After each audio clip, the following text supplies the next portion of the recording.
Yes, welcome to another live discussion. Each day in Kenya is packed with a lot of political activities. Today, our topic is CS Matiangi recants on Ruto's apology. We saw the CS coming out strongly and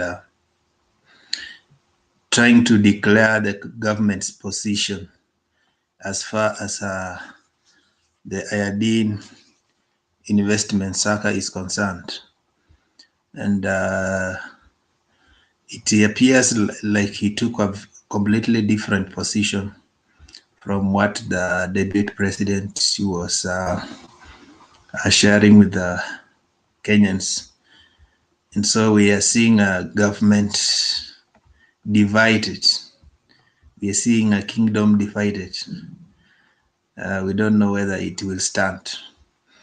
Yeah, but I welcome you to give your views and opinions on the developments.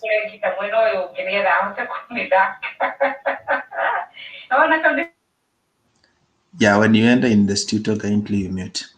I welcome you guys to give your opinions and on what is happening. Jubilee government has had a lot of drama, and it's interesting. The things that are happening are interesting. As even we move closer to 2022, I know we'll have more and more interesting, controversial developments. What is your opinion as far as what the CS has told us is concerned?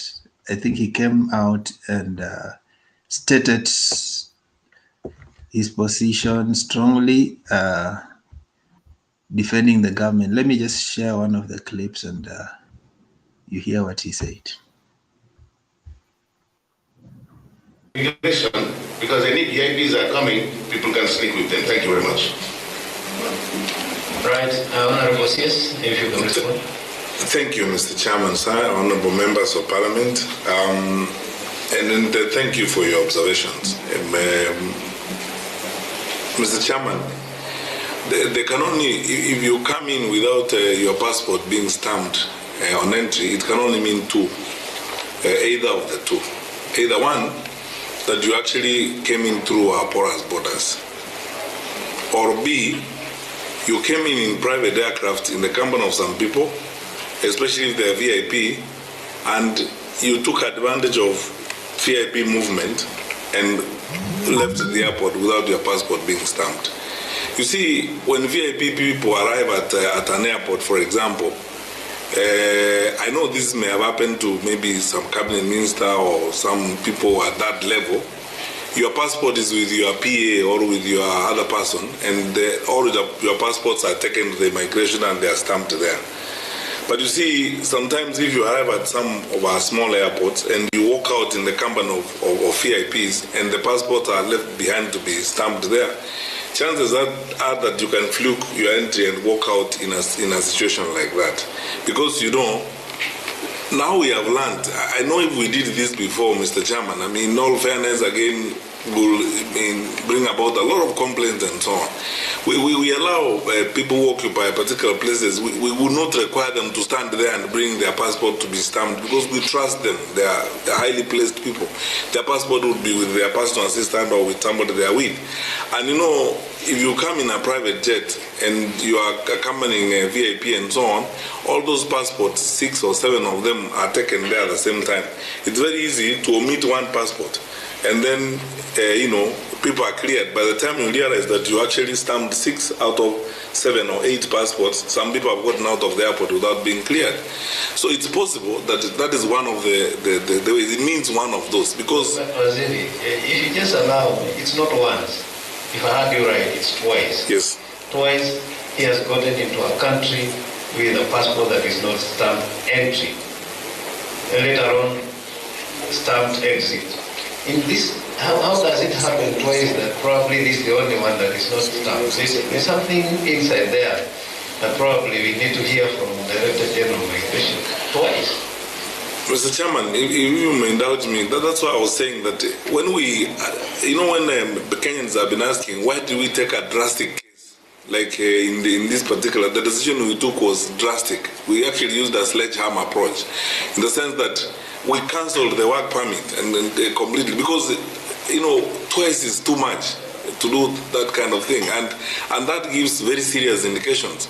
And second, also, as I said earlier, there's privileged information I cannot share because it's shared under the basis of agreements we have with intelligence organizations across countries. Another neighboring country had flagged him up because of those troubles. And a neighboring country flags someone up and they share that information with you as an immigration system. I mean, we exist and we run the security sector partly through mutual agreements, through collaborations and information sharing methods. So if, for example, I pick up the phone and call the Minister for Interior in Tanzania, or I pick up, or the head of immigration picks up the phone and calls the head of immigration in Tanzania, or raises an issue about someone, that head of immigration will be responsible if they don't take that information very seriously.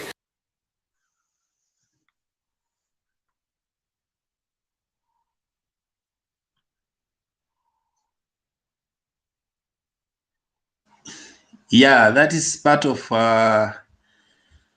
just what the CS shared.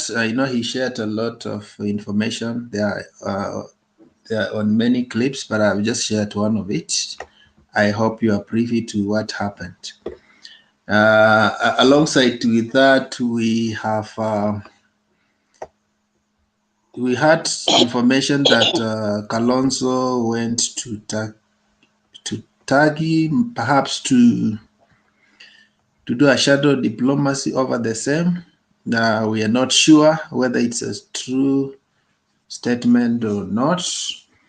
We have also had the CS talk about there were two. The stamp was there were two exit stamps, but no entry stamp.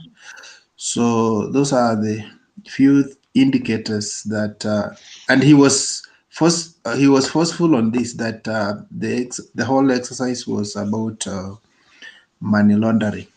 So he didn't mince his words, and maybe we are waiting for the other side to rebuttal. I hear Sudi had talked over the same. I haven't checked the clip, but I know the other side will also be furious and to respond on what the government has done. And so we have, on one hand, the government apologized through the deputy president. On the other hand, the government has recanted the apology through the CS of Interior Affairs. So what is your take on what is happening in Kenya? Should we maintain that environment of sidestepping on each other and political gerrymandering and manipulation, Machiavellian tactics as we go towards 2022, or we need to reach at a place and say, hey, let's be sober as a nation, because this is an unhealthy exercise. So you're welcome to the studio and have your opportunity to share what you feel over the same, because this is our country and we love it despite our political differences. We have to ensure that we stick together and share information in a sober way. I know some of this information are emotive to, especially if you feel like it's your side being it's on the receiving end. But I just challenge you to contribute to this debate objectively. So all of you guys are welcome. I see we have Mala, not Malala. Yes. Mala, you are hearing me? Yes, You're welcome to the studio. Kotut, you're welcome. Omoke, Dennis, you're welcome. Thank you, sir. Someone called Victor has not connected the mic. I will remove you so that you come when it's okay. Because when it is like this, it can't help you. You can't enter the studio. I will just help you to come back in the right way. Okay. So let's get started. Mala, what is your opinion of what I think has this is about transpired today? 2022. The government of Kenya will never tell you the truth, especially the Ministry of Internal Security, specifically Matiangi. Because if this guy was a terrorist or is a money launderer, they could have taken this guy to the court. But instead, they secretly sneak the fellow out. We understand he convinced him.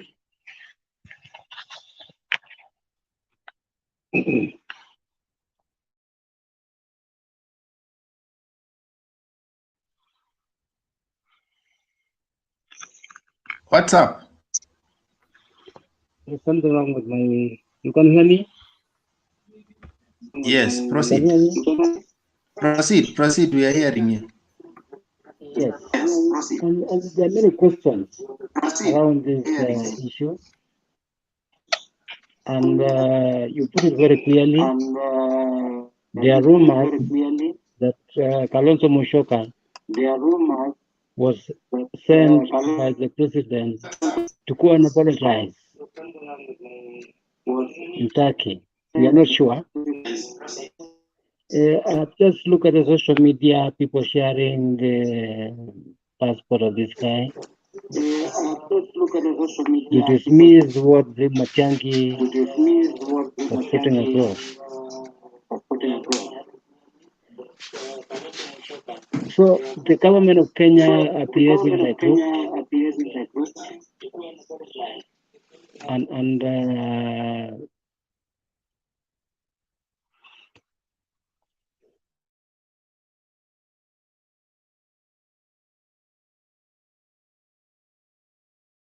there's a problem with Mala's mic.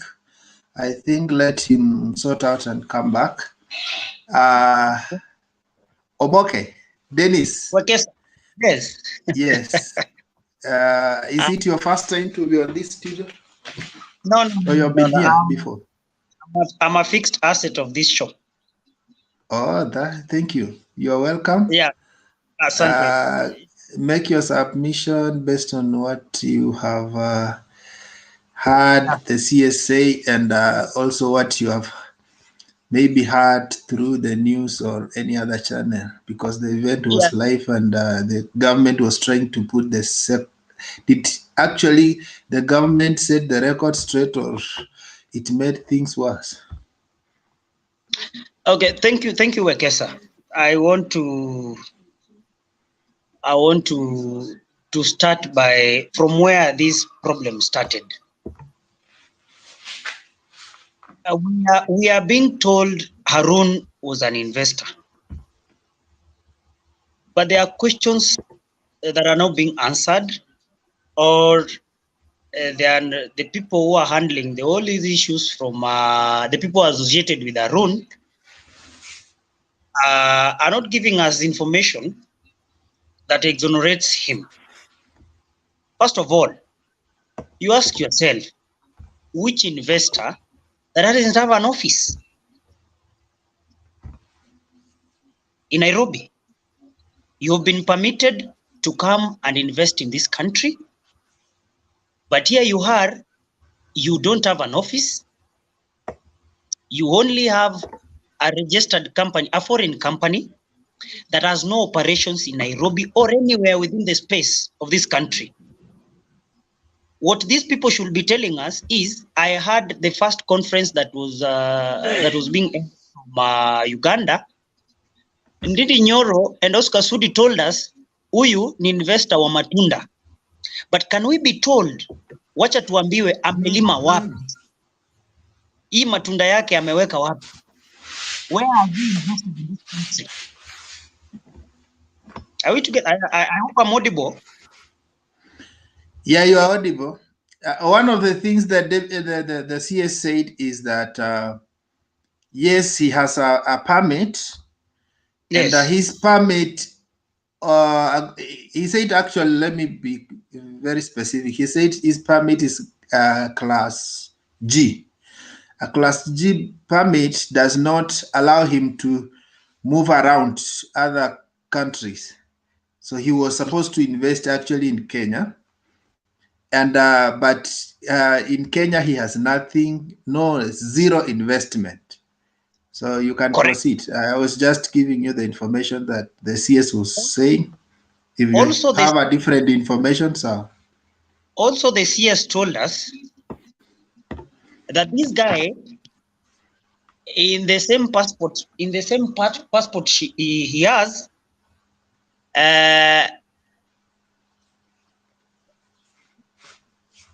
two occasions, this guy has arrived this country and his passports have not been stamped. According to the security personnel, this person was sneaked into the country.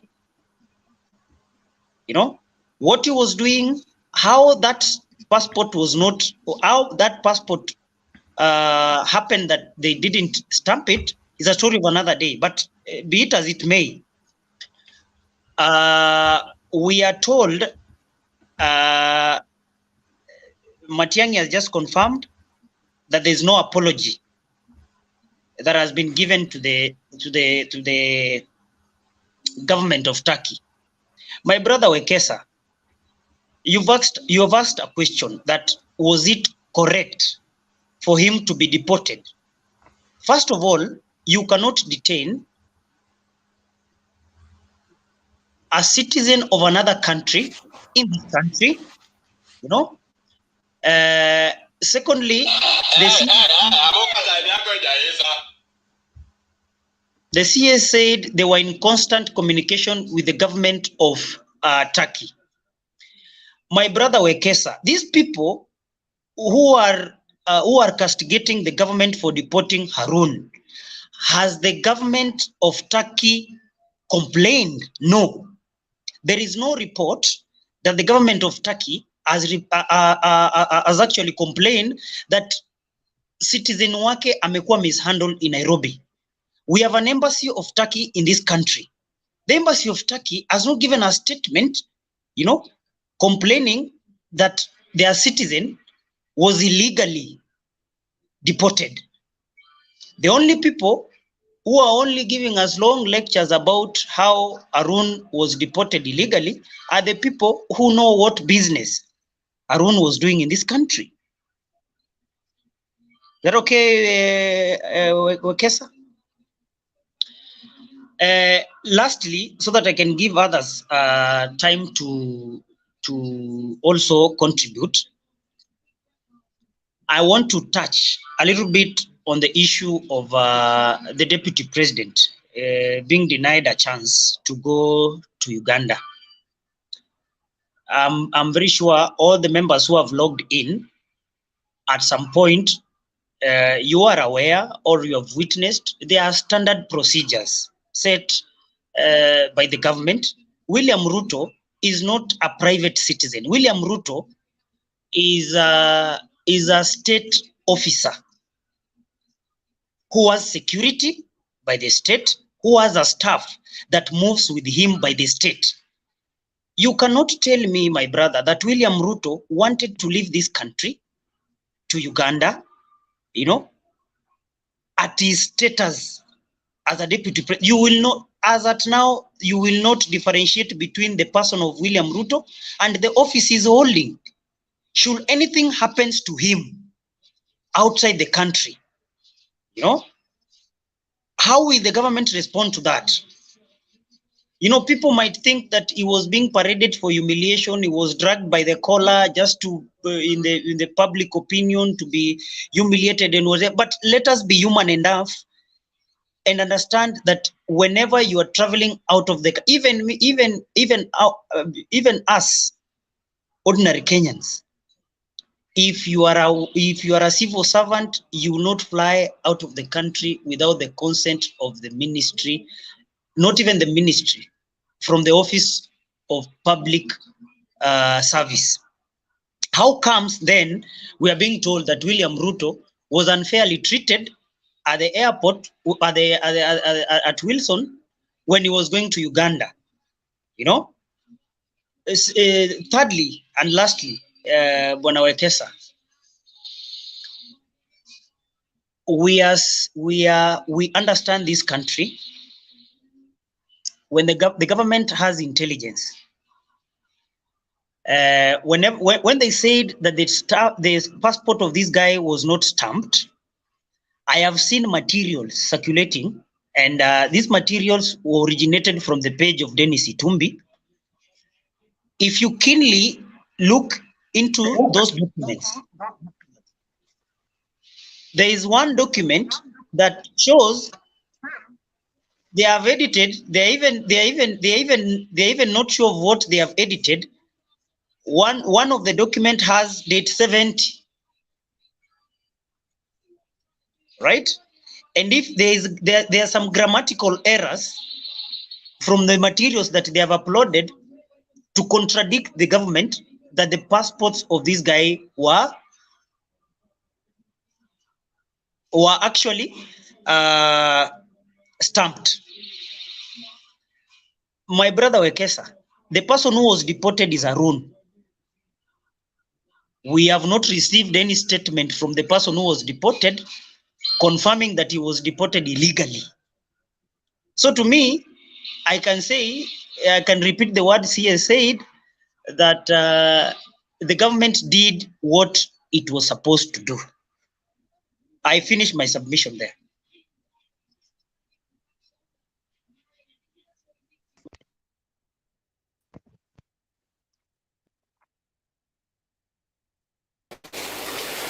For an investor work permit, Class G. I will explain why the work permits are classified.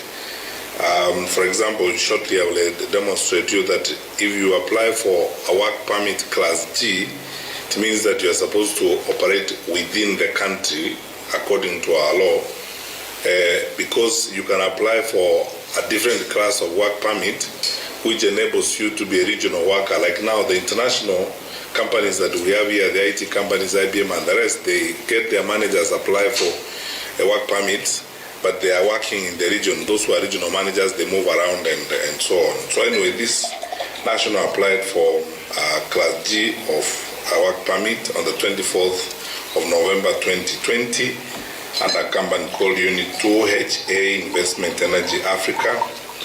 And in the document he provided, he said that he was working in the energy sector. He actually provided the immigration department with a contract, purportedly that he had been given to work within the energy sector, which we have since discovered was actually a dummy contract. It wasn't the real contract, as it were. Then the work permit was issued in June. The process took a bit of time. The work permit was issued in June. Mr. Chairman, with your kind indulgence, I need to explain this. Because we have all been working to ensure that as an investment destination, we do well on the World Bank Ease of Doing Business Index. We designed about 5 years ago, as part of that, a system of issuing work permits. We first of all start with the front desk qualifications, which are prescribed in the Act. And secondly, we digitized the entire system so that when we issue work permits, we have all the information within our digital records, and everyone we give a work permit, we then follow up as they progress, so that we are sure that they are doing what they say they are going to do in their work permits, or they are not doing what they are supposed to do. So as for the qualifications that are provided for in the Act, providing a CL12 in terms of the incorporation of the company, filling out the forms he was supposed to fill online, the cover letter that he needed for his activities, the biodata and the national passport, very basic, what I'm calling front desk qualifications. He passed master, we gave him a work permit on the 25th of June 2021. Of course, because our system is digitized, when we give people work permits, and I'm now probably disclosing sensitive information, but we are not the only ones who do that as a government. This is now practiced all over the world. We also are members of the PICES, so we can trace those who have, everyone who has a work permit to work in this country. When they make a movement, we know, and we can tell, what they are doing. So after this gentleman was given a work permit, we noticed in tracing his movement on his passport that he was moving around. He was in Sudan, Goma, Zanzibar, Entebbe, and of course our sister intelligence and security agencies, because Mr. Chairman, again, I need to let the committee know that as a government we have signed agreement, security and intelligence information sharing agreement with so many governments. And when people see things, they flag up, issues, or they raise issues. So one of our sister security agents flagged up this gentleman for two reasons. One, they noticed that he had been traveling around the region, and two, they noticed that he was keeping the company of people who are involved in money laundering. One of his associates in a neighboring country had actually been arrested in a third country while he was bribing a minister. So when this was flagged to us, we of course also got interested in this person. That's how we tracked his movement. We saw he's in Sudan, he's in Zanzibar, Goma, Uganda, and all that kind of thing.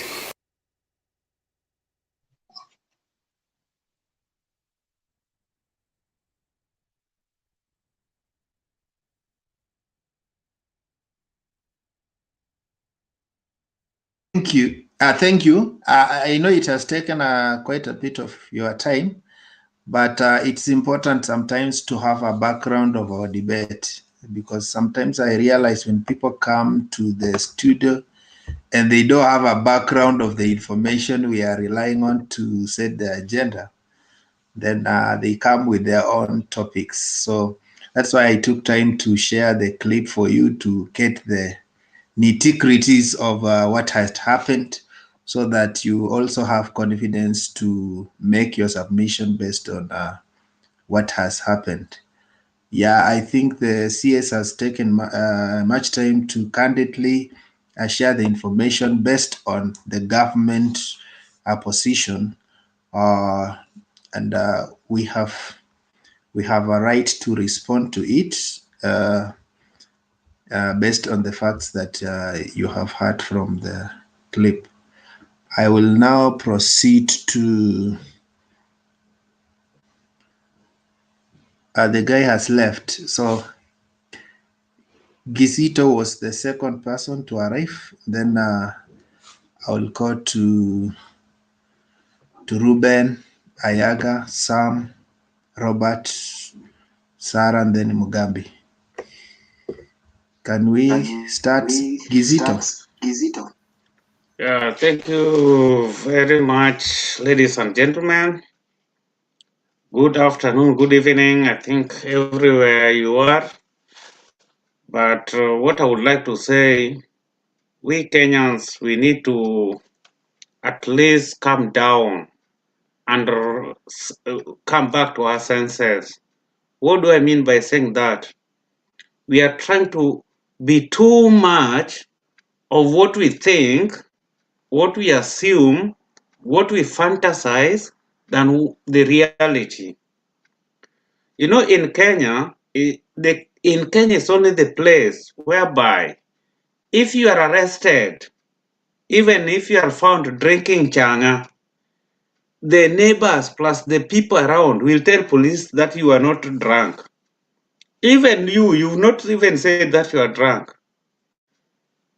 Here is a case of Arun.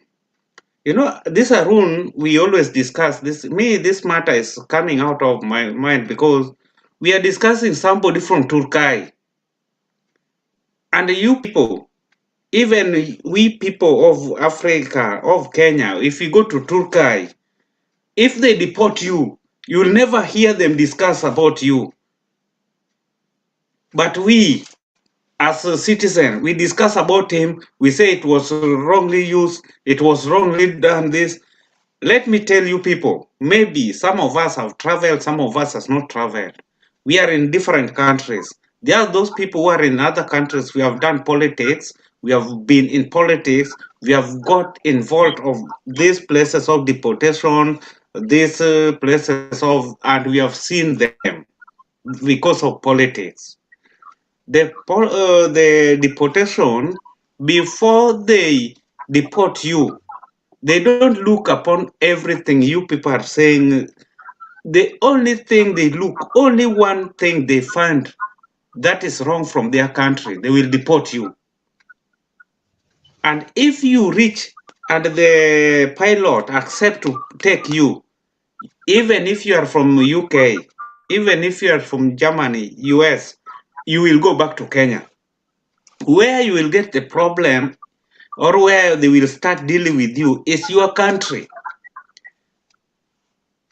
Mr. Aidin, he was in Kenya. From the look of things, from what, we've been just speculating. We have never heard from the horse's mouth. We have been hearing from people who was dealing with him, who are trying to cover him. So, he has not even said any word. The Turkey people have not said any word. Our parliament, with their authority, the way they always take, instead of them fighting for our recommendation, they take this issue serious. They call the interior minister, they call every security, they want to know about Aidin, a Turkey man. It's what they concentrate on. God said, they went there. Matiangi told them, Matiangi is not a mad person, because anything he was telling them, in Kenya, lawyers, they get money, they work for money. Whatever he said, he was very much aware that if it goes to court, they will say, okay, here are the papers. Like I saw Sudi was saying that they will bring their passport, photocopies, everything, photocopies. He was aware that this thing will go to court. Before it goes to court, whatever it's going to say, it must be very much not propaganda. You have to articulate everything. The man, the passport was not rubber stamped. That one lies a question. How? Who was sleeping on the job? The same person, Ruto, who is supporting him, a deputy president. Me as Kizito, before I travel, before I reach Jomo Kenyatta Airport, I have to confirm my ticket. I go to the terminal.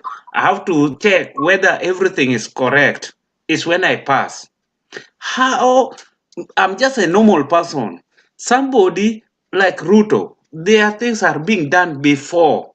When they just hear he will travel, even if it's emergency, there are people, he is not going with this passport. Have you ever seen Ruto lining with you or Uhuru Kenyatta lining with you?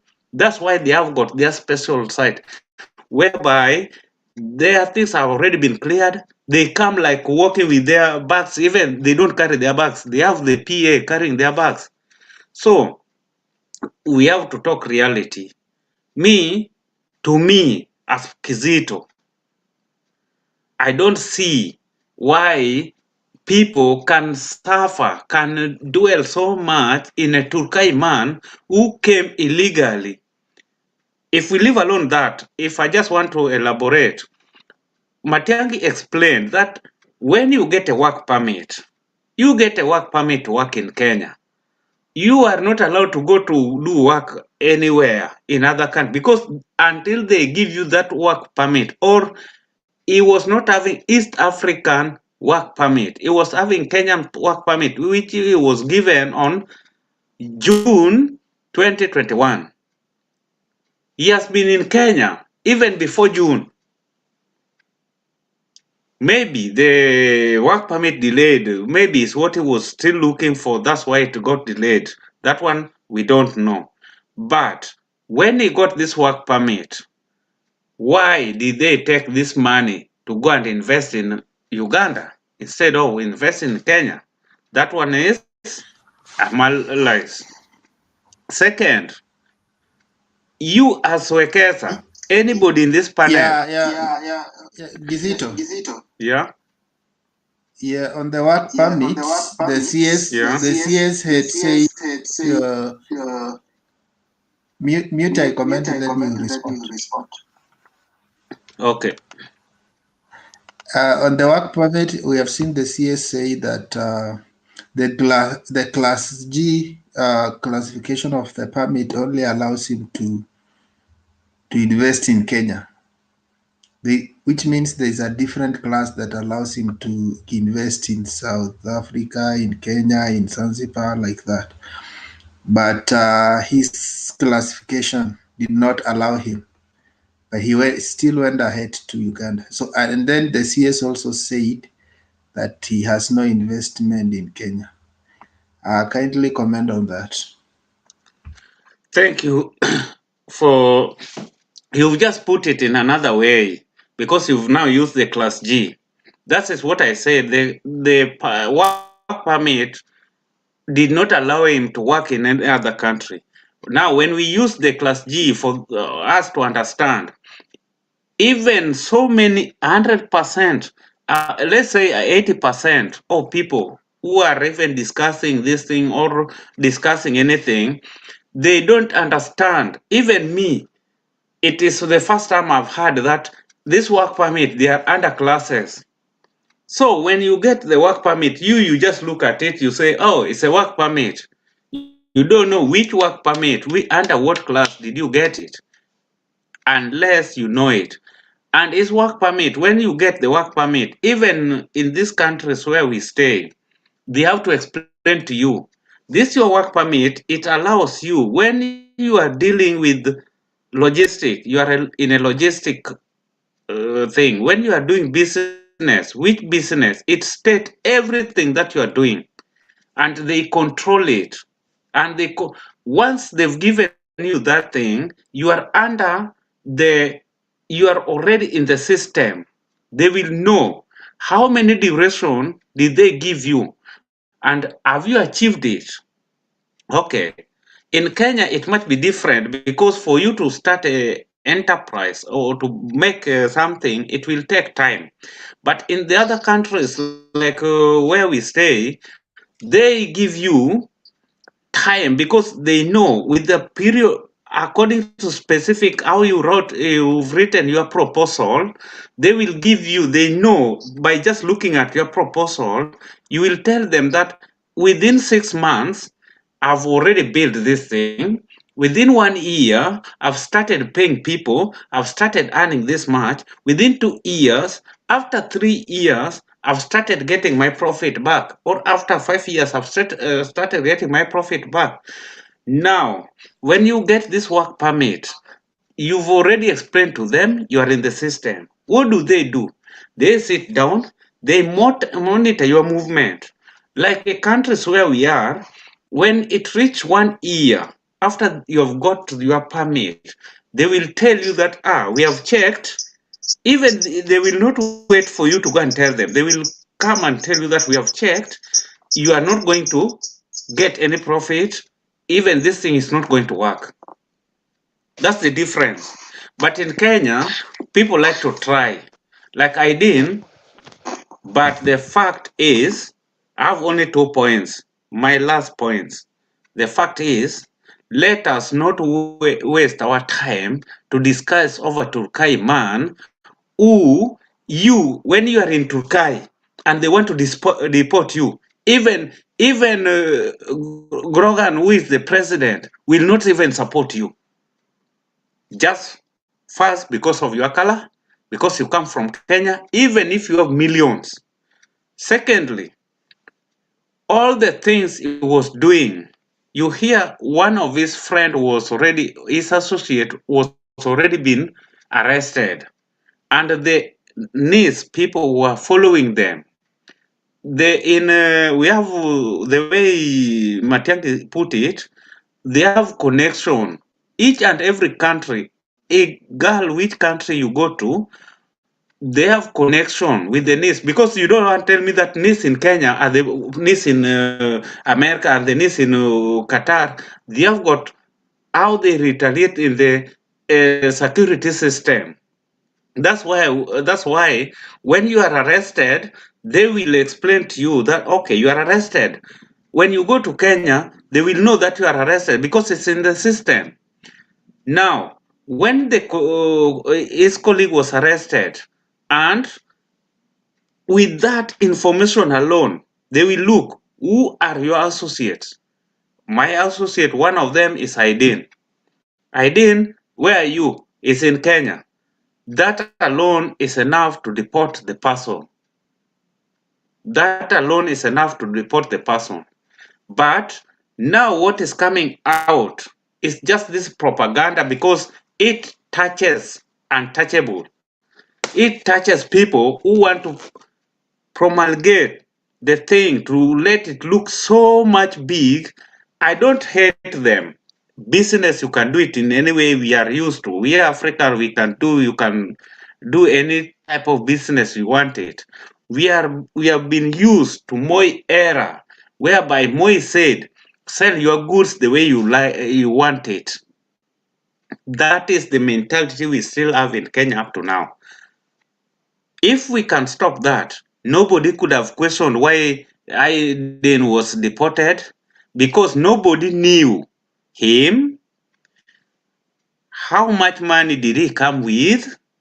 When he wanted to start this energy section, yeah, energy is so much broad. Which part are you going to take? Which direction? We are going to do this. Did he explain to anybody? Did he even attend to our KRA people to show them that this is what is happening? No. So that was only what I wanted to clear, but we are still in the, if anybody have question, please, you'll ask me. I just want to attend to one call, please, but I'm there, I'm listening. Question you'll, as we discuss, you'll ask me, but deportation, once you've even violated any rule, even especially in Europe, even if you've not paid a ticket for traveling, that one alone is enough to deport you. If you are drinking too much, alone is enough to deport you. It's only Kenya that we look for big things to deport you about papers. Thank you.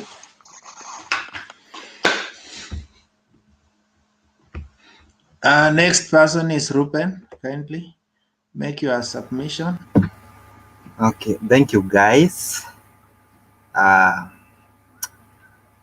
have heard Kisito, his idea, his agenda, and so what. One, there are some points I want to make. We are heading to general election 2022. And so far, we as citizens, our people at large in this country, we have realized our ministers are playing politics. And back to 2007, the position of Matiangi which he holds right now, it is what people lacked confidence with, na kila mtu akachukua panga na rungu wakaenda kupigana. So far, we have realized ministers are now playing politics. And I wonder, how can we people sit here, listen to Matiangi, of which in this country, of this Kenya, What now we trust and our hope lie in is our judicial system. We had even this BBI and so what, we relied on judicial system. This guy Matiangi, we have so far realized he is playing politics. I don't want to say whether he is in Kireweke or Tangatanga or so what, but everybody know Matiangi is playing some cards. Now, at the position which he Ruben, Ruben. Yes, yes. You know, Matiangi took time and shared the information he has, isn't it? So for you to disparage it and say he's playing politics, first of all, you come and say the issue of permit, he said this, but it's not that. So because he said this and it's not that, this is politics, it's not like that. So can you go through the issues he said and tell us which among the issues he pointed out, which one is not true, and so it qualifies to be politics and not substantive facts? If whatever he shared, if whatever he shared is not true, then he's making up a case and it's politics. But if whatever he shared is true, then I don't know why you have to qualify it. You have to qualify it as politics when the facts don't add up. If you are just fabricating issues too. So can you kindly tell us? He talked about the entries and exits. He talked about the business does not exist. So kindly tell us that this guy has this business, and so Matiangi is playing politics. He's not telling us. So can you go through those facts and tell us why it's politics and not factual? Okay, sir. Personally, I have worked in the Department of Immigration, and before you are given in either a permit or a passport and you are a foreigner, I know the vigorous process a person undergo. There is even a committee which is set aside for vetting, and there is a vetting day. We as citizens or anybody in this country, what we are expecting, we are expecting directions from the court. If the court could raise an alarm, yes, this person is a criminal. Sorry, Wekesa. Mr. Ruben, I just want to cut you short. Please, just which migration did you work into? Which department? Or were you the security? Just tell us which department, then we will understand your what you are going to tell us. Because when you say you've worked there, we want to know at what capacity. Thank you. I was working in Nyayo House back before COVID-19, and even the area of passport issuing, passport issuing, and the permit issuing section. You cannot work in both places. You cannot work in unless you are an agent. Now, you know, we understand those places very well. I'm a politician, so I know those places. I've worked there. So just tell us the truth, please. I'm writing them down. I'm going to Google now and know the department where you are. I can even call. We had we had another day that Miguna was a Kenyan. He was to vie for a governor. He was cleared by the system, and when he went against the system, he was cleared not a Kenyan. It was claimed he is not a Kenyan. So I know the point I am making. And when I tell you Matiangi is playing politics, I know what I'm saying. And everybody so kindly guide us, Ruben. Is it possible for somebody to have two exit stamps and miss entries? So where are the entries now that you worked in the department? Tell us what happens in that department. Now, if you ask that, so far since the Aidin was deported, do you have any interdiction from Ministry of Migration? Have you heard anything? Somebody was interdicted because of allowing this and You are and so. answering me a question with a different question. Answer mine, then you ask another question. I'm asking, there are two we have seen and they are circulating. Even your people are the ones circulating from Itumbi and Oscar Sude's page. We have seen 2 exit stamps. We don't have an entry stamp. So that means this person was sneaked into Kenya twice, but he only exited. So can you tell Which us under this? Now, Wekesa, I'm for using a point of information. information. Wait first. I'm using information from your website, from your page, not from government's page. the So problem why don't you guys produce the entries stamps? You're only the providing the problem we exit have stamps. the problem we are relying on propagandas. Why? If there is one These side, are what your we want. people who are Wekesa, a there point No, of no, speaking. no. Who information. was there? You know, today we have Who No, was Banana part? Peddler. God said that we have Banana Peddler on the screen, but no problem. before Banana will talk, you see he's quiet. But before he talks, I want to tell Ruben, I've just called now. Somebody who is working in immigration center now, and he has told me that permit section and this section, they are two different departments and they don't come unless you are a broker. Thank Just you. I reason. just wanted to put it across. I have, and Wekesa, if you want any process, I have Ruben, worked there. Wekesa, Yes. we are Somebody still from the other political divide support Rupen. Rupen maybe has a point, but is not putting Wekesa, clear. Yes. we are still challenging Ruben's assertions. From what I hear, this guy is just here to peddle rumors. He cannot substantiate whatever he's saying. He's only relying on those things that are being posted by Tumbi and those things that are being peddled by Akina Sudi. If you want to claim substantial things like this, you need to bring substantial evidence. Usiporomoshe maneno mingi na ni rumors. Now, These are things that can be proven, bana. if We need the facts. We now need if there facts, was bana, this about these things. evidence, why did the government did not arraign that person in court? And then if court lays aram, this is if because they Now, lack any this was evidence, the any answer of claim. Matiangi. You're asking a question. This was the answer of CS Matiangi. He said, we have worked with different governments and we do agreement with governments. We deported him so that they can deal with him from the other side.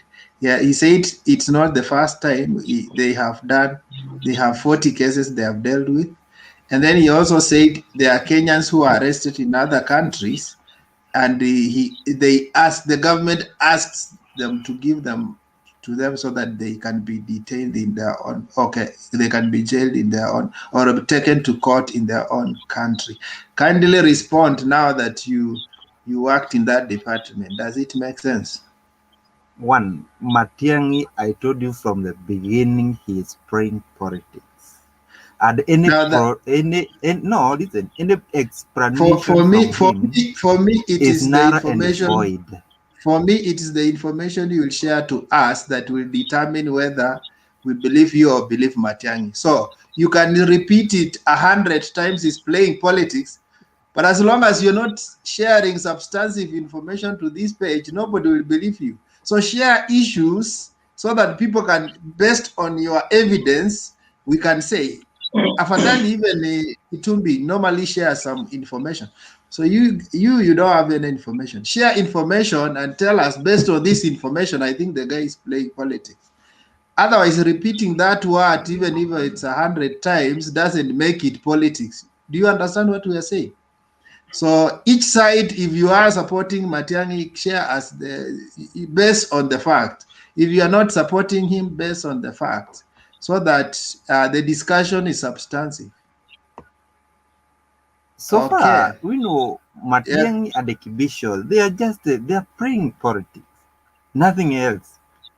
And those people are the ones that are supposed to remain neutral. And if Aidin was a criminal, and I think you have seen, Wekesa. you might be a visitor in Kenya, but we have experienced the kind of politics Kibisho and Matiangi. Those are the ones that are called the deep state. And anything he explained, he will always explain in favor of government, nothing else. Our courts and the judicial system was the neutral, and we are as citizens, we are supposed to rely on it, not Matiangi so far. Now, do Remember, you know that for anything to go to court, it has to pass through either DCI, then prosecute? Do you know there's no way you can reach to the court and you are dismissing the other departments that presents people, either accused or suspects, to court? So the people don't just go to court. So you cannot trust a court, and you know that it relies on other arms, institutions to get. Because if you take somebody to court today, if today I pick you right now and take you to court, if I don't have anything I have collected against you, it doesn't add value. So the court is you cannot dismiss other institutions and think that the court is the only one doing the right thing. the I court is know. The Yeah, court is finish. there to give Proceed. directions. The court is there to give the direction and to be neutral. Wekesa, can I interject a little, please? Who is that speaking? This is Banana Peddler speaking. Oh, yes. Yeah, come. Yes, Can you make I can see. I don't know the reason why you guys are criminalizing, are balkanizing that guy, because he said that it is politics. Yet the ones who are defending government, I didn't see you. It's like most of you guys have taken sides already, because he is giving his view. Everyone is on his neck. But the other guy who was saying that he stays in, I don't know which country, and I didn't see you guys rain questions or tell him to substantiate his support for the government for doing whatever it did. So I don't know. I don't understand you guys. kindly, if you want to support him, just give what you think is substantive. What we are saying, this not. Let me tell you this, and don't fear. Yes. When you're on this tutor, take sides and take your side and share No. facts based on. You are allowed to support each side, so don't be neutral. Allowed to take side, but share Yes. substantive issues. And for Yes. us who No. are not of your side, we will try to get information in you by trying to squeeze you. So we squeeze you so that you provide information. You can also, if Gisito never provided enough information, then it's you who failed because you never asked him question. You are supposed to ask him questions and ask him tough questions. No, but I allow you to ask but those as questions. as a moderator, I can see you are seriously on his neck. It is okay. But yes, let me because say he's not saying anything, and I will not. Anyway, I will not do it for PR. He's not saying anything. Anyway, let me say, if I can say something for a minute or two, so that I can leave and let others speak. We all know what is happening in this country right now. When you look at the people who are affiliated with with ODM, they are all supporting the government. They are saying government is good, government is doing the right thing. When Miguna was being deported, when Miguna was being criminalized, they are the same people who were saying government is wrong. Let me tell you one thing. All that is happening here is purely politics, my friend. If this Turkish guy came here to see Murade or came here to do business, you will not be seeing all these things you are seeing. For you to get a work permit, stamped, the entry, everything stamped, you work, for you to step foot in Kenya, if you are a foreigner, especially from an Islamic country like Turkey, my friend, there are so many processes you must go through. So you cannot, the government cannot just wake up and say, this person is a terrorist, and even if he were a terrorist, this person should have been extradited. United States should have come in. Somebody who is a terrorist for real, that is something that should have involved a lot of a lot of engagements, like the United States ingehusika na hiyo maneno, even this guy should have been taken there. But government here, it is very clear that this guy is an associate of William Ruto. And also on the issue of the permit, that group, grade G or whatever, the permit you are given will not disallow you to go to another country and do business. Banana Petra, just 1 minute. Yes. Do you know in Turkey, their administration is not connected with the US. Anything they are doing, Turkey, we have Kurdish and we have Turkey. And this Kurdish and Turkey, their administration doesn't work, even if they are terrorists. If Kurdish become terrorists, once America decide to support them, the Turkey will say America is supporting them. Once the Turkey, America support, now when they are there, Muslim country, they are interlock country. They don't negotiate things the way you are putting it. That's why when I was giving my contribution, I was very happy to see you here because I know you are the best in propaganda.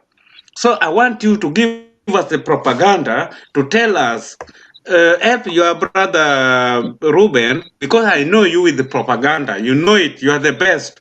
But today, I'm here. My brother Yaga is there, Wekesa, all the people, Mugambia is waiting for you. Today, we want to tell you how things work, not what we hear. Thank you. You see, it's okay. You are explaining very well, and you said there is no relationship. So even if a Turkish terrorist goes and bombs America, America will not do anything because, as you explained, they don't have any relationship or connection. That is what you mean. So I wonder if what you are saying is there with Afghanistan, where Osama was being pursued. I wonder whether my friend a terrorist is a terrorist. If that man came and bombed the US embassy here in Nairobi, you can't tell me that now America cannot look for him. No, you are dead wrong. Anyway, since you said I'm a propaganda guy, I don't know what you mean. I don't know how you know me. But let me say one thing. I know you because I follow you too much, but according to this Muslim country, the way they have, I've studied it. I have friends and we have been studying the way their politics is. And that's why Turkey and Kurdish, they are two in one country. They are two in one country. And when they go to fight in Afghanistan or in Syria, the Kurdish side is different from Turkey side. And that one, America will never involve.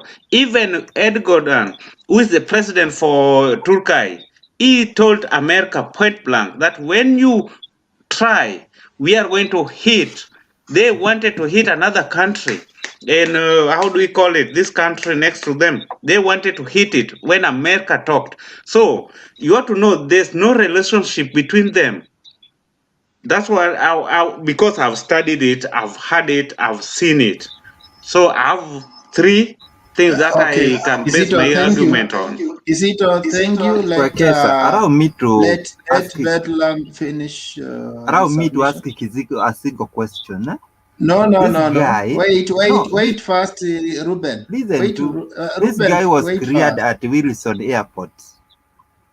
Yes, he was cleared at Wilson Airport with the immigration officers. He went to Uganda. You want to tell me they realized he was a terrorist, everything? Before you allow anybody, or when you are given that passport and everything, you have to peruse and understand everything before you allow. That is a very good concern. That is a very good concern. Now, if you say this is not politics, because this guy has been seen with the deputy president, you want to tell me that the government woke up today and then says you are just a terrorist, just like that. By the time you have cleared, he has been Let me ask around you, Betla. Is there any aeroplane coming from Turkey to Wilson Airport? Is there any aeroplane coming from Turkey to Wilson Airport? Kizito Waita. And that's why I put that clip there. The CS made a clear submission, and he said they have monitored him, and in all the countries he has been moving for quite some month, and there is no clear business the guy is doing. And he said that his business associates are just for money laundering. Are you able to deny that? Well, you see, my brother, you know very well that that government must play PR. Even when they were deporting Miguna, they gave us excuses. Waje When niwapatie they were line kwa hiyo deporting vitu. Miguna, how Ujue many ile court kitu orders? kinapigana. Oda. Nimeshukuru Miguna was deported because he refused to sign the paper. He refused to sign the paper. Even people were staying outside. When the immigration people tells you to sign it. He refused. That's why he was refused to come back to Kenya. He was supposed to come. Because of his tough-headedness, he teared the paper. That one you can't compare with hiding. When you tear the paper, and that one is what is allowing you in, which country do you want to enter? You can't come just because you are Miguna, or you are Banana Peddler, or you are Kizito. No, there are restrictions that is governing that place. Listen, Thank my brother. Listen. You cannot tell me that wherever you were born here in Nyando, at sasa urarue Karatasi airport, people will take you at wakurudisha hapo mahali. No, by the end of the day, no matter what you do, even if you ban them, wherever ulizaliwa hapa, this is where your umbilical cord. Common sense. That's why you fail to understand that he had already denounced his country. He had already got other papers. Even us who are outside, if you denounce your country and you take that passport from that country to be that citizen, which means you have already decided that you are not a member. Can we limit our discussion to what happened? Let's not discuss Mikuna's case. You can cite it as an example, but let it not be the main topic. No, it was an example. But this guy who is talking, ask him how many court orders were ignored. What were those court orders saying? You know that some things Mugambi, come in. We go to Mugambi, then Robert, and then Ayaga. Thank you so much, Kesa. Before I continue, I want to ask for one favor. Whenever we are making any form of statements, any form of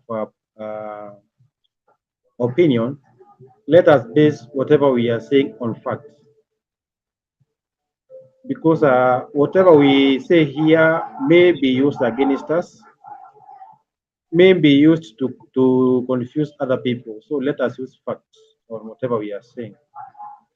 On matters what Matiangi has said, I think on Monday I contributed on that issue of that guy.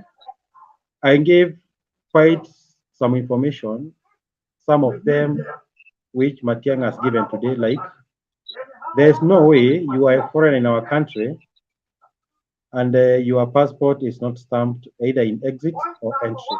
In one or the other, it means at some point you have sneaked out of the country or you have sneaked in the country. Asking me how could he have sneaked? We have porous borders, that is by road. We have porous borders, and his engagement has been around East Africa and East Africa, yes, Ethiopia, even Somalia, but some of us may not know. So when people are saying that Matiangi is trying to play politics, I wonder. First of all, the way I understand politics in Kenya and what Matiangi has been doing, Matiangi has been following the guidelines by his employer, which is the government of Kenya, to do what pertains the Ministry of Interior. And the Ministry of Interior is superior to all other ministries. The other day, these people of the making of Banana Pendula and Ruben were asking us, why hasn't the government come out to tell us why this guy has been deported? Today, Matiangi has come out strong to give out sensitive information that he should not give the citizens to see. Now, we are saying he is playing politics. So, you can't be warm and cold. Choose one. Either you are hot or cold for you to be believed upon. Then there's another thing that most people here are trying to say. Before the promulgation of the new constitution, the old constitution did not allow any Kenyan citizen to hold a dual citizenship. And if whoever went to Kenya earlier than 2010 and you want to come in this country, there's a process you need to follow. Yes, we understand you are born in Kenya and you are Kenyan by birth. But through the regulations, there are some things that you need to follow. I know someone may ask me, why was Miguna allowed to vie for a political office? That's a political question that I can answer if we are dealing with political questions. But case of Miguna, he is facing problem of his own making. When he came the second time, he was given papers to fill so that he could be reinstated back to the country because his passport had been withdrawn and it had been maybe destroyed. But that guy teared off the papers. Who does that? No legal mind, no one, even a fool, who can say Miguna has been tortured by the government. Someone may tell me that there were court orders. We know what is happening in our judiciary now. From when Maraga took off the office, we have seen what has been happening. So many court orders. Actually, some people, they take a court order even before you are arrested because you anticipate. You take anticipated order, anticipating you will be arrested. Who does that? Which court, credible court, does that or issues such orders? Now, But let us boss, just a minute, please. Just a moment, please. Let us not mix the judicial. Just a moment, please. Now, what I'm trying to understand is that you were born in. Let me assume you were born in. Meru, for example. The law of natural justice, even if you have dual citizenship, dictates that you are a Kenyan. Even if there is a citizenship to denounce between the two, it is the foreign one. So hata ukifika hapa, even if you tear those papers, the law of natural justice dictates that you are a Kenyan if you were born here. So that is not an excuse. That is what the court judges were saying, that this person, no matter what is happening, he is Kenyan. You cannot run away from that fact. Pedler, let me answer you. I have given something. And I understand that before the new constitution. Guys, I will be giving people more airtime who are based on the topic. I don't think we need much more on the Miguna's case. We can still have a day for that. Okay. But today I have shared the clips, and why are we avoiding to discuss what happened today? I think that's where the problem is. Why are we avoiding to discuss? Nataka kutoka nipatie taka moja tu to contribute. Hata si tunataka kutoka, but we just wanted to make one point clearly. Wekesa, you are removing that because Mugabe was coming in a right way. It's only what I want to give Banana. No, the reason why I'm doing that because I have been on this forum, and people always change the topic. We always come up with a topic. Either we don't do our homework. Can you just give me 1 second? Can you just give me 1 second? I want to give you an example of myself. Myself. Right now, I come from Kisumu. I come from Migori constituency, but when I come in Kenya, in case of anything I've done wrong, They will deport me. Kenya people will deport me back where I come from. Thank Here. you. Thank you. But I was born there. Thank you, They know Kisito. Can we have other people they make will deport contribution? me.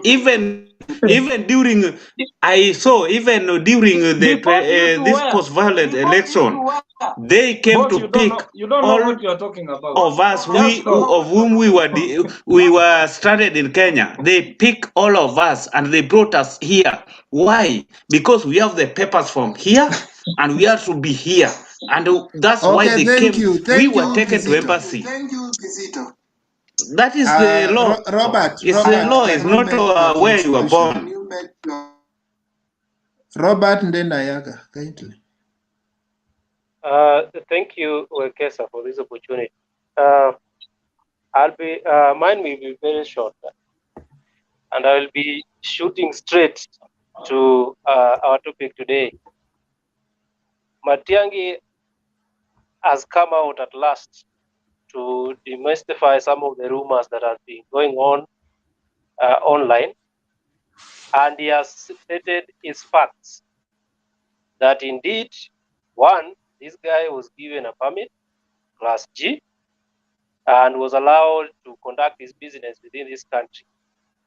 He has demystified the fact that this guy had no permit. That is one. Two, he has also stated that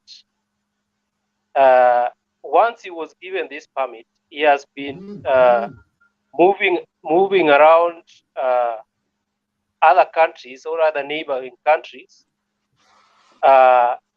with the same notion. Let me call it notion, because he has also stated that even that permit that he was given, he has not been doing exactly why he seek that permit.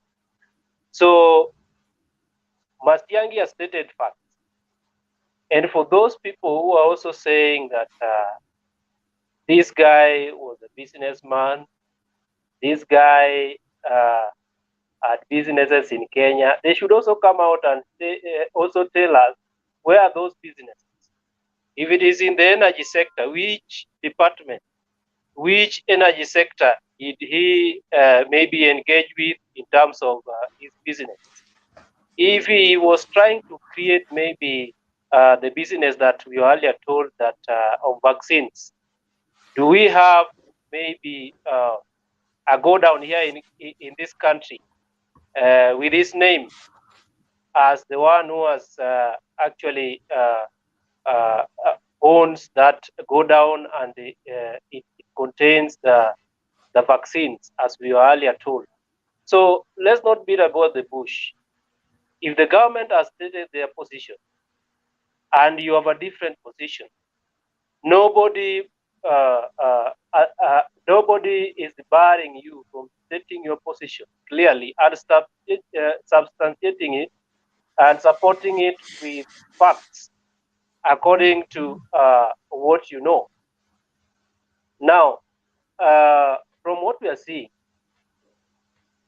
we were also earlier told that this guy was a terrorist, but the government has only alluded to the fact that he was operating with people who are money laundering. And here is my question. If the people that were around this guy were money launderers, what action has the government taken? That is now the question that I would want the panelists to maybe at least answer me. Are there cases in court, maybe concerning Kudi, the deputy president, and his associates, concerning those facts that has been raised as well? If not, what maybe we can say is that there is some things that we are missing in Matiangi's statement. So first, Matiangi has stated his position as the government position.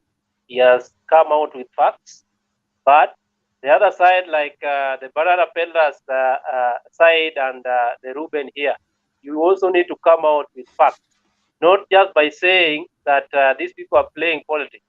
If they are playing politics, you need to come here and tell us how are they playing politics. so that it comes out clearly and everybody understands that, okay, this is what the government says and this is what the true picture as banana peddlers and our associates.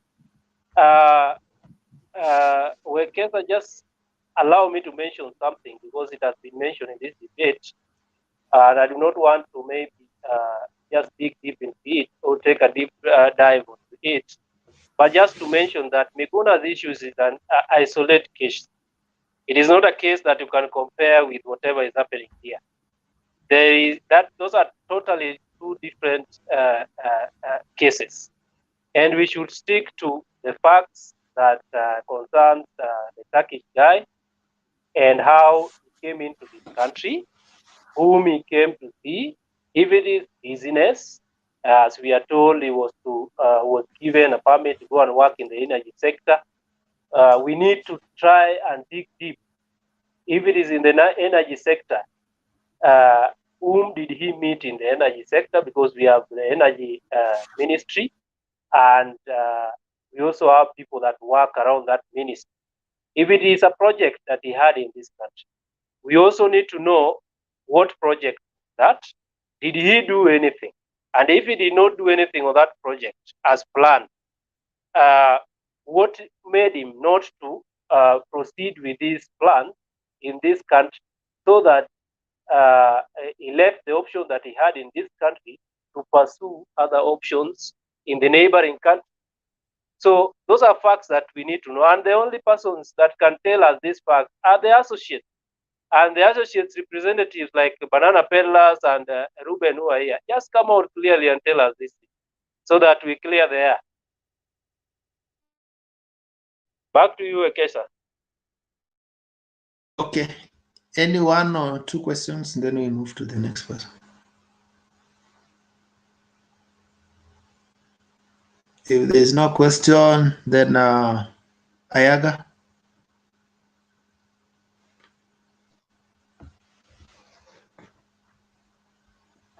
Okay. Thank you very much, Yokesa. Good morning to everyone. I hope you guys are well. I think Robert has just finished everything. He has talked like a mediator, and that's why there is no question from the panelists. I want to start by saying this to Banana Peddler and Ruben. When the name of a terrorist is mentioned, we don't talk as parties, as Kieleweke, Tangatanga, and CBODM. When the name of a terrorist is mentioned, number one, we have to act patriotism. We must have patriotism with us. We are fighting for this nation, not for Jubilee government. Jubilee government will come and go, but the government will remain. The republic will remain.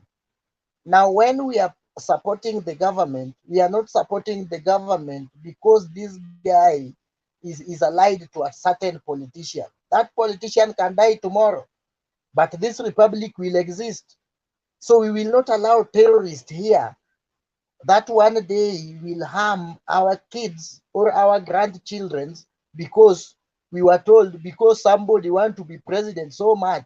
Don't even talk about terror. When the name of terrorist is mentioned, number one, we are fighting as Kenyans, not as ODM, not as Tangatanga, and I repeat that. So when we are defending whatever the government is saying, we are defending it as Kenyans, as patriotic Kenya, because our philosophy is Kenya first, not party first. Not whoever is the president. Uhuru is not first. Uhuru is not our agenda. He can even die tomorrow. He can't be our agenda. He's a human being like us. But the country will exist. Number two, the guy was not charged as a terrorist. In terrorism circle, there are three things. There are terrorist itself. There is financier of that terrorist and sympathizer of that terrorist. These three people are terrorists. but the rate at which they can be charged may be differ depending, like when you are charged with murder or manslaughter, at the end of the day, somebody died. Yes, you can be taken to court today, be charged with pure murder and manslaughter. The fact remains that someone died in all those cases.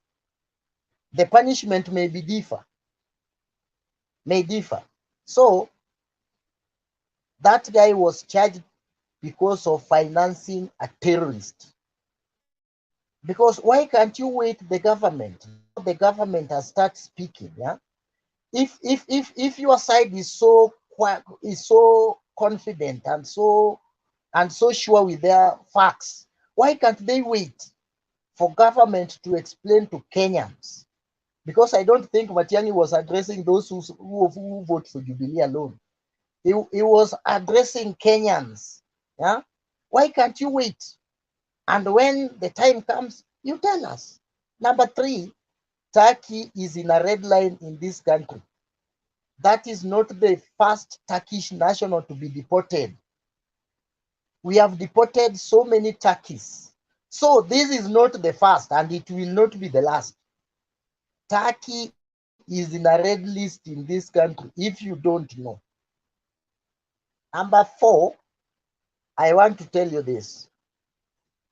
Iodine permit that was circulated by the Tanga themselves was talking about something like energy. The people, the sympathizer of this guy, told us it was about fruits. So we don't understand. So even us, the people who are supporting the government, we are waiting for the government to explain to us what actually went place. But in a corrupt country like Kenya, you cannot blame. We have many people here. They are not Kenyans. They have Kenyans ID. If you ask them how they got it, maybe through some corrupt individuals. That's when the word corruption is mentioned. It is only one side of this country that is always jumping the gun.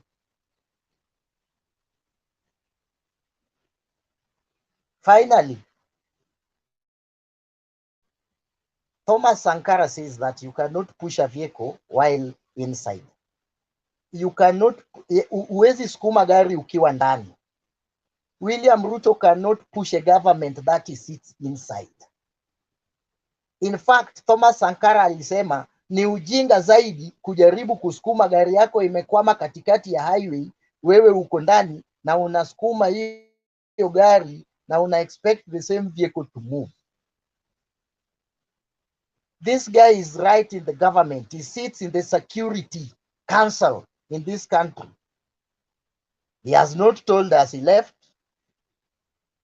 He always sat there. Yeah. Now you can't come here to tell us those things. He should raise those issues in Security Council, not out in churches and in public or rallies. It's very wrong. You cannot push a vehicle while you are inside it. Get out of the vehicle. Ukitaka irudi nyuma, enda mbele yake, sukuma ikirudi. Ikitaka iende mbele, enda nyuma yake, push the vehicle. What this guy is doing, nobody has ever done in this world. You cannot oppose the government that you sit in. Because Ayoga. if you want to tell me, if I start opposing the Ayoga. government today, the government will say I'm a terrorist. My friend Raila has been opposing this government even before we were born. Now Some that of is us here, we were politics. not yet That born. is politics. But proceed. I can see the moderator is okay. Ayoga, allow me to ask one question. I've never heard even one day Raila has been linked to a terrorist. Never. Now ask your question. Ayoga. Yes. I'm a student of international relations. And one question I would like to ask you. Under the international law, what are the rights of a terrorist? Thank you.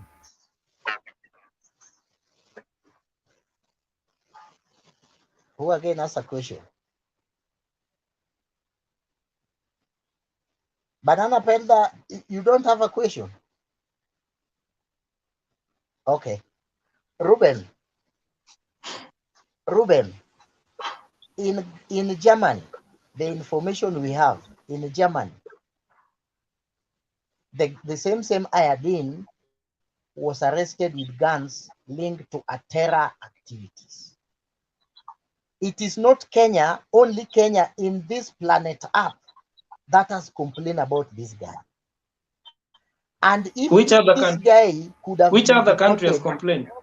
wait, Germany. If this guy was deported wrongly, it is not for Ruben to defend him. His government, I am yet to see the official Turkish protest letter to Kenya about the deportation of this guy, or even the Turkish embassy. If none, if you have none, and there is none, my friend, you are wasting your time supporting this guy. Look at the story of Ayoga, Chinedu. Chinedu, Ayog, the Nigerian Boss, government boss, protested the boss. deportation of I Chinedu. know No you're just trying to make Uhuru happy so that he can support Baba. That is the case. But anyway, very soon you will be crying. You will Let be there be crying soon. order, please. You know what, Order, please. Ayaga, let me help you. Let me help you answer Peddler. You know, Peddler is my best friend. It's only that you don't know that I'm the best follower of Peddler. I know him in and out. The way with him, the propaganda is the best in propaganda. That's why you are the best in propaganda and it's the best in propaganda. And you cannot come together. Because Peddler Banana Peddler, he always believe in propaganda where is always against what is good, he always make to be bad. That is the only problem. I like him. He always have some points whereby if you look into his channel, even the way he reason things, you're just seeing that it's just deviating anything. That is good. I want to tell you something. Muslim people, if you dare touch Muslim people in a wrong way, by right now, they could have, how many letters could have reached Kenya now? If it was not genuine, they could have written so many letters to Kenya. I'm talking in, I beg the panel. I'm not lying, I'm not using propaganda. Muslim people will never throw away their man, even if it's killing you. Even if it's killing you, they will never. But if you judge him wrong, in Germany, the man was arrested. How comes one person can be arrested out of all the millions and billions of people that is saying, only one person being arrested in many countries? Are you different from any human being? You peddler, you've crisscrossed so many with your propaganda. I know, I understand. Don't judge me wrong. I know that is how people survive, how people do things. The bloggers they do, but you've crisscrossed some people. You can touch my toes, but I can take you to court. But you will find your way out, or will at least come to agreement. But why is it that only you? I just give you an example. Not I mean it's you. You go to Uganda, they arrest you in the same case. You go to America, in the same case. You go to, are you not a human being? Ayoga and Once, Kizito. Let me ask you. Let me ask Ayoga, a simple question. yeah. One Ayoga question. and Kizito. Okay. Suppose this Arun guy came to see Murade. They were doing business with Murade. Would we have had all this? That's a question. No. Let me answer. No, wait. I answer one person at a time. I cannot. I have only 2 years, one mouth. Peddler, he could not have done that because Murade could have taken him to the right channel. Because you know why this thing is bringing a problem. They wanted to do something out. You know, when you are outsmarted, when we started Wekesa, you remember I said I was very happy to see Banana Peddler because I said is the real person that we want in this channel, is the exact person we want, because it's the person who can make a good thing to look bad. He has the real propaganda. He can make bad things to look good, good things to look bad. For example, this issue, you see the way he's twisting that now the government, if it's Murathe, why Ayadin never used Murathe? He only used the person he can pass. Thank you. It's only that. Kizito, thank you Ayoga.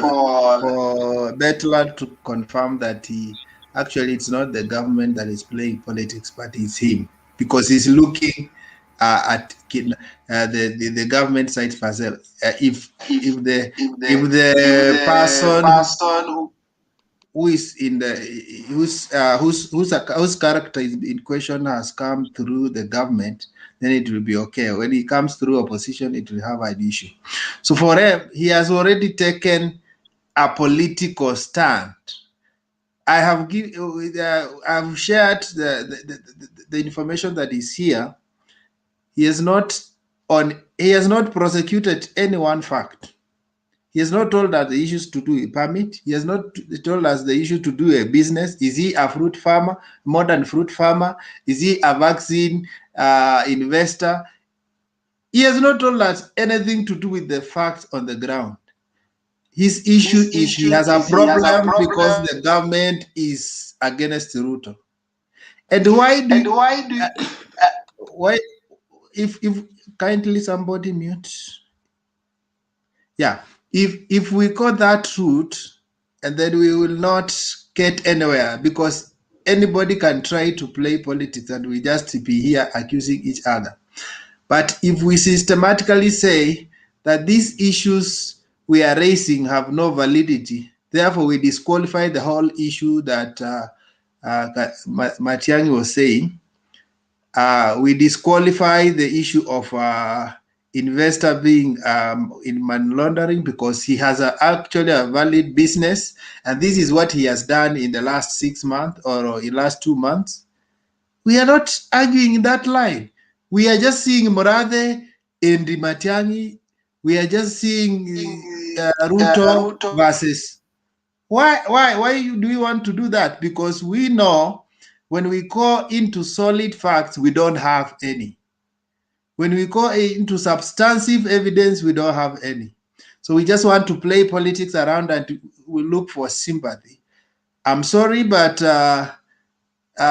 even if you play that script 100 times, if you take it to court, it doesn't even go to court in the first place. It's not even evidence.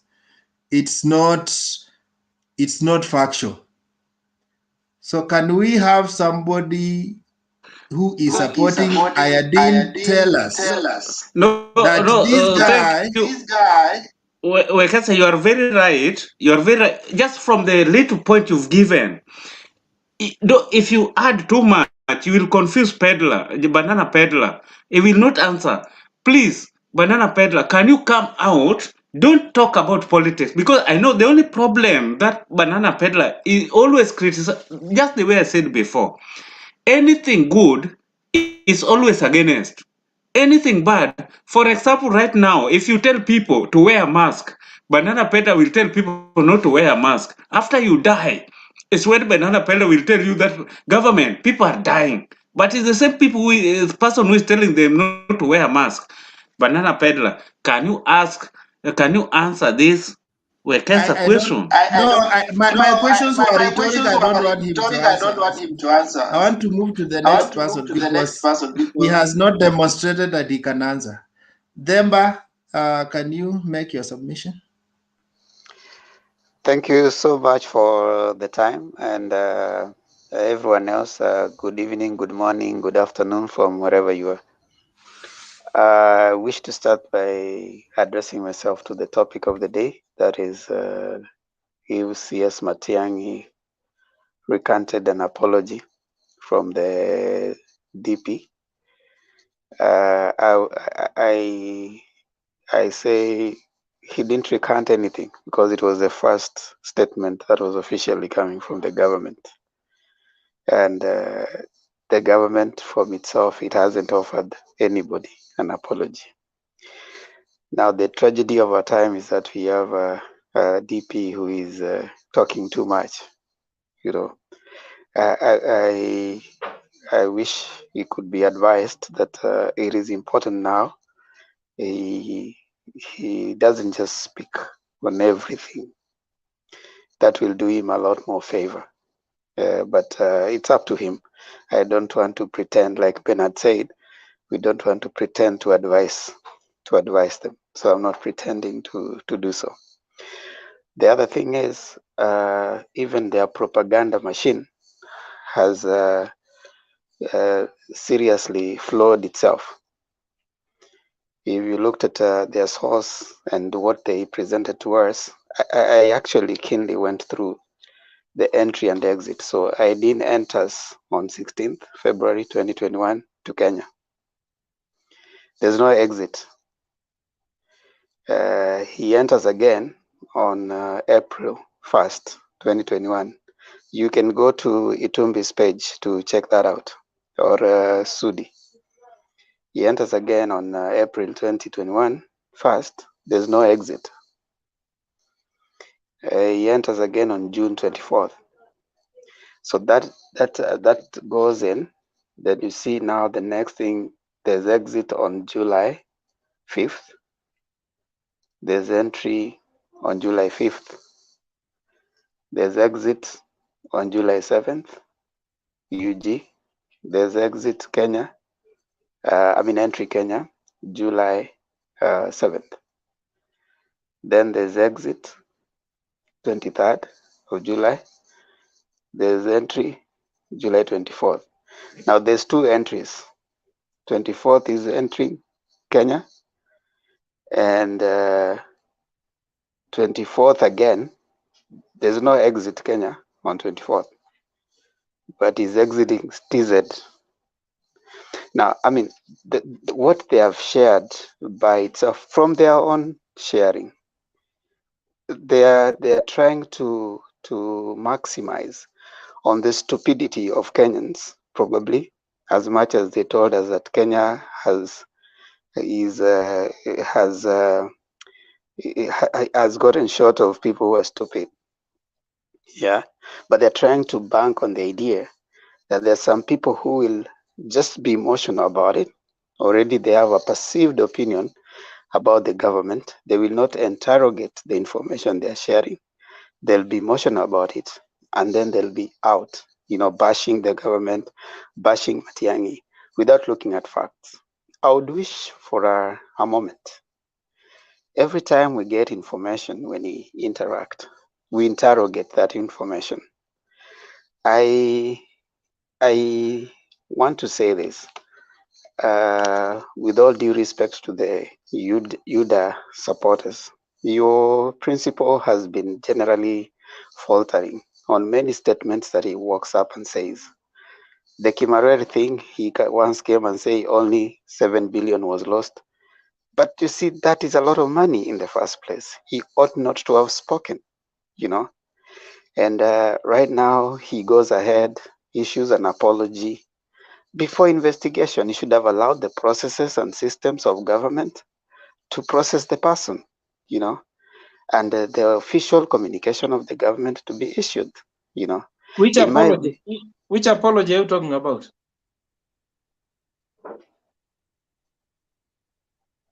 Can I finish? You mean you are new in Kenya? You haven't seen any tweet from Ruto apologizing to Turkey government? No, just substantiating it was it's about this apology. Is it a big deal? Yeah, it's an apology of Deputy President to the Turkey government on what happened to their citizen. Just saying that, is that a big deal? Mwingine ananiambia ni behave. You've stated very clearly. Can we have some? It's okay. Order? That is not news. That's something that took place 3 weeks ago. No, he connected it with Kim Aror. Look here. That is why I asked. listen. And that's Let the why I person said make it's submission. good If you to. want to interject, you lift your hand and you will be picked upon. Thank you.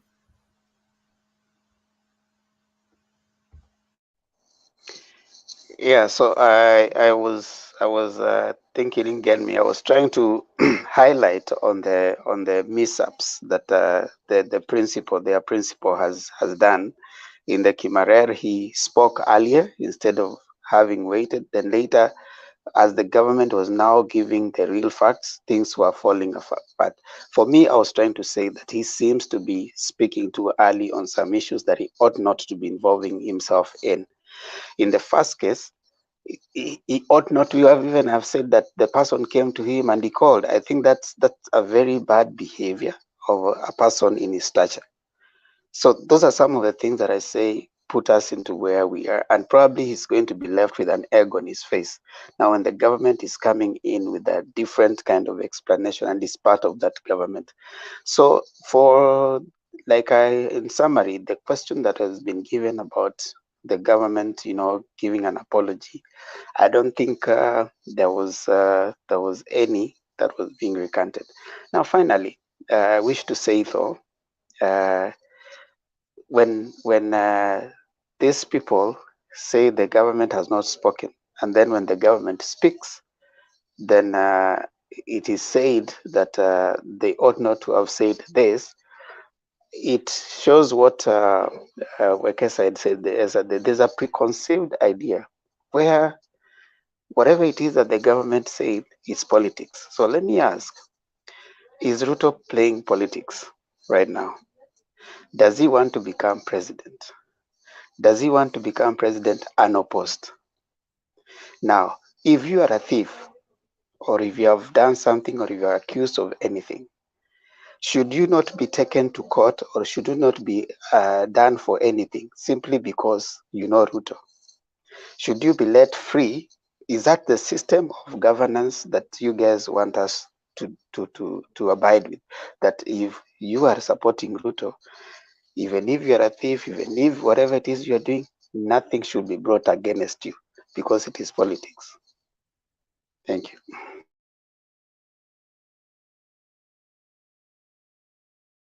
Okay. Any question to? I know Ruben has lifted up his hand. Kindly ask your question. Demba, I know. I can guess you have been somehow been at in airport. One or I'm not sure, but I'm guessing. This person was cleared at Wilson Airport, proceeded to Uganda, and came back. And also, we let us assume there is also a process in Uganda for someone to be allowed to go back. The immigration officer or an officer who will take your passport and everything, didn't see he or she see all those mistakes in that passport? And if there was a mistake in passport, why he was allowed to proceed to Uganda? And also, so far, which action have been taken to those officers? Thank you. That's a very good question. I've tried to highlight to you that the person enters Kenya on 16 February. There's no exit stamp. All right. He enters again in April 1st. There's no exit stamp. He enters on June 24th. Then exit stamp is July 4th from Kenya. Then of course when he's going to Uganda. So I think our question should a wrong, because a wrong was created. So the government should not act because already so many wrongs have been created. This person should not be asked any question. I think you Is have is not that answered me. wait? I mean, you I'm answering you. Oh, Maybe can I If put up this analogy? Have you ever been on the road? Maybe you have a problem with your car. Then you pass the fast traffic police, but they discover you have a problem. Then you call in the next roadblock, and then you are arrested or you are stopped. And the idea was not even for the roadblock that is stopping you. A phone call had been made from the back that person needs to be stopped. Maybe he was overspeeding or something. So the idea that you have passed does not mean you are never wrong. You can be wrong and you are told, make sure when he comes back, you arrest him. Maybe you are taking time to verify the information. So that is not here or there. The idea is, have they found evidence that there is something wrong with this guy's movements? That should be the question. and another thing, Ruben, I want to give you a scenario. A policeman got some traffic offenders, and these traffic offenders were doing high speeds. And then he arrests this one person. Then this person he comes out and asks the policeman, "Why didn't you arrest everybody else?" Then the policeman told him that I'm only one person, so I can only arrest one person. You see, a wrong cannot be an excuse for a wrong at the point at which it is found. And the government has, when it has suspicion at any point, it doesn't owe you an explanation for why. If for example, you have gotten your visas, even you get your visa to come and enter the US, when you get to the airport at the port of entry, they do what they call random check. If they have a reason not to admit you, they won't admit you. They don't owe you an explanation. Now that is what they call sovereignty of a country. It is only right now when I think there's a sense of lack of, we don't act sovereign. We tend to be questioning when the government is not admitting someone. It has a reason to remove that person because the person has suspicious activity. You're not even, focusing on what Matiangi said. The person has had a relationship with someone who was trying to bribe a minister in another country, money laundering. I mean, those are questions you need to ask as a person and as a Kenyan. Does it concern you that a person of questionable character has been found within your borders, having probably snuck into the country? Is something you should be questioning, not whether the person should be in court or not. You see? So in my view, I think we are being insincere with ourselves. I mean, whichever side you belong to, whether you say it's politics or not, I would want the sovereignty of the country to be protected, whatever way. For me, that's what I would say. But remember, please, assume you are traveling somewhere and you go to airport, and with your within airport, when you are cleared, your document has some mistakes. Now, will you be allowed just to travel, and then after you travel, you come back, and now that is when you will face the law? That doesn't happen anywhere, my friend. I mean, unless you got some very serious big brothers protecting you. If for me, I would be concerned when I get into a country why my passport has not been stamped, because that will be a case. I mean, I need to account for my movement wherever I am, because even him, when his passport was not being stamped, there was a reason for that. So it is only that it was flagged. So for you, you should be asking, who was protecting him? Who is this that was making sure that he was moving without his passport being stamped? Who is this that was associating with him? And now that brings the other question that now people are trying to ask. Why is it that there's inconsistency on the kind of business this person is doing? Left, right, and center, everybody is saying is doing. So those are questions I think as a Kenyan and as a patriot, you need to be asking, not whether the person should be in Kenya, is who is this that is trying to sneak this person into the country without proper documentation? If I were you as a Kenyan, that would concern me. And remember, Themba, it was only entry entry in Kenya is where it was not stamped. But where he was going, exit was stamped. But entry is not stamped. Which means there's somebody who is making him, giving leeway inside Kenya. And remember, people sometimes I just get mad for nothing because people like Kariuki, Ruben, who even told us in this platform that he is working in migration. In fact, if I'm Matiangi, somebody like Ruben is the first person I should arrest and put inside the cell.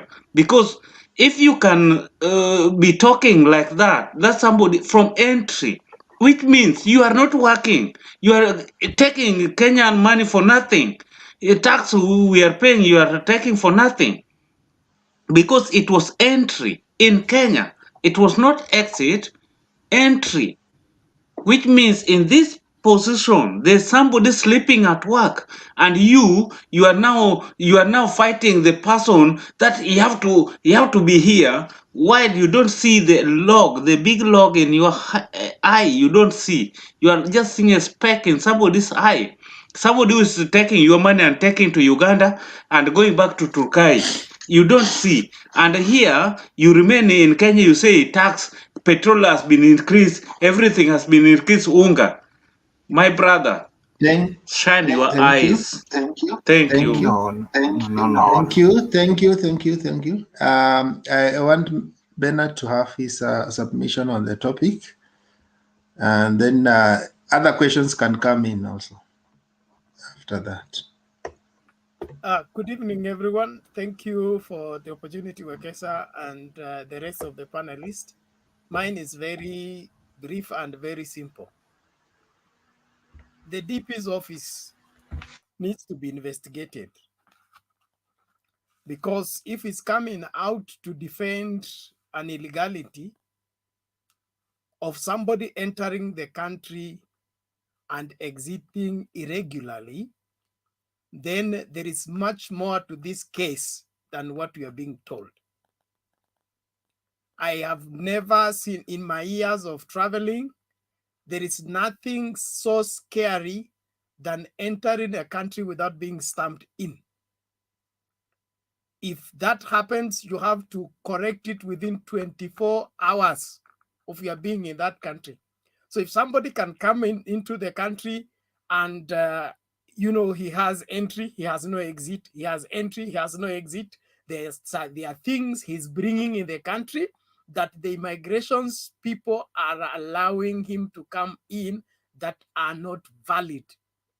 And that is the money laundering issues we are talking about. And so DP has information on the same. If we want to get to the bottom of this, let all the people defending the man, especially from the DP's office, be collected and be scrutinized, because we need to get to the bottom of this. We cannot have a country whereby the second senior most office is shielding somebody to violate immigration rules, coming into the country and leaving, having a work permit with no work, then business investor with no business. We can't be full to that level. And the Sudan team, they better shape up, because this is not business as usual. Okay, they may have enjoyed all this from 2013 to wherever we have come, but where we are going, things are not going to remain the same. We must have a country where we are accountable, where the law works, and coming up with guns blazing to defend a foreigner who has violated immigration rules, and then you say you're going to photocopy and present evidence on how he has been regular in the country. You produce the evidence, and the evidence has gotten you caught into your own trap by revealing exactly how the passport looks. The guy has entry with no exit many times, more than 3 times. That is not the Kenya we are talking about. And anybody holding brief with the excuse that the government is fighting William Ruto. Why is William Ruto in every fault? Why is William Ruto's name mentioned in every issue? There is where there is smoke, they say there is what? Fire. The DP's office needs to be investigated, from the Camorer, from the arms scandal, now this wherever Turkish man, all those things. We have to get to the bottom of this. And that is, in fact, Ruto told us we should leave Matiangi alone. Why are his people attacking Matiangi? Matiangi is doing his job, and to the best of my knowledge, is performing very well. He has given an analysis on how everything played out and why the person was handed over to his country. All these excuses that he needed to be taken to court and all that is not acceptable. We need to have a country where we have a grip of everything that is happening.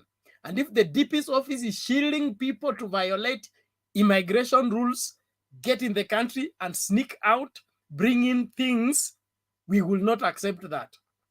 So those who are holding brief and claiming that Ruto is being fought and being persecuted, who is persecuting him? Why is he the only one being persecuted? He's not the only politician. He's not the oldest politician in this country. He's not the only one harboring ambition to become president. Why does somebody's urge and desire to be president become now the reason for the existence of Kenya? That Kenya will not breathe out. If they breathe out, Ruto is being persecuted. If they lift their hand, they are targeting my people. They are fighting everybody around me. We need to get to this matter conclusively. Na tuache mchezo, especially right here on this platform. Let us get serious. If you have no evidence on the matter, don't talk about it. But if we are here to defend a person as they violate the laws of the land, I think we need to have more conscience than that. There's nothing wrong with defending the DP or defending whoever you defend. But when it comes to violating the law of the land, let's analyze the matter based on the law. The few years I've been on earth, even going to Tanzania and coming back, even if the queue is long, I have to stay for hours on the queue, get stamped out, then get back. I traveled just recently, and they required COVID certificate. I waited for COVID certificate for 5 hours to be cleared to get back in the country. So you cannot tell me that somebody enters the country 3 times without being stamped entry, and then you want to blame the immigration officer. No, the immigration officer did not see the person. The immigration officer only stamps your passport when you present it. Not, he doesn't come to your bag to remove the passport and say, I want to stamp for you. That's not the job of the immigration officer. And let us not take other people here to be for fools. Anybody, when you are landing, the first thing you do is get your traveling documents out and go straight to the immigration officer. He checks you out and stamps for you. If you are in the country and you are not stamped in, you got in without the immigration route. So the people that helped you and how you got in the country, you need to be arrested and give their names so that they get arrested. Yeah, and just to add a little bit from Bernard, where you have stopped. One day, maybe there are so many people they argue they have not traveled. One day, just travel, enter the plane, and when you are inside the plane, when the plane is on the air, just try to joke around. Just joke. Say that, oh my God, I'm carrying something that I'm carrying even a battery. It will blast in my bag. That plane will come down immediately and it will look for where it's going to land. They will not even proceed. What does that mean? If you are a risk to a country, if they just suspect you are a risk to a country, they cannot give you even a chance. Because if they give you even 20 seconds, that is alone is that 20 seconds alone can destroy even KSCC, even State House. So they have to take you directly and deal with you directly. If you go to a plane, you just joke. Here where I stay, just take your rucksack. You see this, how do we call it? Backpack? How do we call this bag? Hmm? Go and leave it in the train station, just a train station. They will not steal it, but if you know, they will look for ambulances, they will look for fire brigades, they will look for detonators for these bomb things. All the people will come there, even 5 hours. Even the train will not even move. Just with a bag where you even bought a bread, was only bread inside. Because the security is the most important thing. But in Kenya, you find somebody like Kariuki is talking like, oh, but once the bomb blast, there's even bomb blast, even in Dusit, like last time in bomb blast, that we knew it was going to work. Even the intelligence are telling you people, don't go there. There's going to be bomb blast. Kariuki is going there because he's going to meet a person. Once you've been killed, government's idea, because he's working in this agents of making immigration. The agents, you are not immigration, brother. You are a broker. Thank you. Kizito, Sorry to say it so. Sorry to no, take you like Kizito, that, let because me the tell way you you one thing. reason, you don't give any reason. No problem. I respect you. Your comment. No problem. But I think Aidin is not the biggest terrorism we have ever had in this world. We had some even like Saddam Hussein and so on. And they were very dangerous.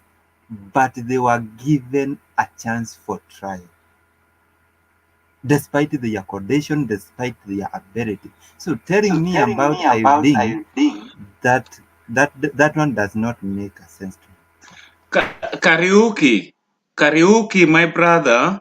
Once there's no country that can test you like a litmus paper Deportation with does the not mean you security. have not been. Security, they don't test like a litmus paper unless it's a security whereby you give bribes. That one is what they can test you like a litmus paper. No security in the whole world. They will never test their security with litmus paper. That is, they say Karaoke, he was a bomb blast person. Even you are Osama. Now I've said I'm not going to kill people. Now I come to Kenya. They will never. Is it under the international law? If you Anyway, understand, no, Ruben, there is Ruben, right this is to what be was heard, Ruben. despite This you is are a what I'm terrorist saying. or anybody. Ruben, this is what I'm saying. Huh? Ruben, when you are taken back to your country, in fact, that's and you are tried there, that is even a fair trial. So don't make it look like he has been charged without being heard. The government said that it was right for them to take him back to his country. He will be taken to court there. So it's even more fair. It's just like in Kenya, we advocated for our sons not to go to Hague, but to come back and be tried in Kenya. So if somebody has been taken to his motherland, don't make it look like he has been tried without being heard. He has been given opportunity to be heard at a fairer place, not in a far land. Let me ask Karaoke so that to be fair to him. Is it okay if you come to your house and someone is inside your house and this is not someone you know, and you've heard that this person has been a thief elsewhere and they're inside your house, and you've come in and you found them inside your house, what's the first thing you will do?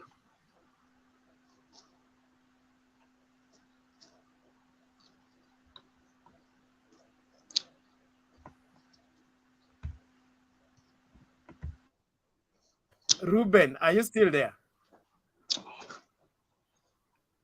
I think he's hanged. But all the same, let me say just something briefly on the same. We keep playing around with words on matter security. Matter security are not matters to be compromised, especially when it touches on the immigration. The immigration is the gate where everybody uses to get in or get out of the country. And when that is left at the whims of who is connected to who, until somebody enters the country without being cleared by the immigration, that is the highest risk we can ever take. And I don't think we are ready for that as a country. There are still traveling advisory being given about people coming to Kenya, and we begin to play games with that. I don't think anybody in their right senses should be playing around with that. So if you want to play politics, do it. You want to vie I'm for asking my seat, brother, vie for it. the leader of minority in the National Assembly. Together, me and you. I have seen today a committee of the National Assembly has brought Matiangi to give evidence on this Turkish man. And I want the media to note that since this man was deported, there has been no statement of protest from the Turkish embassy. No note of protest or from the Turkish government, because they know his habits. But it has been established that the working documents, the working permit rather, this Turkish man had was a forged work for money laundering. And, you know, I saw Ramaphosa giving evidence before a commission in South Africa. Kaluma, we must summon Ruto before the parliamentary committee to speak on these matters and give us an answer if he's being truthful. Angene mano kwa makregi badi nyang. Yeah. Let him come before that parliamentary committee, both in the Senate and the National Assembly. But I think it has started in the National Assembly. Bernard, as you finish, we will, after you finish, we can react on that. Should the matter proceed to Ruto being summoned by the parliamentary committee so that he can be questioned? That should have been done yesterday. And if there is any protest that I'm willing to lead, is that one. The DP's office should appear at the parliamentary committee and let it be no camera meeting. We want the whole nation to be there. Let him table the papers on what business they are doing with him and how he's helping him invest in Uganda and in Kenya. What businesses is he running in Kenya? How many people has he employed so far? So DP and Itumbi and the team, let them prepare their papers. Let the people concerned in the parliament and in the Senate prepare that committee like tomorrow morning, so that by next week.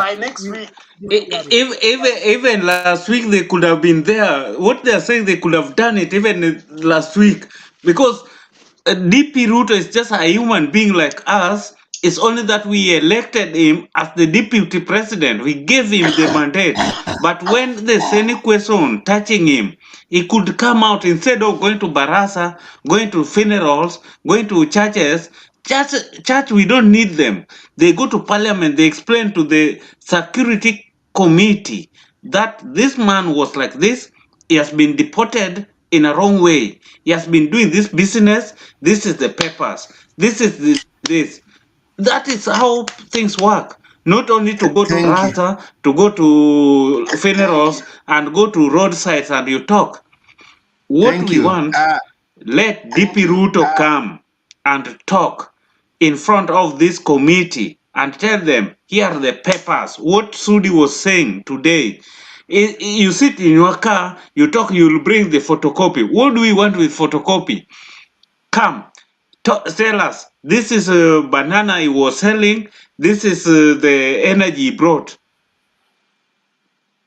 Thank you. Thank you. I want to give an opportunity. I want to give an opportunity to Magara. He has been very patient. After Magara is community. So community, let's have that order. Thank you. Good evening. Yeah, I want also to chip in.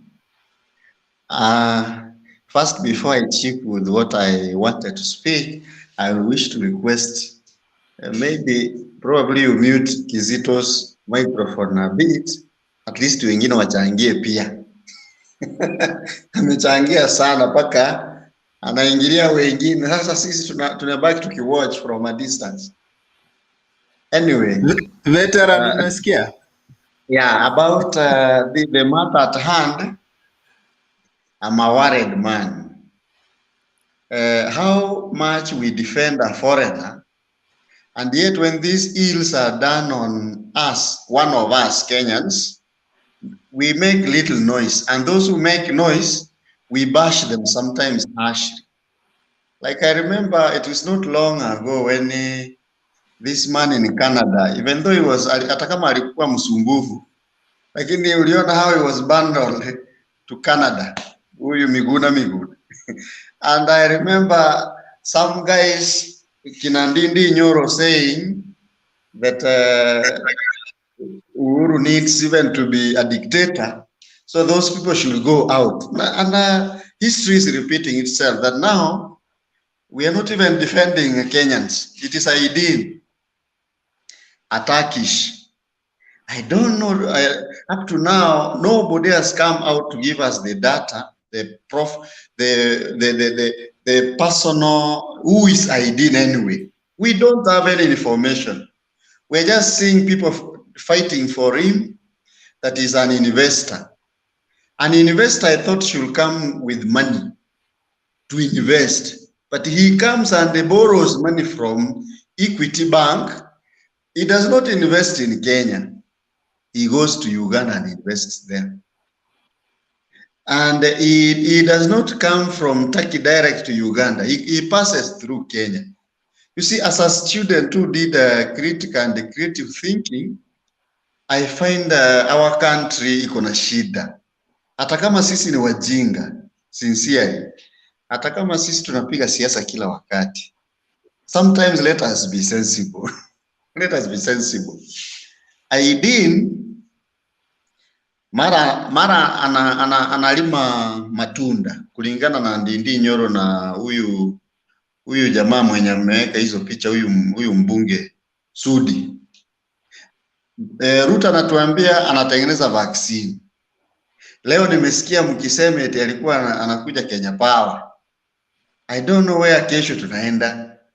It's like we are doing guesswork on somebody. Even I don't know whether that is the true name of that Muzungu.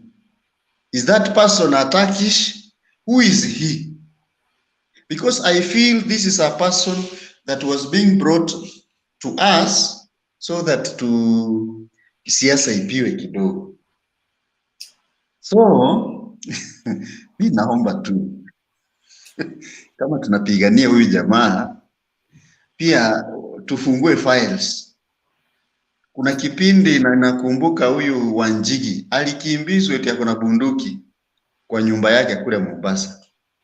And I remember Raila spending a night with him there. And I remember people saying he was alikuwa terrorist. Recently I saw Mike Sonko akiambiwa kwamba akona jeshi anaunda. Nobody made any noise. But here, as somebody with no name, because Aidin is in the mind of Ruto and his people, we don't know him. They have not even proved that indeed real that is him. Then now they are honestly, sisi kiongozi wote anatuambia sisi sio wajinga. Ani ukweli sisi sio wajinga. Magara, before you continue, please. Sorry to cut you short. When you are talking, how do you want to know a Turkai man? Are you a Turkai? Are you a Turkish man? You are not a Turkai. You are an Africa. You are black. This Turkai is somebody you don't even know. Don't talk that you want to know him as if you is your brother. Talk if you see Kizito. If you see Kizito being deported, you can talk. You can tell him that why he came to do this business. The way you don't know him is the way you don't know even the business. Even how he came to Kenya, you don't know. So when you are talking, tell us only what you've heard and why you want to support him. When I'm not a racist, I'm not a tribalistic, I'm not a racist, but because of his color, don't support him as if you know him better than the Turkai people who are not even complaining about him. Thank you. Can I continue? Okay. Yeah, continue. I thought Community Shield alikuwa ananifuata alafu maybe Mugambi. Alafu wengine wanaandika hapa eti ni ODM channel. I thought this is not an ODM channel. It's not an UDA channel. We are just talking about ID. And we are also looking for... It is their democratic right to interpret it the way they want. We are also wanting to know this person. Tunataka tujue huyu mtu. Na kwangu nina haki kusema ya kwamba huyu mtu simfahamu kwa sababu namfahamu kupitia kwa maneno ya wachache wale wamemsema. Na waliomsema ni sehemu ya Ruto inayoongozwa na Ruto na watu wake. Sehemu ya serikali yasema kwamba huyu mtu ni jambazi. Sehemu hii yasema ni investor. You see that? But I will wish that the one that is saying that an investor, they should bring evidence. I don't think issue ya passport and evidence ya investment. I remember one time I went to Tanzania, even when I was rubber stamped my passport on the road, askari walitushika wakataweka kando for long. Hakuna mwenye angenipigania. I am a teacher. I used to teach there. Neither I don't know whether these people know we Kenyans also pass through this. And now here, people are saying that now we are not discussing Ruto, by the way. We will wish, kama vile Orenga ameongea hapa, we will wish also to get answers. Hii kama sio yeye ataenda huko, atume lawyer wake.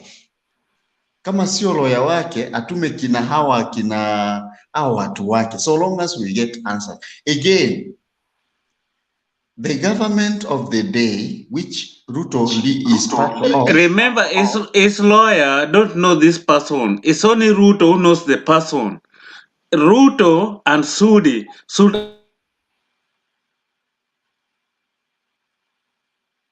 Okay, thank you. Oh, so on that matter, I'm done. On the matter of money laundering, we are not in Kenya. We are not new to money laundering.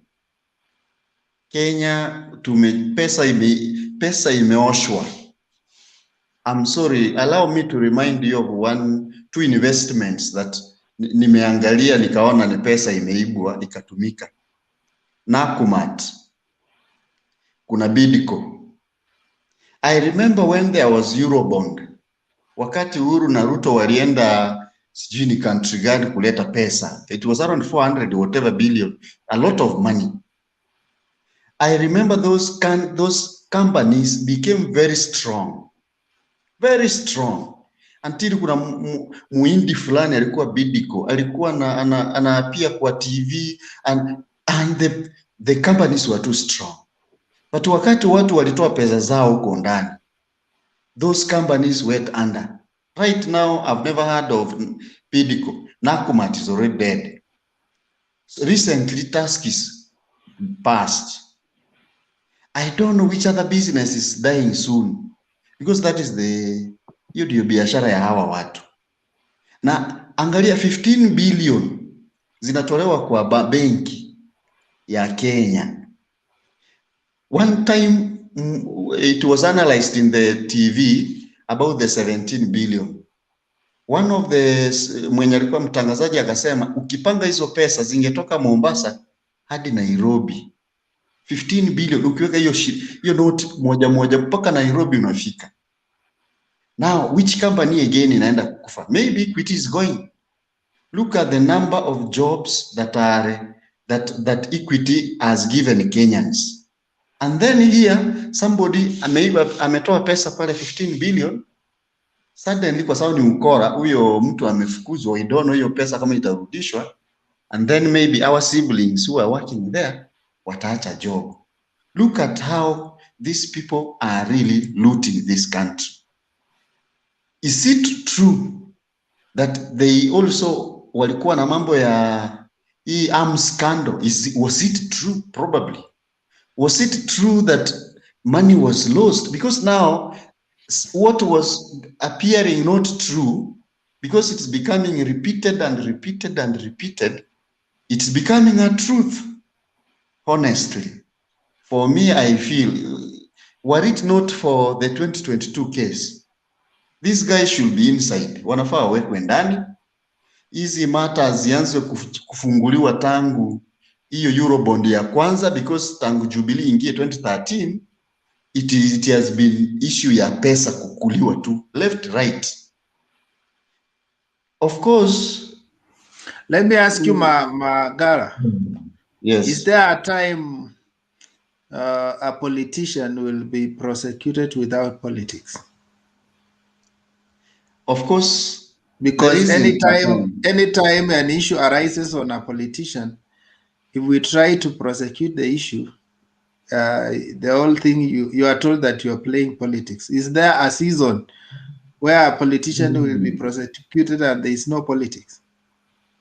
Let me tell you, in Nyeri and in Kirinyaga, allow me not to quote the name, but the story is there.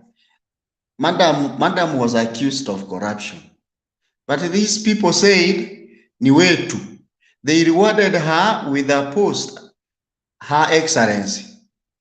Wakati walikuwa na shida na yeye, wanamleta kwa Senate, tena wanaulizwa, malaika wenu tena amegeuka, amekuwa shetani. It is only in Kenya whereby, like right now, if Matiangi is crucified, we people from Kisiland will say, leave our son alone. Another route, if Ruto is crucified, najua to Central Rift Valley, some of our people will watapiwa mikuki na mishare. You see that? That is the Kenya we live in, and that is a reality. I don't know when one time we shall get a radical person who will atafunga macho, achukue action, even if it's painful, sincerely. Eti mtu anarusha kwa social media, huyu Itumbi na Sudi, eti anarusha passport inatusaidia nini sisi? They have been making noise for so many days about a mzungu. Sijui kama ni mzungu ama ni oria. But they have not told us what benefits we have gotten for that association they had with this person. Wanatuambia eti Uganda inatengeneza vaccine. Je, aliwekeza kwa biashara ya Wakenya? Anyway, allow me leave at that point. Thank you so much. Next person is community ancestor. Tumemweka sana until he's becoming an ancestor. No. Yeah. By the way, I'm always patient. I'm always humble. Sipigangi vita hata Benana nijua. So in fact, mimi ningalipenda kuchangia namna hii. Any matter concerning security. In fact, this is life and death if we joke. Because you know, kama haujui a definition of security, ambapo Matiangi ako kwa hiyo, yeye ndio boss kwa hiyo docket, it is safeguarding of life and property. Ushaona sasa. So Ayadin ameingia airport JKIA, na ninashuku sana huyu mzae alitumia VVIP ama alitumia kitengo chingine tofauti, whereby immigration officer hawakufanya nini, they did not stamp entry yake ya kuingia, entry stamp ya kuingia Kenya, sababu kulikuwa na sinikisho na wale ambao alikuwa anakuja kuwaona. In fact, kuna ile methali ambayo inasema kuwa nionyeshe rafiki yako nami nitajua tabia zako. Bas, sasa leo I support Matiangi kuwa in fact Kenyan government doesn't owe Ayadin or Turkish government for deporting this very guy, because this very guy, angalia, yeye ameingia Kenya kwa namna ya kufunja sheria. So mnataka tumpembeleze kama mtoto mwenye anapewa nyonyo? No. Vile jamaa alifurushwa, wacha aenda atulie kwao Turkey, because he is a threat to us.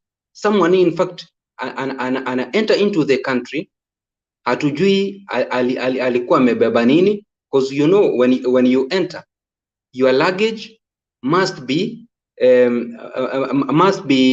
screened. Kuna rapscan machine ziko pale, ama Heinman mimi amescreena. When you enter any airport, lazima utoe belt, utoe viatu, kuna protocols. So huyu jamaa kama hakustambiwa, hiyo inamaanisha kuwa zile vitu zenye aliingia nazo Kenya, hata sasa hivi ni Mungu tu ametushikilia. So this guy was a security threat to the country of Kenya. Now, in fact, jana tulielezana tu vizuri. Maybe kwa hao wageni wenye wameingia hawakuwa jana. Niliwaambia tu vizuri about the definition of an investor. Kuwa an investor is a person or organization that puts money into a financial scheme in an aim of getting a profit. Sasa Magara vizuri amesema kuwa the guy alikuja Kenya without anything. Amekuja tumempatia 15 billion. Ushaona? Ameenda ameinvest kwa matunda, vile Sudi alisema, ameenda ameinvest pale. Sasa ile faida yenye itatoka pale, hiyo inamaanisha kuwa atakuwa analipa hiyo loan. So sisi kama Wakenya ni faida gani tumepata? Because tunataka somebody kama investor akuje na pesa apump Kenya, akisha pump watu wetu wapate kazi. Na nimesikia kuwa eti maybe huyo jamaa hakuwa anakuja kuinvest Kenya, alikuwa anakuja kuinvest, alienda kuinvest Uganda kwa vaccine. Ni mambo mingi. Alafu jambo la mwisho ni hili. Look here, we are defending someone who has messed up with immigration rules of our land. Ushaona sasa, huyu ndio William Samoei Ruto, Ndindi Nyoro, Sudi na hao tanga guys wako up in arms to defend this very guy mwenye amefunja sheria. Ushaona sasa. Alafu watoto wetu wenye wako Saudi Arabia, wakati wanapitia shida ngumu, wanauliwa. Nobody is coming to defend them. Sudi akuji kwa defend, Ndindi Nyoro akuji kwa defend. Right now since 2019 we have lost 93 ladies when walikuja kujitafutia unga Middle East, and people are keeping quiet. But this guy, just one person, people are in the ranks of Ruto are in arms, up in arms, defend. That is very wrong. As I finish, kama hakika William Samoei Ruto anafanya kazi ya money laundering, his accounts need to be frozen. Inastahili kama itathibitishwa kuwa hakika William Samoei Ruto na watu wake wanafanya wash ya pesa, their account must be frozen. Alafu kutoka hapo process of law ifuate. Kama watafungwa wafungwe, ama ana hatua yenye watachukuliwa wachukuliwe. I rest my case.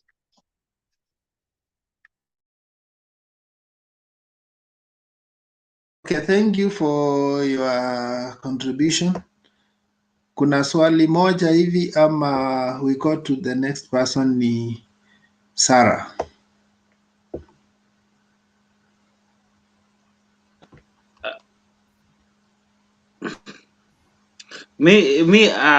Sina swali, but I just want to add on top. You know, we Africans, we always talk that there's racism. Racism comes because we Africa, we demean ourselves so much to an extent that if you see any white person, so long as you have another color, you think it's very important. That's why I really support ancestor. How do you call, man? We'll just call you ancestor because you are ancestor. I support him because Jina langu ni Harun. Okay, Harun. I support him because, you know, the only problem we have, this thing could not have even have a problem.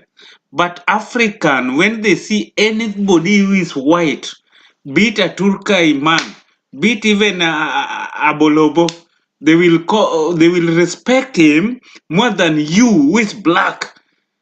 Me, I'm telling you, I'm in a white country, but I hate white people because they are people like me. And I always tell them that we have the same blood, only the blood we share. These Kenyan people like Ruto, they support him because they thought that a white man, you know, before when they colonized us, we thought that when they come with sweets, we enjoy their sweet, we think that is something. But right now we can make sweet by ourselves. I'm telling you, my brothers and sisters, this was a calamity. It was going to be a disastrous. Somebody wants it has undermined the security protocols of our country, must be taken back to his country, especially Tulka Iman. I will never support. Thank you. Bye. Good night. Sir, good night. Good night.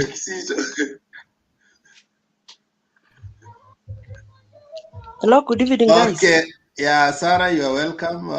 You can make your contribution. Yes, I wanted to tell these other guys from the other side that I think this forum is for everybody, not ODM only. So as me, there's some other things as much as I am what do you supporter. mean? What do you mean by that? No, there What do you mean by there are that? some people who are they are replying some messages there that this forum is only for ODM. So I want to clarify that this forum is for everyone. Yeah, it's only that we don't, you know, you don't have entry passport ya kuonyesha wewe ni ODM and mimi when I give chances I base on who came earlier. Clarity that yes. I want to put some clarity that this forum is for everyone. Yes. There is no UDA, there is no ODM. So long as you follow the channel, you will be added inside. You bring out your views. First and foremost, I wanted to say this thing. I personally, I hate this white with passion. Mtu mzungu sitaki kabisa with passion because of what? watu tukienda huko ng'ambo, I've got so many relatives abroad. There is even other one mwenye alitoka juzi akienda huko. Ufika huko wanawekwa 2 weeks quarantine. Lakini sisi wakikuja Kenya tu wameingia. Hivyo ni kama choo ile mtu ameenda hii ya municipal. Of which we need to have our own stand as Kenyans. Hii mambo ya kuchezewa hapa hapana. Na kuna hizi vitu ya security, it is beyond our political grounds. It is beyond. And how I will speak my mind. Even if I'm from UDA, lazima niseme ukweli na niseme kitu yenye iko kwa roho yangu for the sake of other guys. One, hii mambo ya hii Harun mimi sijui, na serikali isijaribu kutetea. Hata nashindwa Kalonzo anaenda kusema nini, kuongea nini na watu ya hiyo taki, kusema nini. Tayari the guy is there in their own country, let him stay there. They give us peace. Na sasa tuongee kuhusu wenye wanaumia huko nje. There's some guys wenye wanaumia in other countries. But sisi bado tunaimba tu iodine. Iodine, tunaimba iodine mpaka lini? Hata mkituwekea mpaka passports. Akina huyu mwenye ameshikwa saa hii, Itumbi. For real wametuwekea passports. How true are we with those passports? What we need is something tangible. Hatutaki story ya kupitia huko msituni. Ni kama ule unaingia kwa mahindi ndani unaenda kupregnate bibi ya mwenyewe na kufika huko nje unakuja kutuchekea. Haiwezekani. Tuambiane ukweli. For real nimekasirika.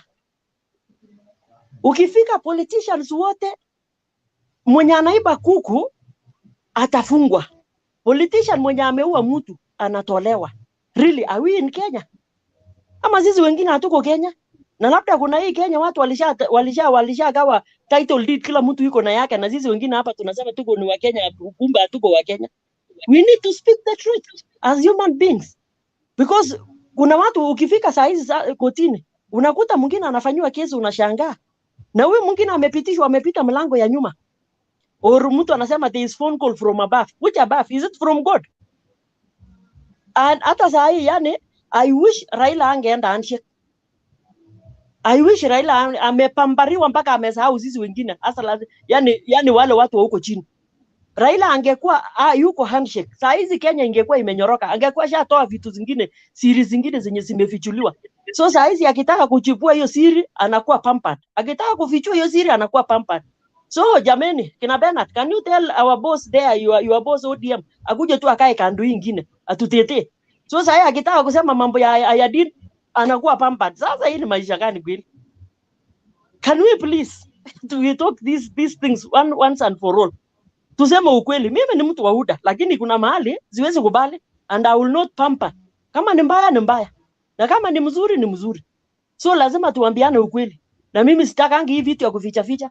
And I will see, people will inbox me, but I don't care. But I've spoken my heart for the sake of other Kenyans. So I will continue. Nilikuwa nimeingia nyasi kidogo. So wacha tuende huko tukisikia hii maneno ndio nitaendelea na ingine.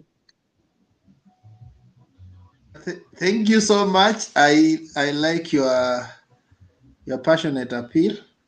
And we have been actually saying that on this forum, all of us come from different political camps, but it's never wrong to be objective when you make your submissions. Just remain objective. These are the issues. If you are a judge and such a case is brought before you, how do you prosecute it? And thank you so much. I love your view of the whole situation. I will call next. Alikuwa nani? Bernard, nitolee hii bana niangalie majina. Can I just you can ask a question as I I think I like Sarah as much as she supports UDA. She's very objective. I've listened to Sarah here before. I've listened to Mwangi. They try as much as possible to be objective. I think sometimes when you look at issues Kenya, it cuts across political divide, whatever persuasion you are. And Sarah, what you have said, I think it's very important. You've actually mentioned something that I thought, and I think we need to question ourselves, especially hapo umesema kwamba mtu mkubwa wale mabwanyenye wakienda kotini unaona like the political class ina stop what they are doing na wanaenda kuwatoa kule ndani. Or recently ni Rigathi Gachagua, now that has become his song everywhere, anaenda anasema anakuwa targeted in spite of the fact that there's of course investigation and evidence aliiba pesa kibao, but we are yet to see photos of those same politicians kama wameenda kutetea mtu mdogo hasla ameshikwa pale kijijini na wameenda pale kusimama kwenda kumtetea. So you see, I mean, it's something that cuts across the political divide. It's not that whether you are UDA, ODM, or whatever. So I like the objectivity, and that's very important. For the record, Bernard and I are not twins. Kidogo, let me add on what Nania said over there. And I wanted also, I think even the leader of ODM is hearing these things, and I know even the leader of UDA is hearing, and the president is following these things. Lazima hii mshene yote itawafikia. One, I want to appeal to our former prime minister. Awache hii kitu ya kwenda kusanitize watu huko juu. Mtu anakuwa sanitized, alafu akirudi hapa chini anasema mimi nishaonana na baba nimemaliziwa. Kama ni mbaya, wache ikuwe ni mbaya kwa kila mtu. Na tuambiane hii ukweli, because hata ile ya huyu governor Waiguru, si ilikuwa sanitized. Ilimalizwa ilifagiliwa kabisa, ingie chini ya sofa set. Iliisha kabisa. Na kuna mabilioni na mabilioni, na kuna wenye wanaumia, wenye majina yao ilitumika. Watoto wao saa hizi ni machokora, lakini one of the person bado anaingia huko na akiambia watu mimi nilienda kuoshwa mwosho moja, sijui ni mwosho ile aerial ama ya omo. So please, lazima hao wa viongozi tuambiane ukweli. Kama ni mbaya, iwe ni mbaya. Okay. Maneno ya mwosho mmoja, naomba niseme hivi. Okay? Baba hana ofisi ya kusanitize mtu yeyote. Viungo vya serikali vinavyohusika na masuala ya corruption, kuna anti-corruption, kuna DCI, au wakiclear then you are safe. Lakini baba ni raia, anaendaje kusanitize mtu alafu anakuwa free from the grip of the government? Bernard, there are some people wanaendanga kwa baba upper hill. Unasikia? Yes. Yes. There are some people na wakitoka huko wanasema sisi tumeshaenda kwa baba, baba ataongea neno moja na tunakuwa free. So please, tuambiane tu ukweli. This time around, hakuna haja we don't want to pamper anyone. Wacha tuambiane ukweli. No, hao watu so, ndio ile hapa ile ambia baba hawezi kukilia wewe wakati wewe uko na makosa ambayo serikali imekushika nayo. They are using baba to justify their wrongs. Let them stand up and go and clear their name at the DCI, watoe files to approve cases zao. Sawa, let's go to this issue of NYS. Wacha tu tusiende ingine twende ya NYS. Yeah, can I answer you? Kuna mahali ilifagiliwa. Can I answer you? No, just a minute. We nyamaza kwanza, it will come your time. Hold on, Andrew. NYS baba alitoa evidence. Lakini serikali yote ya Jubilee kakuja akasema anaona wivu kwa sababu Waiguru ameenda kusafisha Kibra. Baba akatoa evidence, mkasema hapana, Waiguru ni msafi, hawezi kukosea chochote. Haya, msafi kama nini? Akaenda anti-corruption ikasema yeye kwanza ni witness, sio corrupt. Okay? So ikafika time ya election. Watu wa Kirinyaga wakasema minji. Haya, baba akasema simulitaka minji. Chukueni nini? Minji. Minji ndio huyu amefanya kazi Kirinyaga, wakasema hata huku Kirinyaga ameanza kubeba. Aletwe wapi? Kwa Senate. Sasa kufika Senate, sasa wanasema baba ndo alifanya nini? Alimclear na wapi? Alienda kusanitize hapa hivi. Kuna mapicha inatembea social media. Kutembelea baba, na baba ni baba wa nchi mzima. Hawezi kataa mtoto kuja kumuona. Don't pamper something which so let me put this thing on the point. Let me put this thing on the point.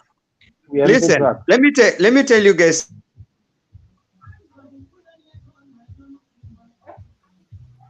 Is it Andrew? Unmute Andrew. No, Andrew, you are on mute. Oh, okay. I'm saying there's one thing you guys are missing in politics of Kenya. I'm not saying that Raila is bad or Uhuru is bad or Raila is bad. The truth of the matter is the Kenyan politicians, all of them are thieves. The only difference is the level of the thief, the level of the stealing they're having. Unajua Ruto anaiba na mabavu. Akisema utanifanya utadu, ni kama vile umeenda ukapata msichana, nimekunyang'anya msichana na nguvu. Let me go back to May scandal. Who helped Ruto to come out of the May scandal? Raila. Okay? Who helped Waiguru to come out of that NYS thing? Jubilee people. So let's not try and put Raila's name, and you know very well, nyinyi wenyewe watu wa Jubilee, mnakarangana, mnapika omena hapo ndani na omena inanuka. Ikisha nuka, mtakimbia. The fact remains is this: Ruto, he was not. Ruto is corrupt. Starting from the K94, inaitwa ile wakati ya KANU. And let me be honest with you. Better the devil you know than the angel you don't know. The devil in Kenyan politics now is Ruto. Who created that devil? It's Raila and Moi. So mnatuambia nini?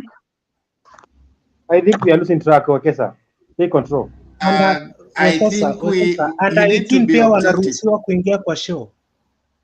Nani under 18? Naulizia majirani. Raila Okochuna. Okay, so we need to have Bernard make his submission, then we go to Mwangi. Huyo Auma amesema nini kabla Bernard hajamake sijui nini yake? Bernard, not Bernard, anaitwa Abok. This guy Andrew was talking. Amesema nini? Wewe umemsikiza? Andrew was just reacting to what Sarah has said, and he thinks that everybody is corrupt. What is your take? But I know you want to hijack the meeting and make contribution. Hiyo ndio point alikuwa anang'ang'ana hivyo kusema. Okay, Andrew was very passionate and said he wants to put things in perspective, but in the finishing, I didn't see the perspective he put, so I don't know. Okay, so my perspective. Let me repeat myself. My perspective is this. Perspective haitasikika hata ukirudia mara 10. Okay, ni sawa. Okay, ni sawa vile utaiweka. But the fact remains kile nilikuwa nataka kusema. My reaction was, listen, my reaction is this. Don't make Raila look a bad person, and we know the devil in the house is who. Period. So that's the perspective. Exactly. Okay. We had the perspective. Anyway, that is his opinion. I think his time will come and maybe he will expound more. Abok or Amok? Kimor. Yes. Yeah. Thank you, Bwana Wekesa. Are you able to hear me?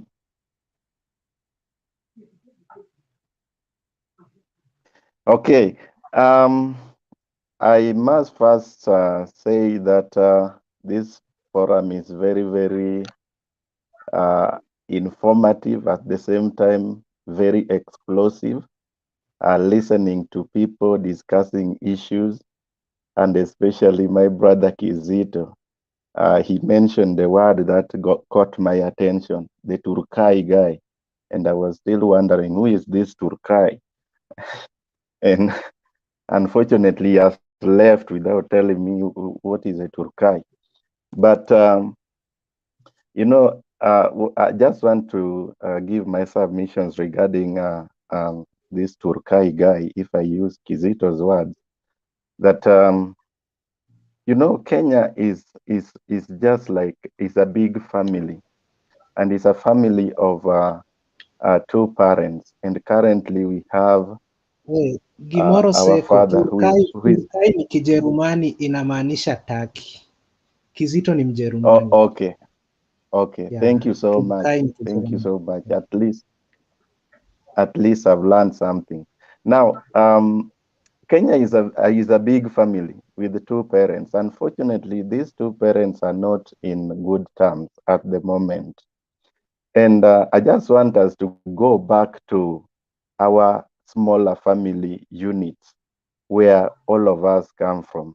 If you are married, you are with children, take a good example of you looking for a house help or just a farm hand. And after getting a farm hand, you realize that this guy killed in his village and have decided to employ him.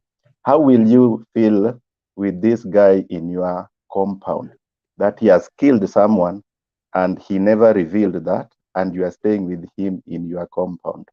I don't think any of you here will stay with that person even for the next 1 hour.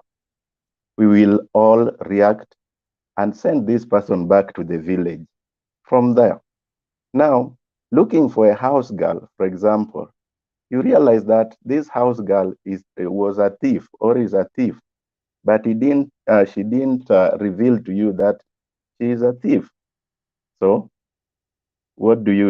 You can't trust that girl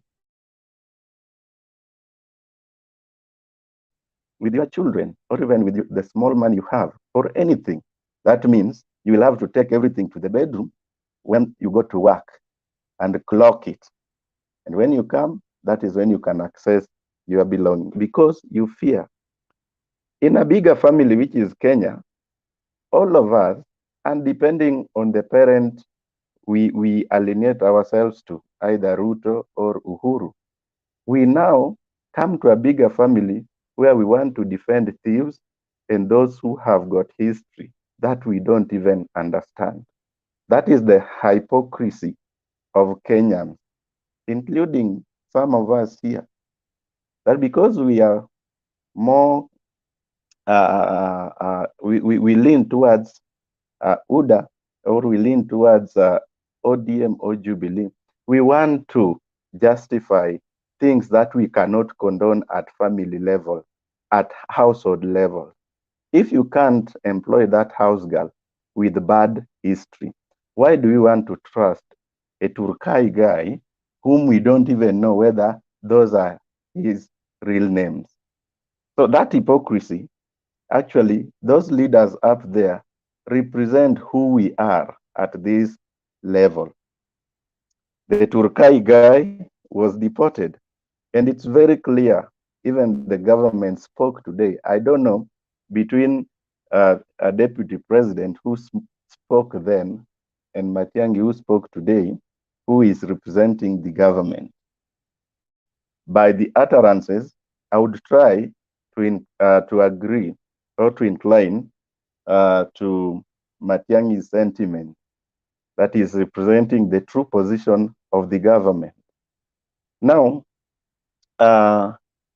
regarding Ruto being summoned by Parliament to clear the air on this whole saga, I think the moment this issue came into limelight, that should have been the time. That should have been the right time for him to be summoned to clear the air, because as I said, Kenya is a big family, and Ruto is like the mother or the wife, and Uhuru is the husband. Now, you try to imagine your mom bringing a visitor in your homestead, and this visitor, we don't know exactly amekuja kufanya nini.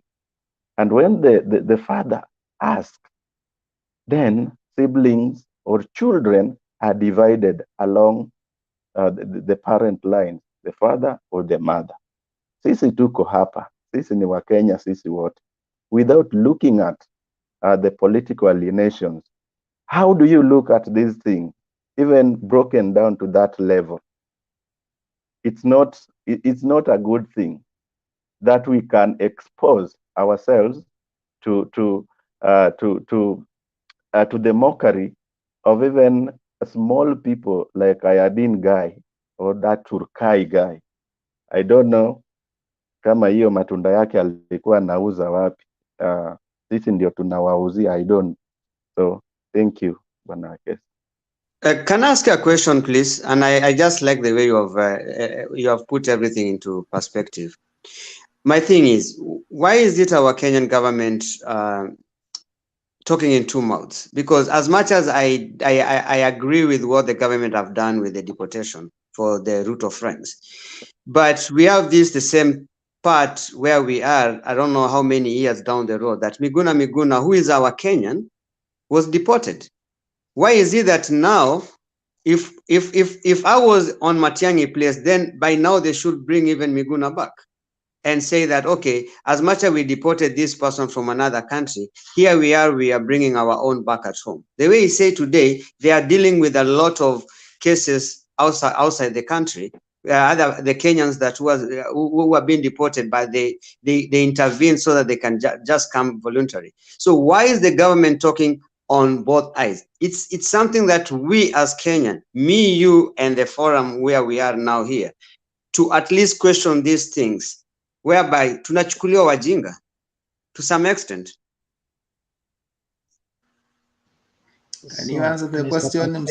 What's your question, Mr. Perspective? So my question, why is it the government talking in two mouths? I think Andrew. I think it's not. I think the analogy is not always two mouths. It's talking both sides of the mouth. It's now, just Andrew, one mouth. I think, Wekesa, if you allow me, Andrew, we ought not to confuse the two scenarios. No government comes for you to get into that country. Government starts interacting with you at the port of entry. Up to this time, we have not had any time where Miguna has tried to come back to Kenya. And what has happened since then? And the case of Miguna is different. And someone said it here a while earlier. It was because he refused to sign some papers of entry. So his case is different from this one. For today, probably you would limit yourself to the case of the individual that we are talking about and commenting around it and giving your case, because one wrong does not excuse another wrong. Simply because someone else was allowed probably to come into the country illegally does not mean the next person should be allowed to come into the country illegally. So arguing within the context of what you're talking about and treating the two cases differently would suffice. To trying to marry the two, you'll probably get confused in the process and imagine that maybe there's a linear reasoning to both of them, which is not the case. And that's why I agree with you on that point. But the only thing is that's the problem with the Kenyan people, whereby because I steal yesterday, Andrew, I can actually steal tomorrow. So because Miguna was deported, so Andrew, even this one can just be deported. Andrew, listen first. In the case of Miguna, we are dealing with citizenship. The case of Ayadin, we are dealing with the investor. Those are completely two different things. Miguna has dual citizenship. So even where he went is still his country. Where he left is his country. This is an investor. So if you are to borrow jurisprudence, you borrow from another case that dealt with an investor. You don't borrow a citizenship issue you don't cite a citizenship issue in the case of an investor. You are completely wrong. Just look for another case of investor and see how it was dealt with, and then say, in this case of investors, this is how the government dealt with it. Why is it different that is dealing with this investor in a different scenario? So that you don't mix up issues. Ama ende huyo Miguna. We are still dealing with Ayadin. No, and that's you guys are not understanding my point. If I can take you back when if you can't understand yourself, how will we understand?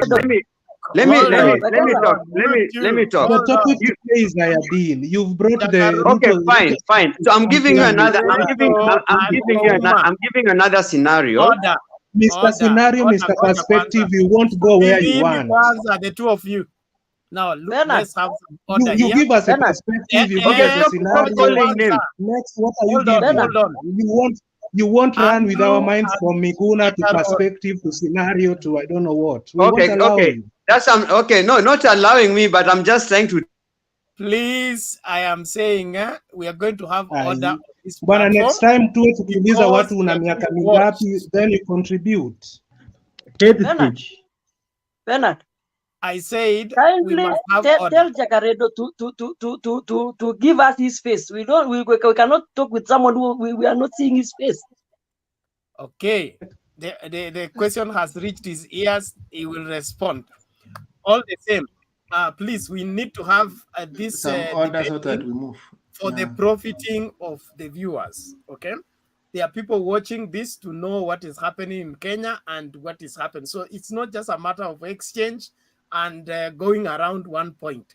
Miguna case is still a case before court. It has many issues around it. It is about immigration, yes, but this purported investor, fruit, wherever, he has many businesses, yet we don't know which business. So this is another case we cannot even be comparing the two. But we have a tendency of trying to deviate the debate by introducing a new debate inside this so that we dilute what is being done. Let's avoid all that. Let's face what is before us and exhaust it to the later, to the best of our capacity. And then, like what Orengo said today, I support it. Anybody who has any information about this Ayadini man, tukutane wapi? Bungeni. Na kamera zote ziwashwe. Watu watoe evidence yao, vile alikuwa anaingia, alikuwa analeta nini, ameinvest wapi, kwa industry gani, ile vaccine. Picha nimeona ya Uganda, there is no vaccine factory in Uganda from the picture I received today. That they were laying the stone for Sasa kampuni zinajengwa from that particular foundation. Ulikuwa nataka waanzie Linton ndio wakuje kwa foundation. Kampuni bila jina. NASA imetuingia sana kwa akili. Ben, nyumba ikijengwa inaanzia foundation. Wewe umeona foundation usharuka eti haiko. Mimi nauliza, foundation inakuanga launched mpaka inaita foreigners to witness the digging of foundation. I will invite you to come and witness my own foundation for my village kitchen. Hey, so, Ben, mambo. Ben, kwa hiyo issue ulikuwa na Awekesa, give me a minute please. Anyway. Yeah, okay. Ben alikuwa anataka aturudishe kwa topic. Ni huyu jamaa wako Andrew Auma amekuja kwa topic na feelings. Tunaongelea Ayadini. Andrew asharuka sijui. I'm not saying Raila is a thief. I'm not saying Uhuru is a thief. Ben, who is the thief? If you want to tell us the thief, mention the thief. I was responding to the lady. I was responding to the lady, and it has been made clearly what I was responding to. Period. But the lady was talking about the topic. Wewe umekuja ukachukua topic ukaleta yako complete. Jacoredo, you have not responded to Sarah's appeal. Yeah, he's running away from the question that he was asked. No, hold on. Which question was I asked? Maybe the lady can repeat the question again. Sasa unasema I'm running away from the question. Na wewe mwenyewe hujui swali. Sasa wachana na huyu amelala. Sikiliza. Jakaredo alete sura. Kama hakuna asipewe chance ya kuongea. Sasa ni mimi peke yake sina sura kwa nini? Ni wewe peke yako huna sura hapo. Sara, ukisema sina sura inamaanisha mimi ni sura ngumu. Hauonekani? Wewe sura mzuri lakini hauonekani. Nani anasema sura mbaya tabia mbaya? Jack, are you aware of the topic we are discussing today? Habari kuteta tu. Nimeomba dakika moja kabla sijavamiwa. Kwanza huyu Sara ananivamia na ni mtu wetu. Nimekuja kumpea support. I want to deal with Andrew Auma mpaka ajue topic ya leo ni gani ndio asilete story na Ruto. So unajua huyo ameotea ndio anakutuka zaidi. Ask me your question then I'll answer you. sir. Who said I wanted to ask you a question, man? Okay, then Free why are you now. complaining? You can just go sleep on your darkness of the camera. And moderator is seriously laughing. I don't know. I can Moderator, also answer this. don't give out Andrew, without seeing the face can of we the move? person. Oh, Andrew The and next Jack, person. hold your horses. Now let's move forward. The next Weke, person where was we going? Mwangi. Mwangi. Next person. It's Mwangi, then Jacoredo, and then Tolos. So in that order. Okay, thank you very much. I think me will be a bit brief today. Today my point is not very political. About this guy was arrested, about the apologies made, and somebody else who said today that the government did not apologize, all those things. So I think my point will be very brief. Ruto's apology was as political as the arrest was. The arrest was political. So was the apology. I think the last time I was here, I think it was immediately after that guy was arrested. I told you he'll be deported. He was deported by Monday to avoid him being convicted in a court of law because they could have lost badly. So they didn't have any evidence. At his stamp, yeah, incoming and whatever. Not everybody gets stamped in, especially if you came through a VIP or a diplomatic entry. You don't get stamped in every time you make an entry. Then bacha kutingiza kichwa. I'm telling you the truth.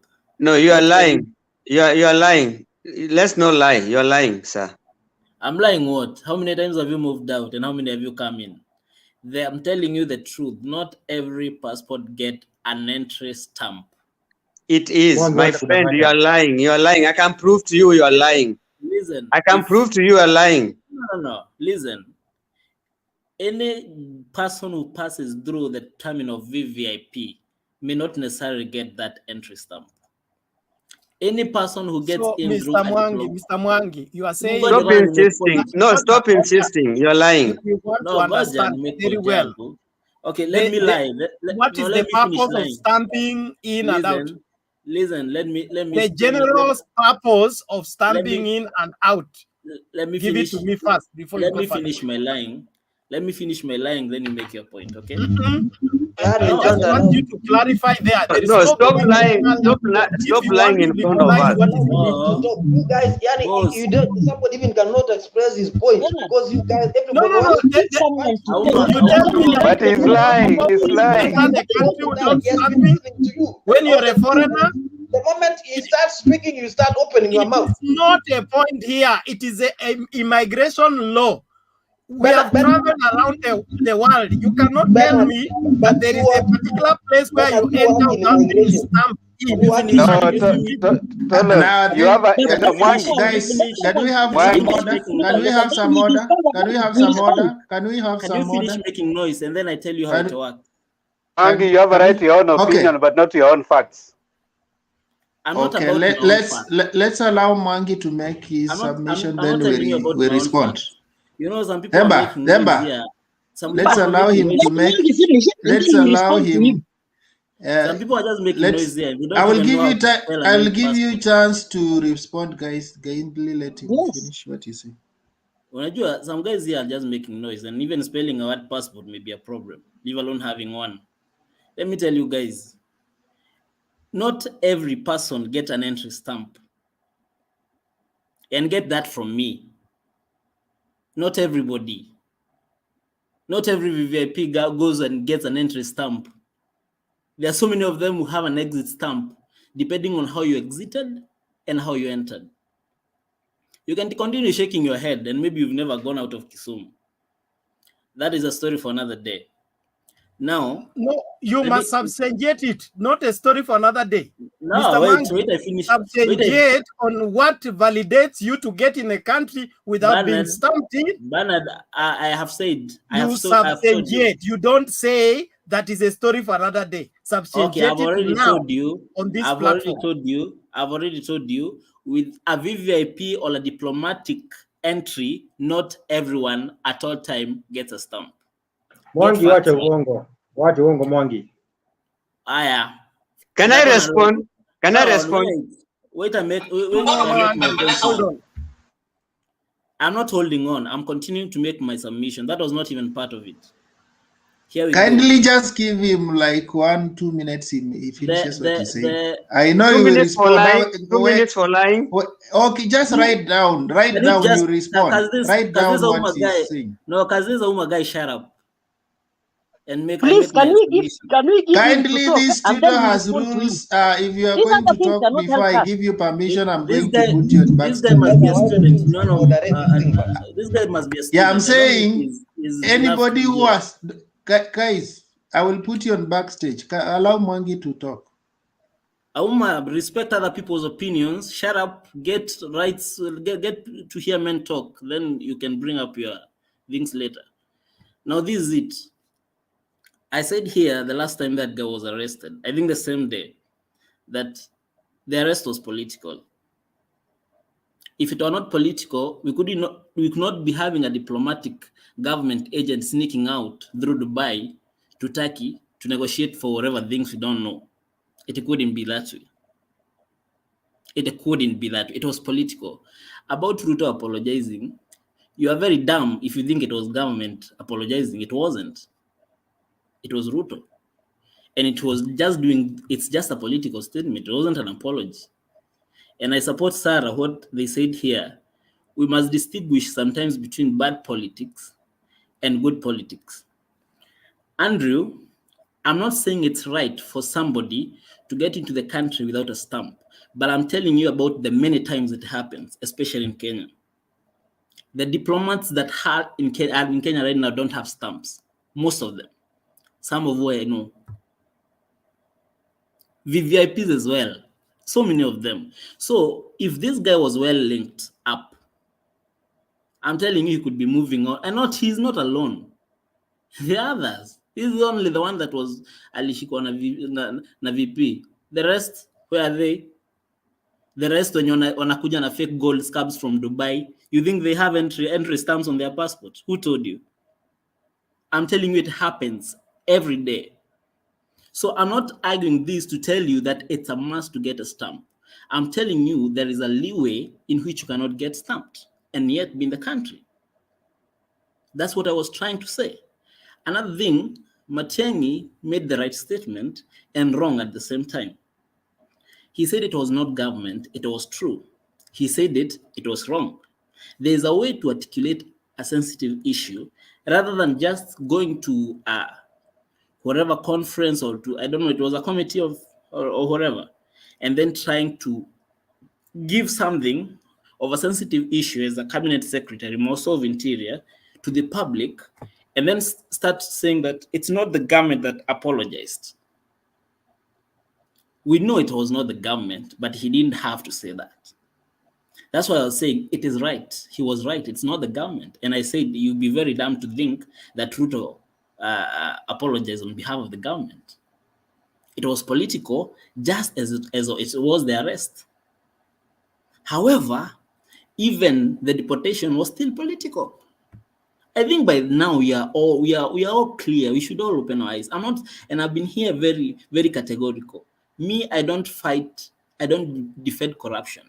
Yes, I may be supporting Ruto at the moment. And for the longest, if the issues go on the way they are, is the guy I'll vote for. But listen, there's a time that we should differentiate between facts and things that are pulling us behind. There's a time that we have to differentiate politics and vices that are directly affecting us. If somebody is involved, I know the integrity of a president matters a lot. I'm not saying that Ruto is really good being surrounded by all this stuff, this whole kind of things that doesn't look so good. It doesn't really feel so good for us also who support him. It doesn't feel good too. But listen, you also don't turn a blind eye to the way the government is handling this guy, is handling and politicizing everything to come up with a propaganda that beats this guy all the time. If this guy was a terrorist, there was no deportation of a terrorist. Ever heard of it? No.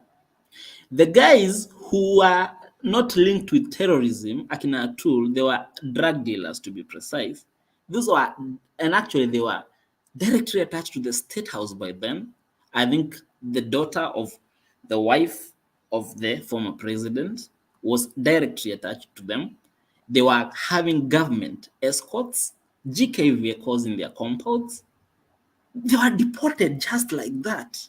At that moment, they were not terrorists. You've never heard of any country deporting a terrorist. Not before the judicial process.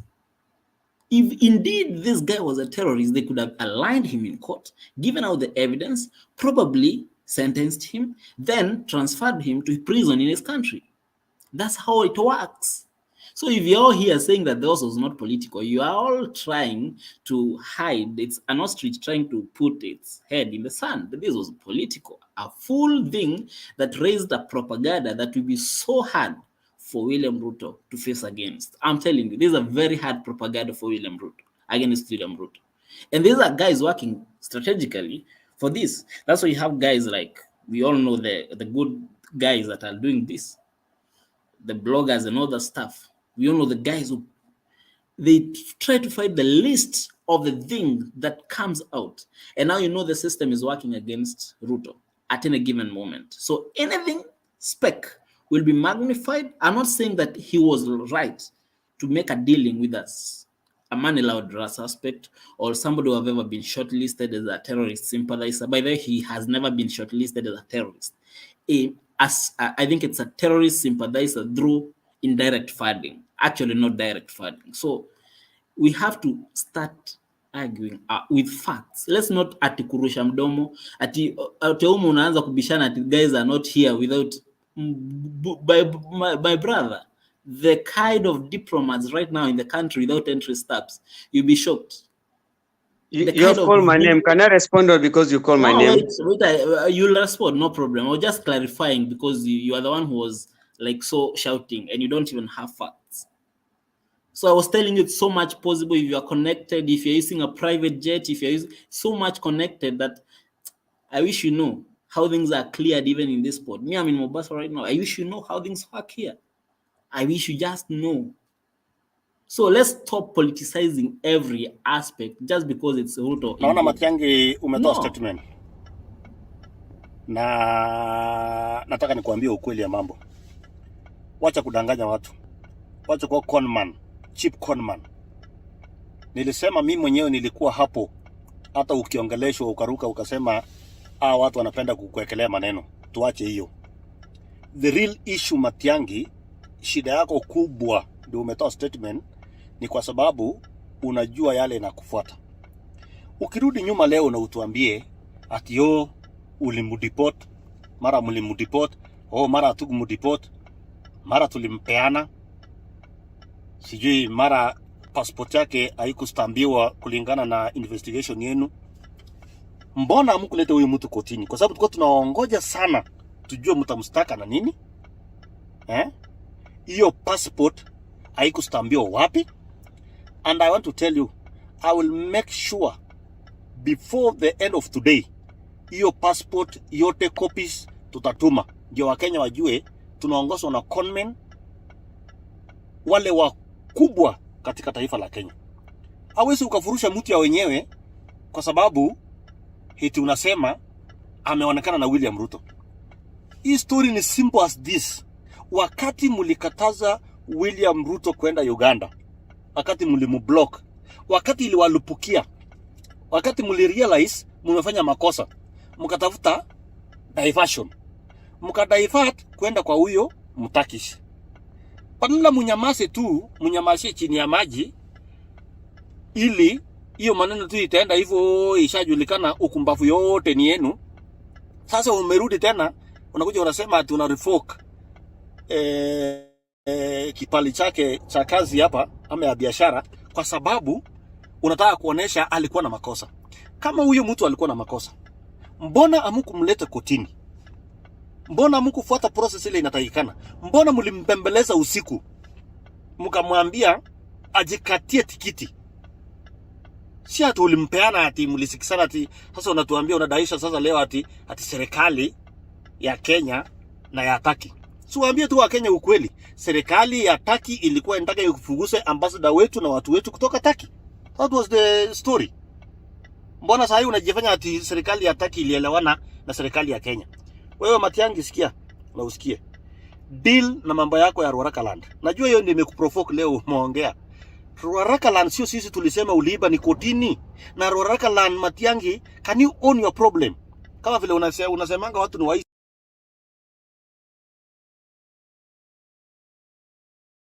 Okay, I just brought that. Yeah, wait first. I just brought that so that we have been being accused that we are bringing only clips from one side. So I was to bring clips that are spoken from the other side also. You can contribute on that. And the reason why I also want us to be objective is that because from this clip, you realize after he did the clip, he went and uploaded the documents. And when he uploaded the documents, there are also issues with the documents. That's why we normally say, let's be objective. You look at the documents he uploaded, zingine tarehe 17 mwezi wa 7. But anyway, you will comment on that. But let's stay objective. Can I respond because my name was called? No, me, I'm just saying. Can I respond? Okay, let me just. Yeah, just conclude. I was just saying, this whole thing has been driven by the high voltage politics we are in right now. It was all political. Otherwise, just as Sudi has summarized it for me, that we could have seen judicial process going on. Thank you. Can I respond because my name was called? I'm not going to be that long the way he did. Oh, okay, 1 minute. Okay, the one thing is you need to understand Kenya is not a banana republic, number one. You have to understand that you said about corruption. That's right there when you say that VIP cannot, they can come in the country without their stamp not being stamped, ama wanaweza toka kama passport zao zijakuwa stamped. That's a lie. We have immigration law, and if we are not a banana republic, there is law that we have to follow.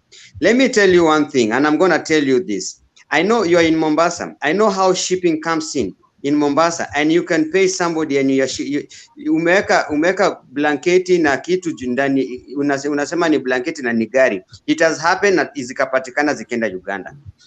I know in the airport, I know immigration officer who are corrupt the way Ruto is corrupt. When I tell you Ruto is corrupt, it's because with these people, they can actually buy those immigration officer and they will stamp your passport and you get out, or even they stamp your passport that you came in. So that's right there is corruption.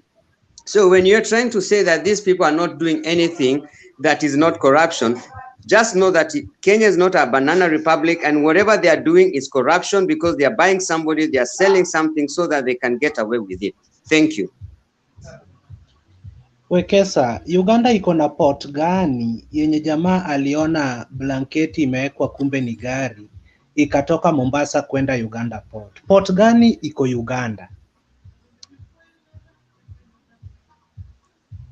Andrew, are you able to answer that? Nimesema, let me put it in direct. I say Uganda is a lock country. So when the people import cars to Kenya, they will lie that ni container imebeba madawa nini or something. It has happened. We have seen how many high big vehicles that have been imported, have been impounded in Nairobi, and the destination was in Mombasa. That's what I'm trying to refer to.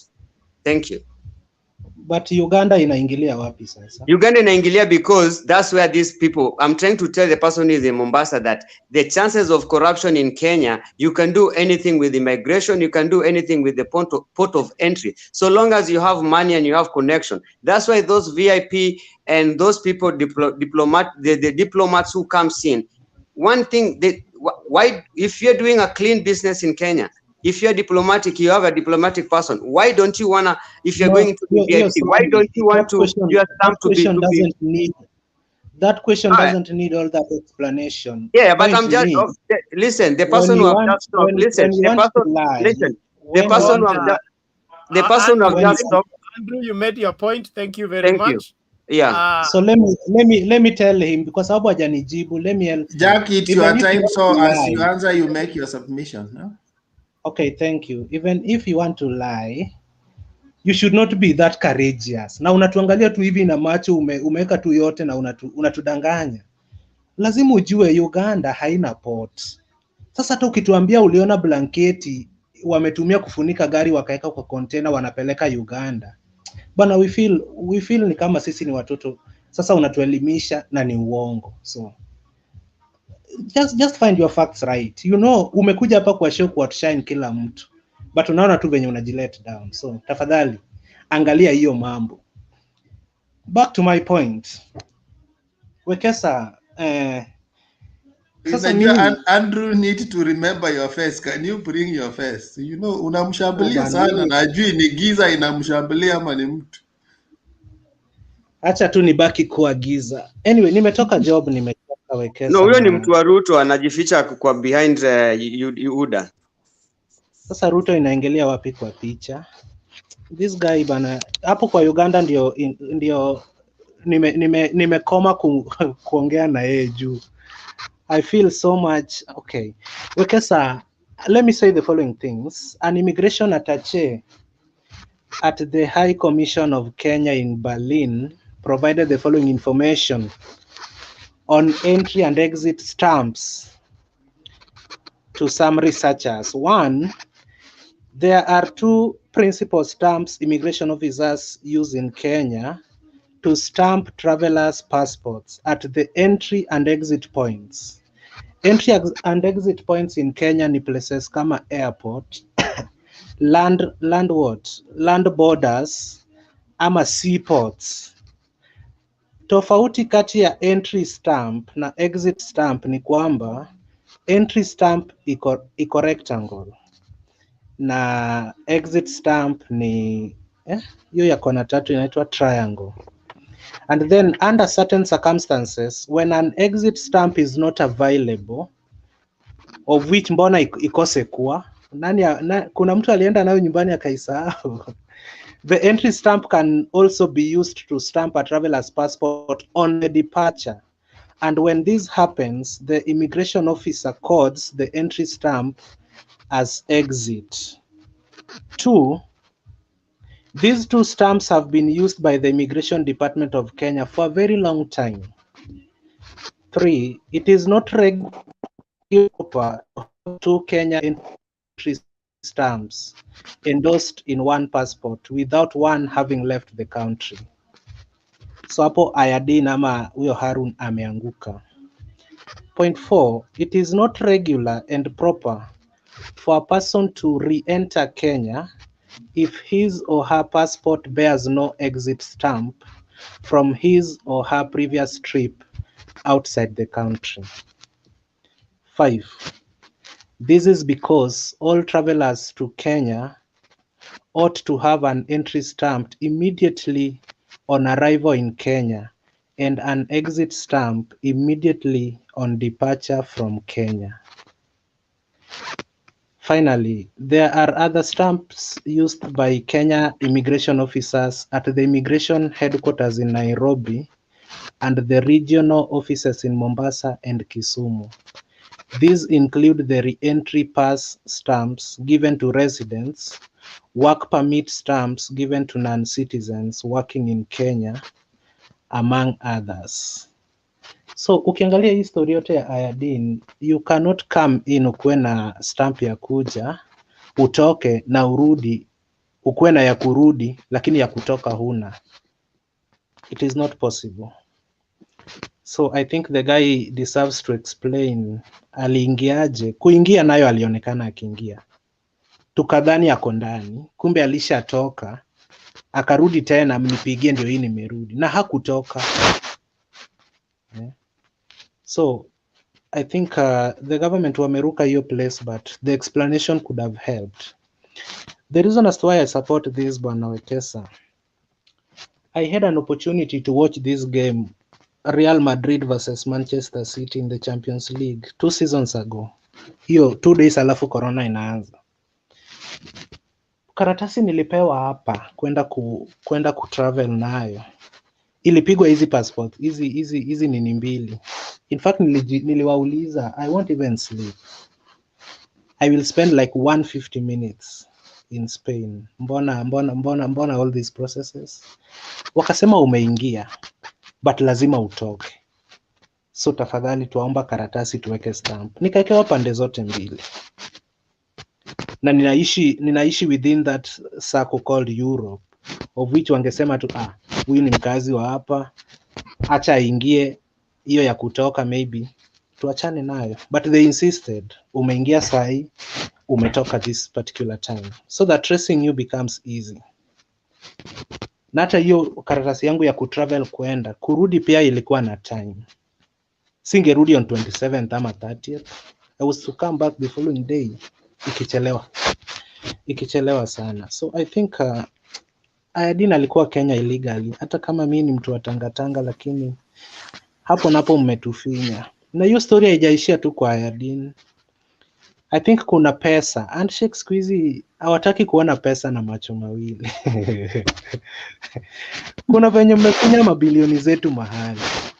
Nikiona venye party leader wangu amekasirika bwana akishika microphone, kuna place mmetufinya. But all shall be well. Sasa nauliza tena kwa mara ya pili, Wekesa, hii pesa ni 15 million ama billion? Ni B ama M? Unasikia panganga tu kwa watu wa handshake mara M ama B. Ni B ama M? Ni billion. Hii pesa yetu mmefinya mahali. B for Ni billion. boy. I don't know what do you wanted to do with the 15 billion? Hebu tuambie. So hii 15 billion kama ni ukweli ni pesa yetu wamefinya mahali, tungetumia bilioni 1 kununua Kalonzo, hiyo kura ya Eastern ingekuwa imeingia. Lakini sasa hiyo pesa imezama. Hata deals zetu ni kama zimezama. Okay, having said that, Wekesa, hapo kwa Ayadin nayo mmetufinya na nimekubali. Back to what Matiangi was saying, I think even if he's right, the guys are trading on a very dangerous ground by trying to outshine. The DP is trying to outshine the government that sent him away a long time ago. And again, Matiangi is also doing this to show that maybe he's the second in command. But they deported the guy. Why release a statement maybe after 1 week jamaa asha settle kwao, mpaka maybe asha delete namba ya Ruto? So uko na ujinga wewe. Wait, don't laugh on my time man. Wajua, mi nilikuwa nafikiri wangepeleka jamaa kortini ama wangerelease statement watuambie why they are deporting him before deporting him. Lakini saizi ashafika nyumbani amerelax, why release all these statements, you know? And again, kuna kitu umesema kwa documents zimekuwa released na bwana Oscar Sudi. Umesema date 70. Surely. Unaona ile stamp ya kuweka madates, hata ukiscroll mara ngapi haiwezi kukutengenezea date 70. Inaendanga mpaka. So kitu nataka kukuambia, kuna venye machine huandika 1 unaweza fikiri ni 7. So that one hapo hakuna error. That was date 1st mwezi wa 7, vitu kaa hizo. But date 70 mwezi wa 7, hiyo hai exist hata kwa ile mashine ya kutengeza nini? Ya kutengeza hizo. Initially me I thought it was propaganda until I saw it on Sudi's page. And but it is the machine. Hata hiyo mwezi wa 7 venye mashine imeandika inafanana tu na hiyo date 70 unasema. So hapo mimi sioni shida. Lakini I think I also told you last week that William is seriously letting us sisi masapota wake down. Na kama ata watch kesho, William, these people are very strategic. Deep state si ya mtu moja, ni wanaume hawalali, wako meeting kila mahali kila wakati. Nani akilala, huyu mwenye alikuwa anasumbua Anne Waiguru Kirinyaga mpaka rais akaingilia kati, anaitwa nani? Huyu deep state mwenye alikuwa anasumbua Waiguru akilala, deputy wake ako awake. So they just think. Unaona William Ruto Ayadina anashikwa hivi leo, deep state wanajua the guy will react, na atareact aje vizuri. Tusitume Citizen, tutafute hizi stations za Wakikuyu juu atataka kuaddress Wakikuyu, ndio apate sympathy, alafu anatumiwa Inoro. Wanapatilida wangu wanaongea mpaka anashika kichwa, anasema gai, hii alikuwa anafaa kusema kweli. So hapo nayo deep state walitunasa. Sasa ndio hakuna haja ya kusummon William eti kuja urecord statement. Alisha record kwa Inoro TV. So we just use the statements to pin him down, you know. So I will try. Kuna namba yake ya WhatsApp iko online, lakini messages hawa reply. Tutatuma bana mpaka aone, achane na watu wa media. Yeah, naona ni deputy president, he cannot be summoned. Na deep state wanatumia hizo media houses kumsummon bana. I think I agree with you hapo. I agree with you kabisa. History ya Ayadin tushanasa jamaa wa Ruto, but so now that he's very much powerful, acha yeye hatuwezi tukamsummon, ama tukimsummon watu wataanza maandamano eti tumemshika. So what we do, tumtumie watu wa media, atufunguka. Maandamano nayo hawezi. Nani amekuuliza? See, you wait for your time. Surely that's my point. Do you want to continue from where I've left, tuseme kitu nimebakisha kwa akili? So keep your lanes, young man. So Wekesa, I was on this same deep state. I wish when I'll be vying bana, they'll not be there completely. Hawa watu wezi wa outshine kwa akili, unless deep state uzaa deep state, watoto wao pia watakuwa, lakini kama ni hawa tu watazeeka na waende, then Kenya will be safe. So William is trading on a very dangerous ground.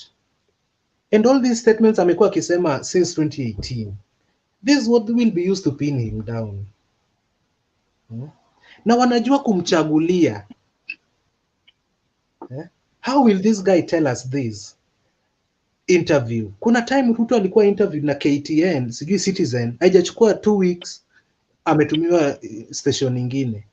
Alafu ukisikia venye huyu station wa mwisho alikuwa anamuuliza, ni zile questions za kujibu vizuri kwa ile nini ya Citizen. Sasa deep state wanasema hapa hakutuelezea vizuri, tutume KTN. Enda umuulize hii. Wanapatilida wangu wana explain vizuri. Mpaka deep state wana nod. Okay. In fact wakiwatchingi hizo mambo vizuri. Sasa unajua hizo vitu zote mbona usimuadvise? So as my party leader bana, I'm pleading with this guy. We have 300 and takataka days to elections. Let us keep quiet. Ayadina kisha deportiwa, hatuwezi muendea. Pole tungemwambia kwa WhatsApp, bwana Pole, akiruka tumblock. Na tusonge mbele. Akijam hiyo Pole ya WhatsApp si tunamblock na life inasonga. Lakini history ya kufunguka kwa makanisa, hata next week niko sure watatuma Wakikuyu wako station nyingine apart from Inoro. Watatuma ingine bana. Go and interview this guy. Na tutakataa comments zenye tutakuwa tunatuma hapo chini. Lazima mtu atamwambia DP hapa ni kubaya. But tumekubali kwamba deep state wako smart na hakuna siku watashika William. All the information they want, they always use the media to get.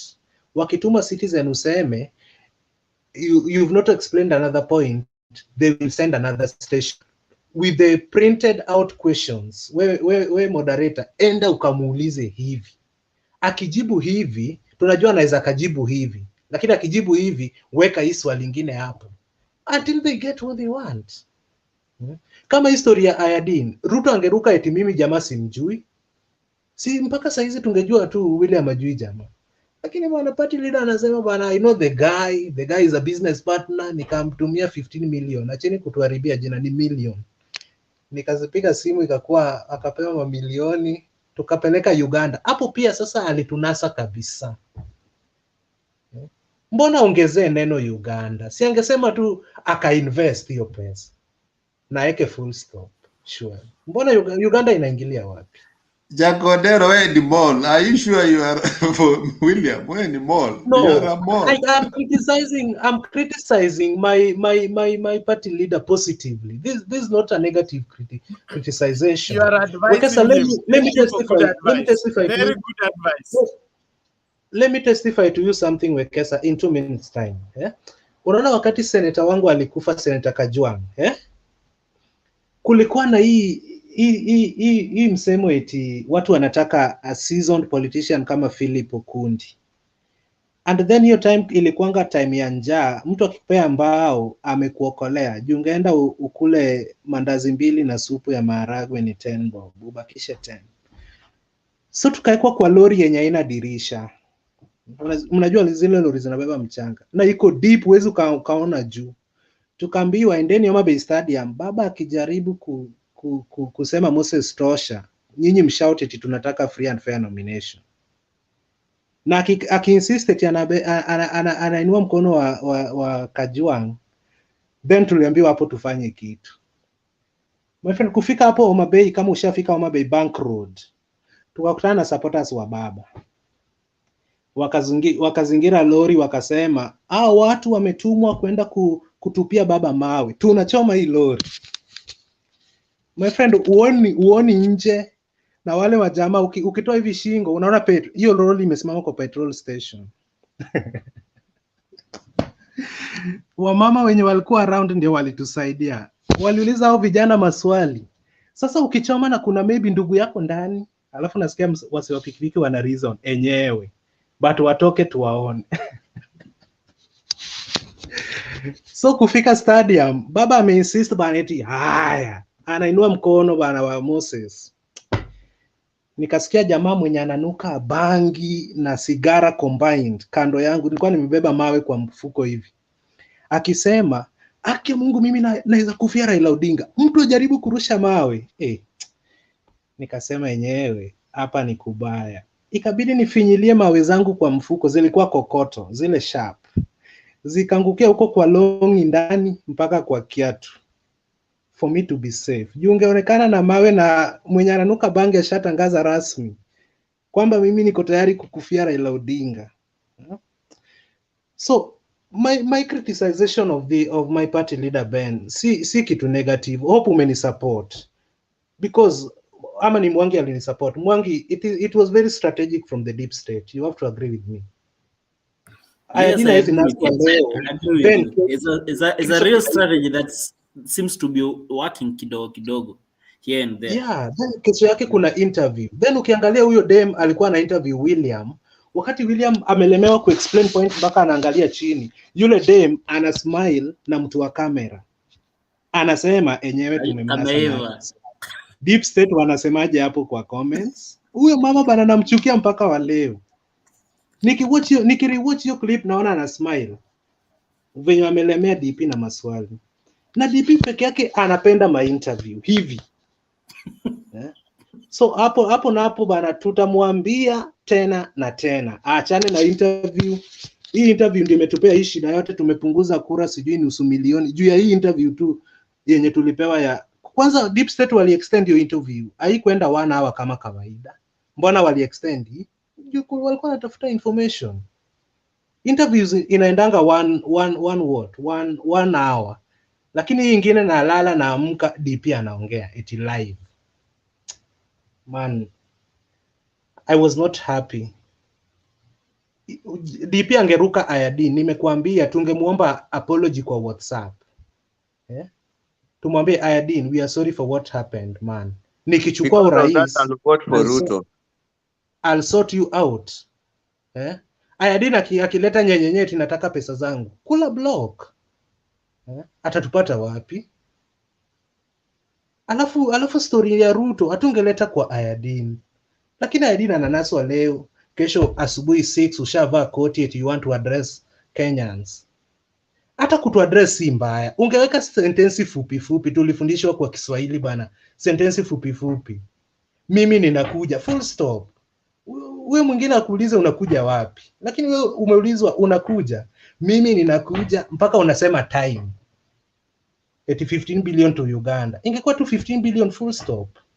Saizi tungekuwa tumekalia team handshake kwa hii show, but saizi tumekaliwa juu wako na facts na maukwendi kadha wa kadha. Anyway, that one will not make me stop supporting my party leader. Wekesa, kuna story nimesikia kwa matanga yenye ilikuwa Homa Bay. Seneta wa Migori akisema jamaa wa sijui matako juu. It's not fair. Hata wewe unakaa na hao watu. Tena kwa conferences za Raila unakanga nyuma ya Raila, sijui wewe ni security. You are changing the topic, my brother. Ama wewe ndio secretary wake. So Wekesa, it is not good. Let us criticize ourselves positively. Yeah? Hayo matamshi hayaleti kabisa.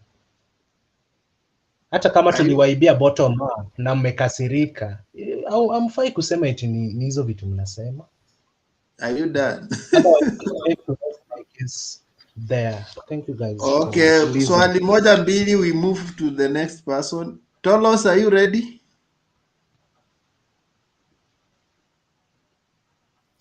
Kuna swali kwa Jagodero. We support na him. Deep State John hana swali. Deep State. Thank you Mugabi leo hauna swali? No, nilikuwa na swali kwa hii Mwangi. Si kwa Clinton. Okay. Clinton ni rafiki yangu kutoka juzi. Sawa, let's go to Bana, siwezi associate na wewe. Can you make your case? Can I ask Mwangi a question before we go to Tolos? Yes, good morning. Mwangi. Today, yes, you are talking about ID and the way his case was handled. This Ayadin, the way Mwangi was saying, there are people in this country, and it is very true. There are people in this country who are not even here because of business, because they are doing shoddy businesses with these leaders, and it is not only one leader. These guys are very many here from the top. Even the saints, some saints who think they are saints here, they have business deals up to Russia. Let me tell you, there is this saying that an idle mind is a devil's workshop. Can you imagine we have a deputy president who doesn't have anything to do in this country? He doesn't have any responsibility. His boss is not giving him anything to do. He's there getting salary. He has money to travel if he wants to travel. He has money to call in whether you call them investors, whether they are investors, whether they are his friends. But this guy is doing what anybody idle can do. Anybody who is idle can do anything. Is able to do anything. He is very free. He's as free as a molecule we were told in the lab. So when he does whatever he's doing, he still have time to defend himself. I saw this guy today. Who's this? This clip you have just played, and it was Sudi. Sudi, for the first time today, I saw. Was that a passport? I don't know. I've never seen a passport. Today I saw this thing in the social media. Some stamps, CG square, and I've heard somebody also explaining that there's the one is a triangle, CG what. I've never. The stamp I've seen is something else. Where I know a tree stamp and a tree stamp. Excuse me, Wekesa. It is very bad when you want to criticize Sudi negative about the passports posted. Now hujaiona passport. Wekesa, hapo sasa ni bias. Sijam criticize, sijam criticize. So what I'm saying is he did well to show us the passport. Huyo ni Sudi supporter. Huyo ni Sudi supporter. Hawezi mcriticize. I'm not. It's not about. I'm a Sudi supporter. So the thing is, this guy was not. He was not what. At first, we were told he was a terrorist. Sijui financial. Suddenly today, we were told the statement came out. He was not a terrorist. He's doing money laundering. Give us a break. What I know, it is they were targeting Ruto because they look at this guy and they said, you know what, this guy looked like he's trying to get going around trying to get money. I don't know, campaigns is around the corner and everybody needs money. So that guy Ruto is a smart guy. Let us not shy away from that. That guy is very smart. He knows how to look for money. Whichever way we want to criticize him, that guy is really looking for at all costs. And there was a time he said, if the boss tells me there's nothing that the president has told me to do which I have not done. In other words, this guy has nothing to do. And on the issue of Orengo saying that he wants to summon, I like the way this guy has put it, that this he cannot be summoned the way the media have already summoned him, and the explanation he did it in Inoro. So that is the end of the story. This other guy who is saying that the people cannot demonstrate if this guy is arrested. I don't know. I don't know whether there are some things. I'll tell you, there are some people in this world who are so friendly you can even go up to their bedroom, but the moment they turn back, they are the real devil. You have never seen the devil. Wachana stones, wachana mawe. Kuna watu masaitani dunia hii. People are dangerous. Let me tell you for free. So ile kitu iko, there are people who are so soft. There are people who are the way they are, that even there are people who call them kalejingas. And it doesn't occur well. The thing is, this guy who's this Turkish guy, whether he goes, whether he comes back, whether he does what, the deal is dusted. The deal is done and dusted. Now today we were told Kalonzo Musyoka have been sent again to Turkey by the boss. We don't know to go and do what, but we still speculate kwamba they have now decided, you know what, just go and tell the boss there that I'm sorry. I don't have a problem with investors. I have a problem with my people. You are lying now. You have started lying. Swear, can you please leave me, because I don't know this guy. You see, under 18s, I don't know why. Under 18s. Auma bana, tumeona watu wengi kwa hii show kama wewe wenye wanakuja tu wako bright kushinda kibali. Chukua mdomo ya juu ufunikie kwa ya chini. Let people talk. Akikuachia nafasi uendeleze penye ameacha. Hata nashangaa.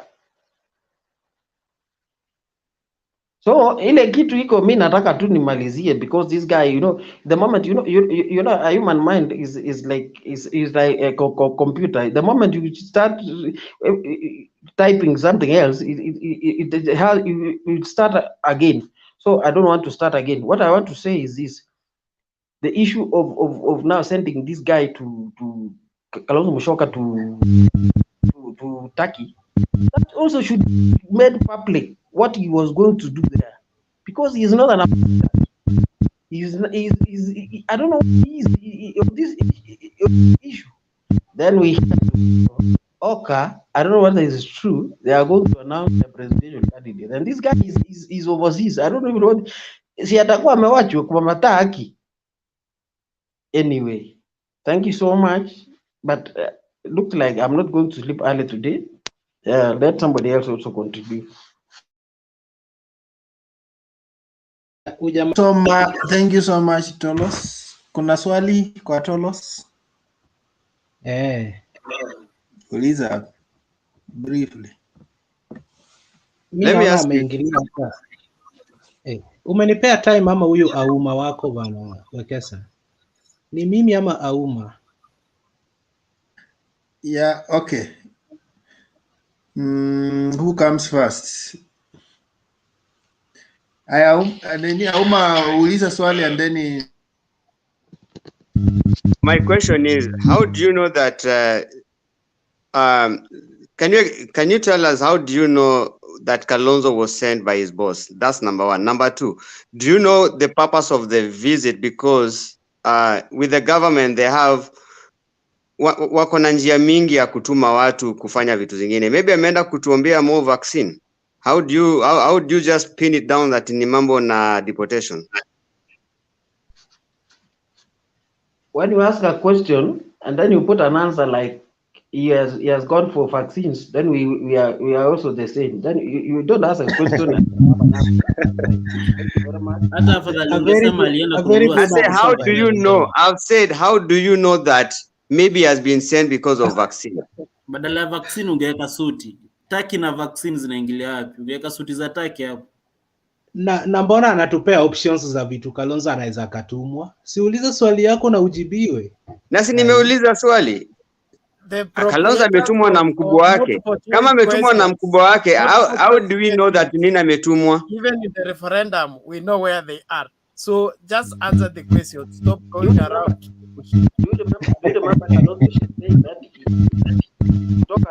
Mimi ni mtu yako ya mkono. So yeye sasa ni mkono imetumwa. So don't even ask. I also told you it will leave us to speculate, and that was the answer I gave because of that the submission I made.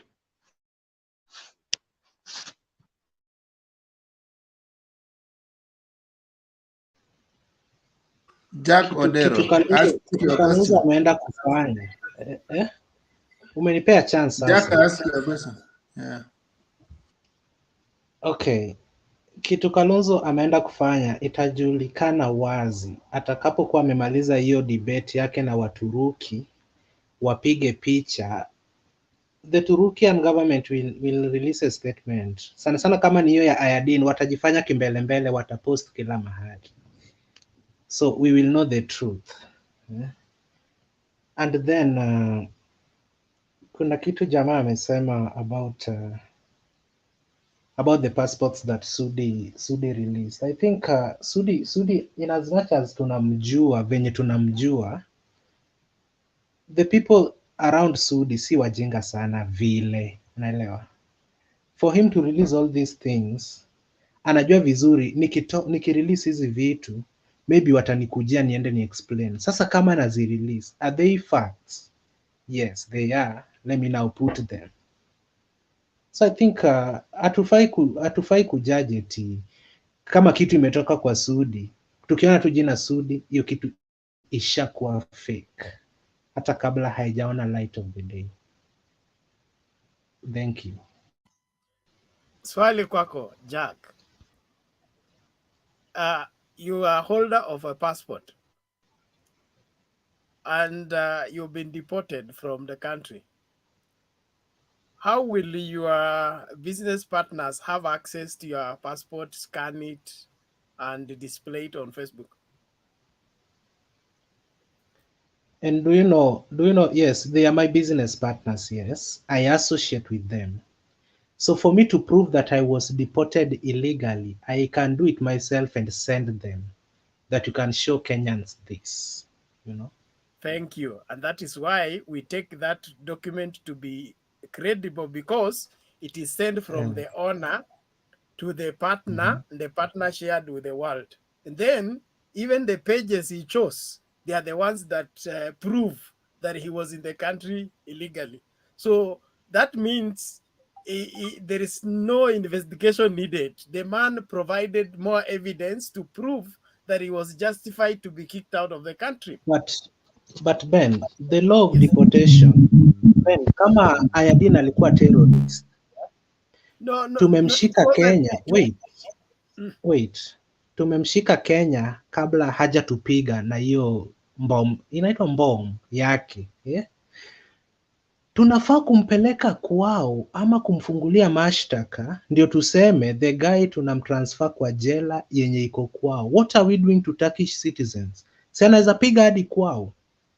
Tukimshika tunafaa kumfanyia nini? Si ni kuhand over tuambie wale Waturuki tusham process, ndio hii evidence tumempata ni jambazi, so nyinyi kazi yenu ni jela, mumweke hapa jela ya hapa nyumbani.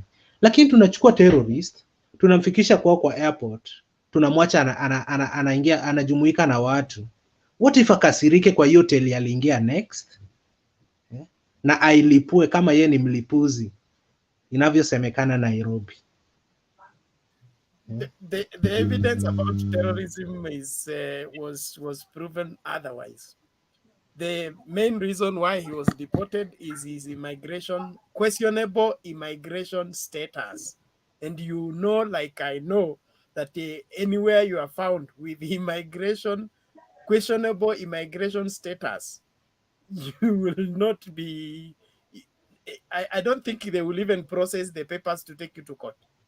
Your deportation is lastly on that, unaona venye nimekwambia, any information the government always wants from the DP or any clarification, they do seek it from the media or from his tweets. They take the tweets, they analyze, And my party leader is very smart. I gave you an example the other time of the death of Sergeant Kenei.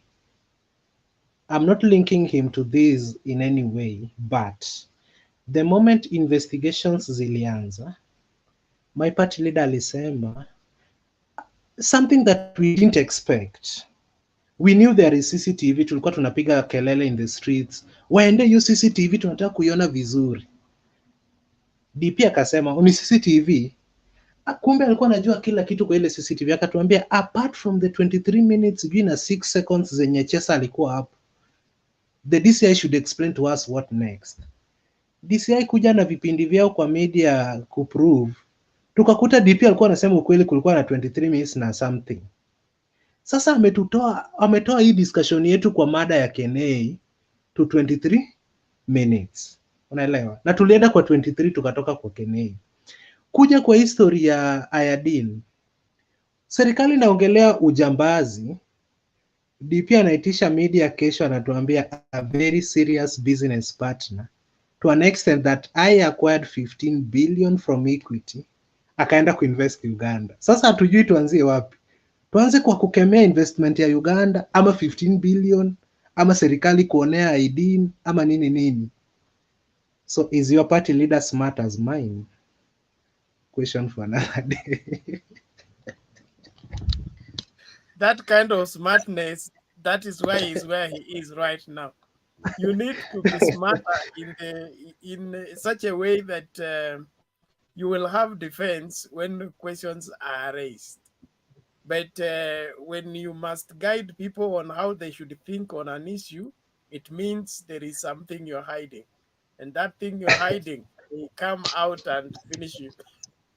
As William Somei Ruto is in Uganda. It's not the first time he has been in the country. He has been here.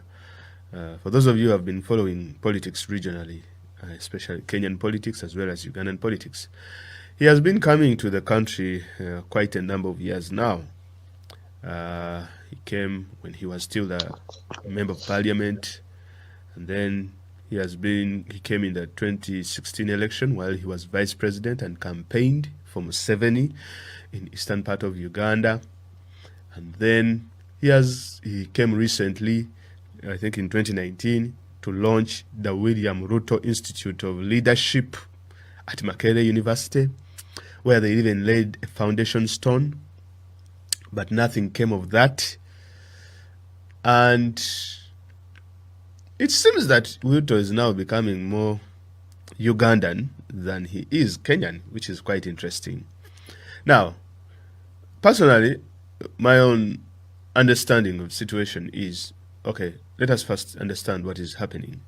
Now, Ruto came to Uganda yesterday, and he went with Museveni in laying another foundation stone. This is the second one.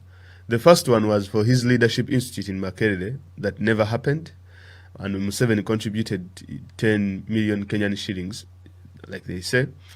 Ugandan shillings was around 100,000 US dollars.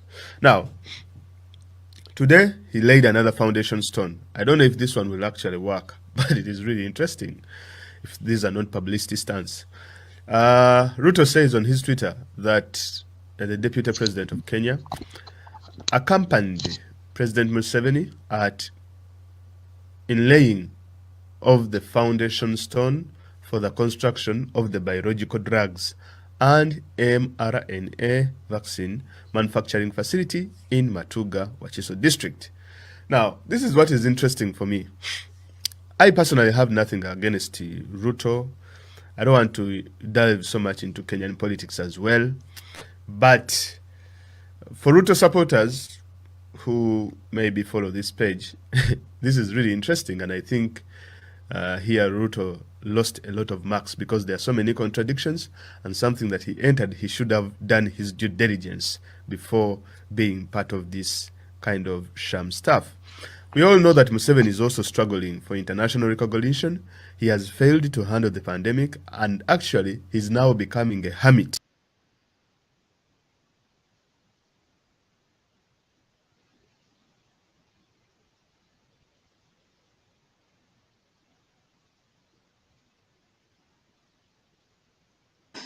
Now, that is a testimony from Uganda. You don't just say Kenyans are the ones bashing Ruto, but even the Ugandans have their own opinion on what's on the romance between Museveni and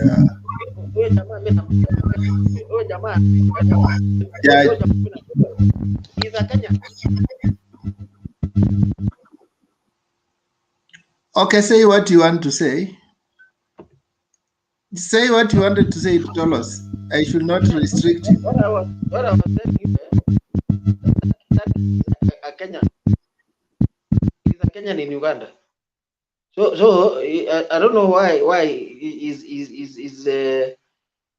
is trying to justify him being is bashing Museveni and Ruto at the same time. What was it? What was these two guys doing in Uganda? I mean, Ruto and Museveni. So for me, that guy is just a Kenyan who just want to justify and also show us he's not a supporter of UDA. Can you prove to us that he's a Kenyan? No, my question was not even about the personality. I was asking the issues that he was raising. Are they real or not? No, the thing he was raising is real. The problem in Kenya is you are judged. When Bernard starts to speak, we first look, this is a Muluya. In fact, he has a name in Ngozi. Maybe I will think this is a Nigerian. So I should not even listen to him. That's where the problem is. So I thought the clip, I wanted us to react on the clip. And you may say he's not a Ugandan, but he has stayed there until even he speaks like a Ugandan. It's just the same way some argue Obama is a Kenyan and others is an American. And he was able to be a president of America even if he had Kenyan roots. So Obama is not a Kenyan. Obama is not a Kenyan. Don't lie. I haven't said. In fact, I'm saying some argued that they are Kenyan, some argued he's an American, but it depends on what favors them. Obama is a Luo. Sasa kusema tu Obama is a Luo inakutatiza. eti Kenya. Kenya ulisikia wapi? I support Jakaredo. Just say Yes. it the way it is. He's a Luo. Kenya ni kubwa. Kenya iko na Wakikuyu na Wakale. In fact, Sasa Obama not ni just a Mkikuyu ama Luo, Obama he's ni a Mkale? Kondele guy. He's a Kondele guy. Not Kondele or what? Kondele. Okelo. Unajua Kenya, ukisema Clinton ni Mkenya, ukisema Jakoredo ni Mkenya, inamaanisha mimi naweza kuwa hata Mkikuyu, which sitaki kuwa, naweza kuwa Mkale, sitaki kuwa. Sema Clinton ni Mjaluo, Obama is a Luo. Mtu akikuuliza uexplain, unasema a Luo from Kenya, si ati ni Mkenya Mjaluo. Unatanguliza neno Luo. So Tolos niambie. Now Tolos says he knows that guy. He's who? You know him as who? Do you know his name? No, that was a joke. I wanted to divert attention, but okay. Yeah, but I think he was raising a few issues to do with that this is not the first deal that the promance of, in fact, he says the promance of 70 dates back to 2011. Excuse me, there's something I want to bring on that point that the guy just brought in, the clip you have put it on. Let me take you back to Kimarel Dam. Jagodero, your guy is very active. Anyway, tuaje tumpatie time. Wekesa. Can I talk? Joshua here. We have Joshua. Yeah. Joshua has not spoken, please. Oh, yeah? Okay. Joshua, we need to hear from you before I sleep. Joshua, take your floor. Yeah, it's true. I haven't seen him. Sorry for that. Joshua. Let Joshua speak, and then we can add some our contributions kindly. Hi, gentlemen. Nice to hear from you guys. And I came in a bit late. I was also working. But anyway, I think one thing with this Aldin guy, he has also accepted to be mudslinged by the politics or petty politics in Kenya. And another thing also, what is happening in Kenya, looking at how the trading of the news are, we seem to be, the news seem to be shaped by the bloggers. The first term to term this guy terrorist was a lie. And then everyone now followed it up. He's terrorist and everything. Now we have the story of Karonzo, that Karonzo is in Turkey. This was also brought up by the so-called HG word by Itumbi. Maybe he's doing his own thing. But the reality thing, it is also that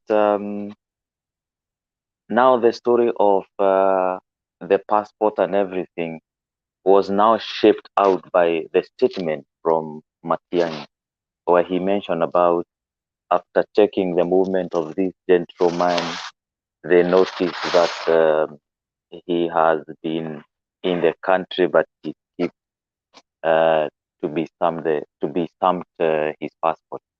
This is something that can happen, especially when you have an insider within the airport. And this is something I think I mentioned the other day when I was talking about in the airport, there are usually 4 lines.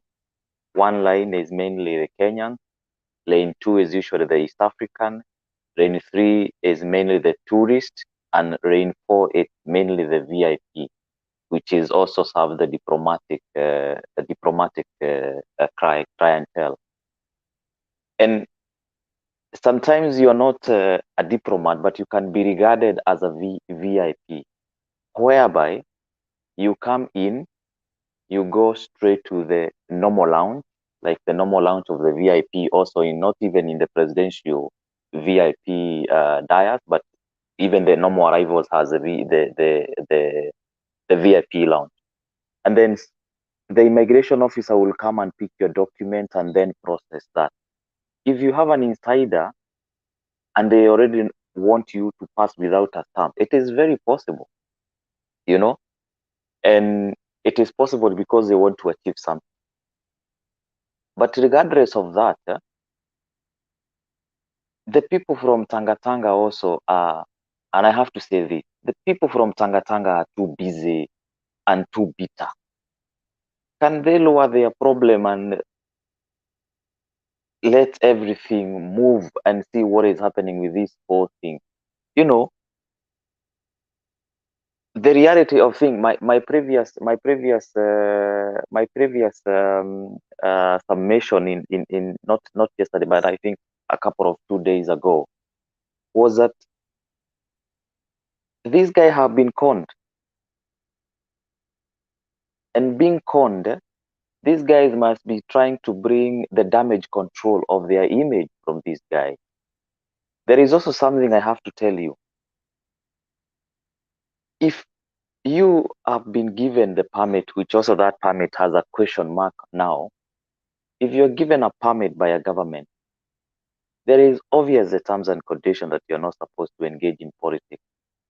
You can affiliate with any other person, but you should not be able to affiliate yourself with things that can be touchy to the daily operation of the government.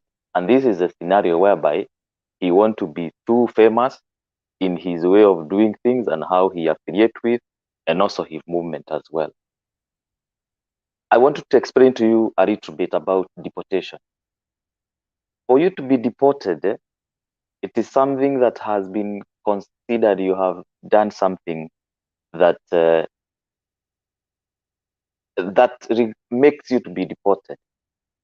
However, there are scenarios whereby you can be deported of a certain reason. And I'll give you a practical example. If you are traveling from Nairobi and like you come land, like let's give an example, like in Schiphol in the Netherlands. And it happens that how you exited from Nairobi, it is not very unclear. It is not very unclear. There is two chances that can happen. One, you can be deported back. You can be deported back by the police from the Netherlands. They take you back to Kenya, and they will and someone will accompany you. Actually, if you are deported, you're always accompanied by a security officers coming from the country where you are coming from. And once you get to Nairobi, you are handed over to the security agents from Nairobi. However, also the people from the airport, after discussing with you with a certain issue, oh, how did you leave Nairobi? You explain. What option do you want? Do you want to be deported, or do you want to take the next flight back to Nairobi on your own money? These are things that happen in the airport. In the airport, there is a lot of conversation happens and issues to deal with people who are moving in and out of the country. So I don't discount whereby they say that Aldin was given the option to buy his ticket to go back to Istanbul. The reason why it would be done like that, there is nobody, I can tell you that I'm living abroad and I will never want to have my passport having a deportation stamp. That is the worst stamp you want to have in your passport. The deportation stamp in your passport, that is the worst thing you want to have, because that restricts you to other next movement. Because one, people don't trust you. They feel that your integrity is jeopardized by the fact that you've been deported back. So this is a point whereby you are requested that, okay, we give you your papers. We don't caveat anything on your passport. However, I can tell you something. On the other side, despite that you're going back, you're not met with roses. Nobody meets you in the roses in the airport. You will still go through some security check. And this happens because there is always communication that happens. And I'll give you a practical example also. Sometimes when you're exiting the plane from the main, from what do you call it? From the plane through those whatever tunnels and everything. Sometimes you find security standing next to every stair. They are not standing there because they are there for doing their work. They are looking for someone. Sometimes if they do not want to have an escapee out of the plane, they walk in. They walk into the plane because there's already a communication that has been made that a person so and so is seated on seat 20, 25 something or whatever. So this is the reality of things. Whether Arvin was deported or not deported, he is back in Turkey. The relationship between Kenya and Turkey, it is not jeopardized as far as they have a case to connect with and to relate with. And Kenya as a sovereign state, it also has its jurisdiction to protect.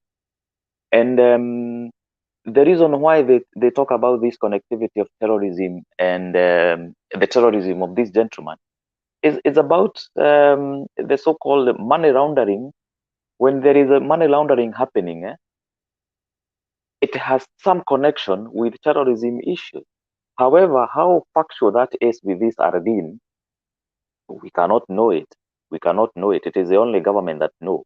For us, we can only speculate because there are so many things that goes in and out of the government, which we even do not know. So all along in our summation of our argument, we are just speculating on everything. The unfortunate thing with this Aldin, and I think he need to calm he need to cool his tempers also. He need to stop dealing with akina watu kama Sudi. Before Sudi released those photos, I think he had just stopped somewhere. He was so mad. He was talking, the government of Ujinga, Ufala, sijui nini. Those things, they will not give any mileage to these fellows. And the more they continue to give this information, the more we will continue to discredit them. You know, watu wa tangatanga, humbleness ni kitu ya maana. There is also something else. Absence also is something very important. You know, there are those rules, the 48 rules of power. Why can't you revisit them? Revisit those rules. That it is beautiful also to be absent from the arena. But now everyone want to speak. Everyone want to speak. Huyu akiongea akiwa Madera, huyu mwingine anachukulia akiwa kule inaitwaje? Kule Isibania. Akimalizia Isibania anasukumia mtu ako na Manga. Akimalizia na Manga wanarudi Nairobi. Akitoka na Nairobi anarudisha huko Eldoret. Bwana. You even they are just contradicting themselves. Well, they are trying to bring all these propagandas and everything. And that is how the government, the unfortunate thing, and I have to say this, the Kenyan government has always failed. I think the only government I remember that used to counter propagandas very well was Moi's administration. The Moi's administration, because of its security apparatus, it had developed a very nice mechanism to fight propaganda. But our Jubilee government, they even don't know how to fight. They don't know how to fight propaganda. Information is leaking back and forth, back and forth, back and forth. You want to tell me the NIS cannot be able to get the moles within themselves who are like leaking some of very important information? Because these are the things that are making even the government to be serious. The government is not serious. And when you lose trust in the government that is on power, then even the information you deliver, it will still be questionable. Because sometimes there's some information that is out there in the media or in like social media. Man, you wonder, how does this information reach to these people? It means there are big moles working within the government. And those guys must be getting a lot of money. So there is a lot of money that is being exchanged for information. And for that person to do that, he must be also very sure, very, very sure and very protected. Because one of the things of also how NS work, NS has it. own informers. It also has the so-called counterintelligence. The counterintelligence is when you have the NIS officers, they investigate their own to know who is doing what and who is doing what. But then it means that our security is highly polarized. And if this is not tamed, maybe we are hibernating, or we are incubating another violence coming over in the next election. God forbid, and I don't want to see that, because I saw 2007 and 2008 thing. I was in Eldoret. I was still I was in the university there, and it was shit. It was something you don't want to experience and even want not to see, But whether Aldine is deported, it is none of our business. He interfered with the political system for us. It is our business, man. Ndio maana tunaidiscuss hapa.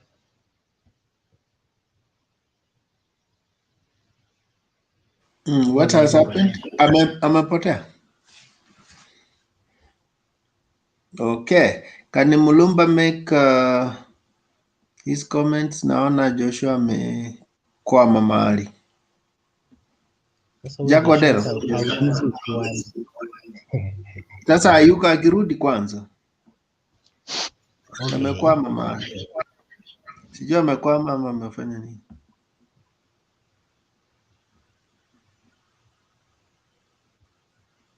Mulumba, are you available? I am available.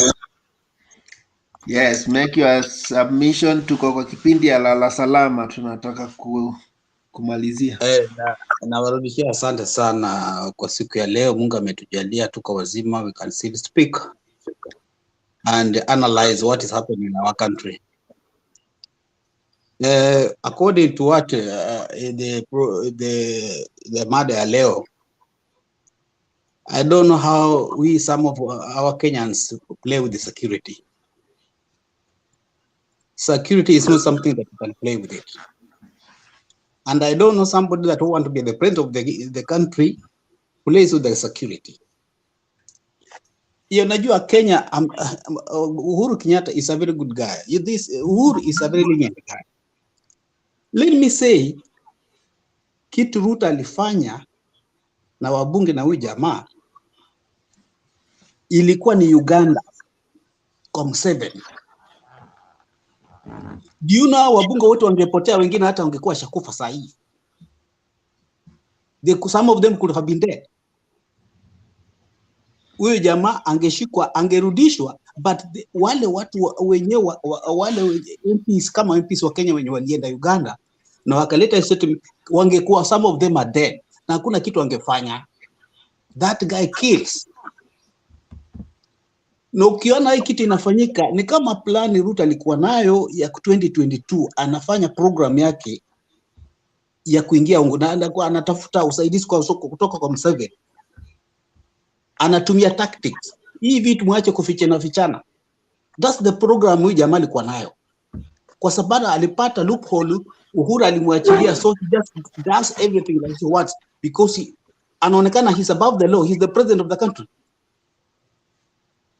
That's why anaweza sneak somebody in the country, achukue 15 billion, achukue aenda weke Uganda, na hapa Kenya Rift Valley watu wanakufa, mahindi yao haiuzwi, kila kitu imekufa, biashara imekufa, vijana wanahangaika na mabilioni yanapeleka nje.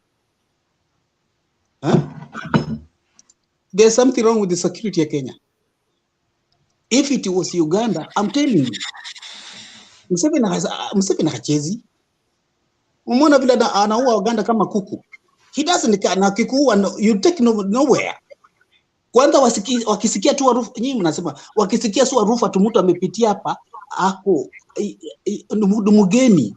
Yani ile security itakuja pale na bunduki zitaingia pale. I'm telling you. Wasikia harufu tu. I don't think some of you have been in Uganda. Mimi najua Kiganda. My dad alikuwa na boma kupita huko ni karibu Masaka. I have my brothers over there. So najua story ya Uganda kabisa, life history ya Uganda mimi najua. I'm telling you, sisi tunacheza. Our security has no compromise. These things, vile Renga amesema, huyu Ruto lazima kuje kwa nini, kwa aende kwa committee aelezee the country how, na kwa nini alichukua bilioni 15 anapeleka nje na huko nyumbani COVID, watu wanakufa COVID, watu wamefungiwa kwa nyumba, hakuna chakula wanakula, they can't go out to look for their daily bread, na watu wanakula wanapata chakula hand to mouth, they don't care, na mtu ana struggle, pesa yote inaenda nje. Really? And this person wants to be the president of the country? Does it make sense to we Kenyans? And then you fall, unapata watu wanafuata, we die and we don't see. Really? Matiang'i hata amechelewa. Watu wangekuwa wote wakiresudi, wangekuwa wako ndani waelezee what were they going to there to do, na hawafuati the legal ya immigration. Why? Thank you. Hey, my friend, ni kina Sudi walipitia airport wakienda Uganda. Ni nini hawakufuatilia? Ni sheria gani hawakufuata mpaka mwisho? Then huyu Museveni unasema eti akisikia tu harufu ya mtu mgeni. Kuna Wakenya wengi wako Uganda, kuna watu kutoka nchi mbalimbali wako Uganda. Lakini according to your statement, wakiona tu hivi mgeni washamzingira na bunduki. Hey, surely. No, you have not understand me what I'm saying. What I'm saying is this. Kwa Museveni ukisikika tu umeingia huko bila legality ya dokumenti zako, na kuna watu walipitia juu yake, watu watatafuta usiku na mchana, hawezi pumua. There's no statement utamake. There's no statement. And you also have a problem. You also have a problem, the DP associating with Kalonzo ama president wa Uganda, with Museveni. Sasa nataka nikuambie scenario zingine hapa, Bwana Mulumbu. Last year Raila went to Museveni, akakaa kama siku 3, hatukujua walichokuwa wana discuss hapo. According to it is okay. Wakati Uhuru na Ruto walichaguliwa, I think ile first swearing in ceremony, Museveni was the first visitor to come kwa hiyo swearing in ceremony. It was okay because the swearing ceremony was for Uhuru Kenyatta. Now when William Ruto starts associating with their friends, Museveni ni friend wa Raila, ni friend wa Uhuru, ni friend wa Kenya. William Ruto anapanga njama ya kurig election kwa sababu Museveni is known for rigging. Are we being fair hata kama ni siasa tunacheza? Okay, let me answer you. Let me answer you. Nafikiria, do you understand Kiganda? Hapana, sisi ni Acholi. We don't understand Kiganda. Do you listen to any news ambapo za Uganda in region? Kwa sababu mimi news zote za Uganda nazisikiza zote.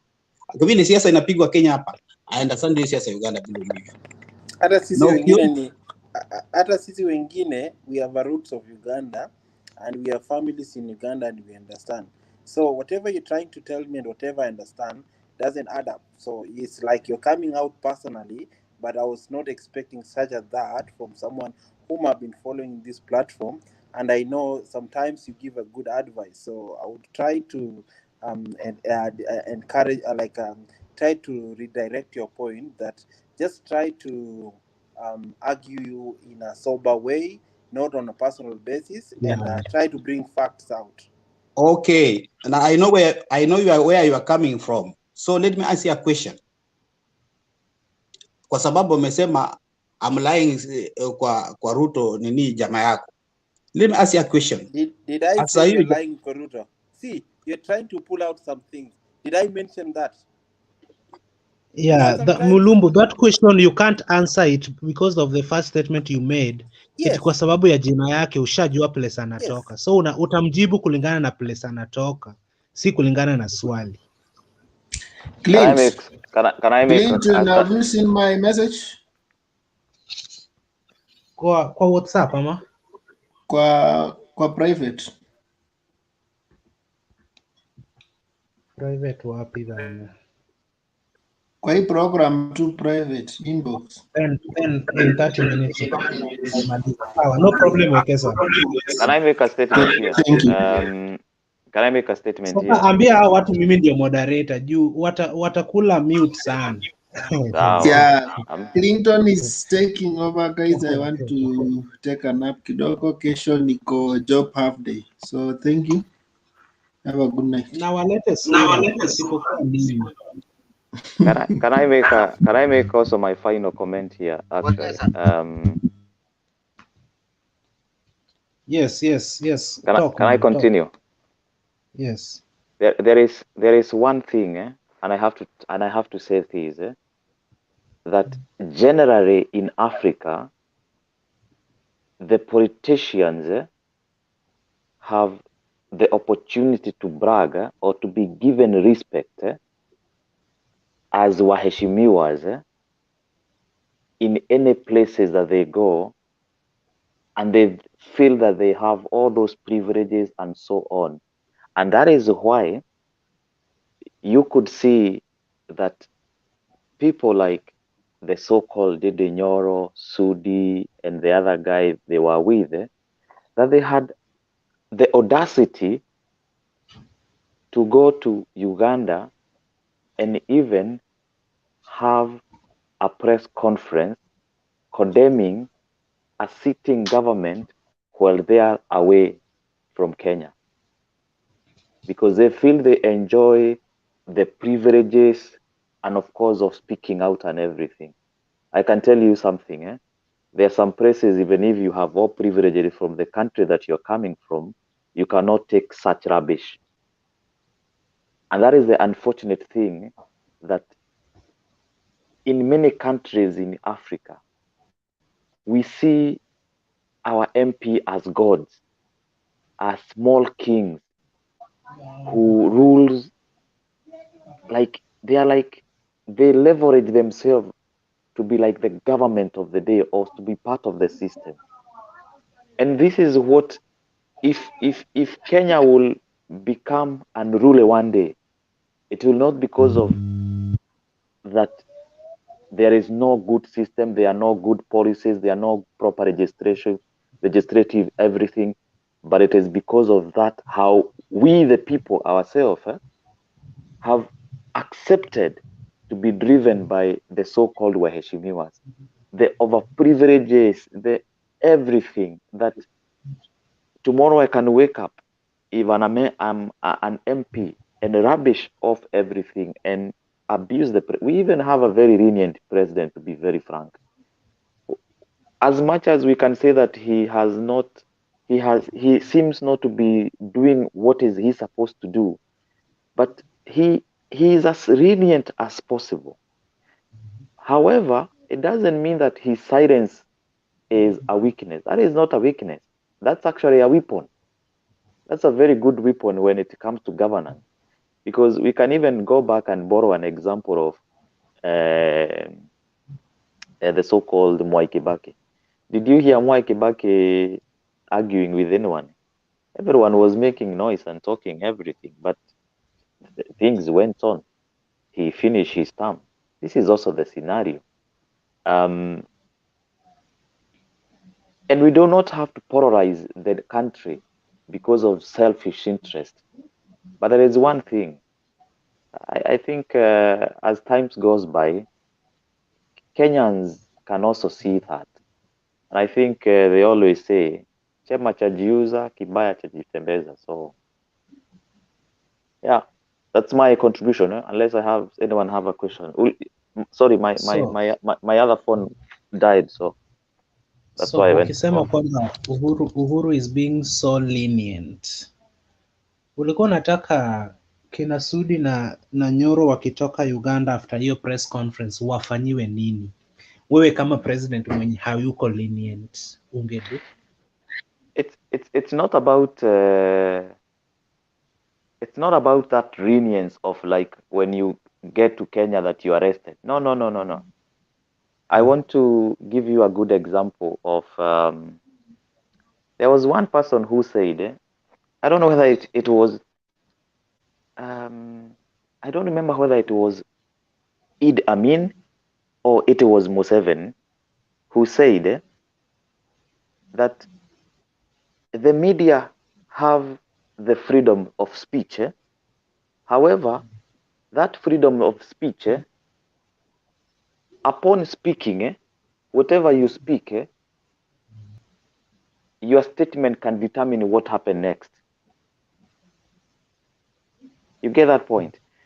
And that means that because that you have that freedom of speaking, it does not allow you to be reckless. Because that is what we see in Kenya. In Kenya, we see a lot of recklessness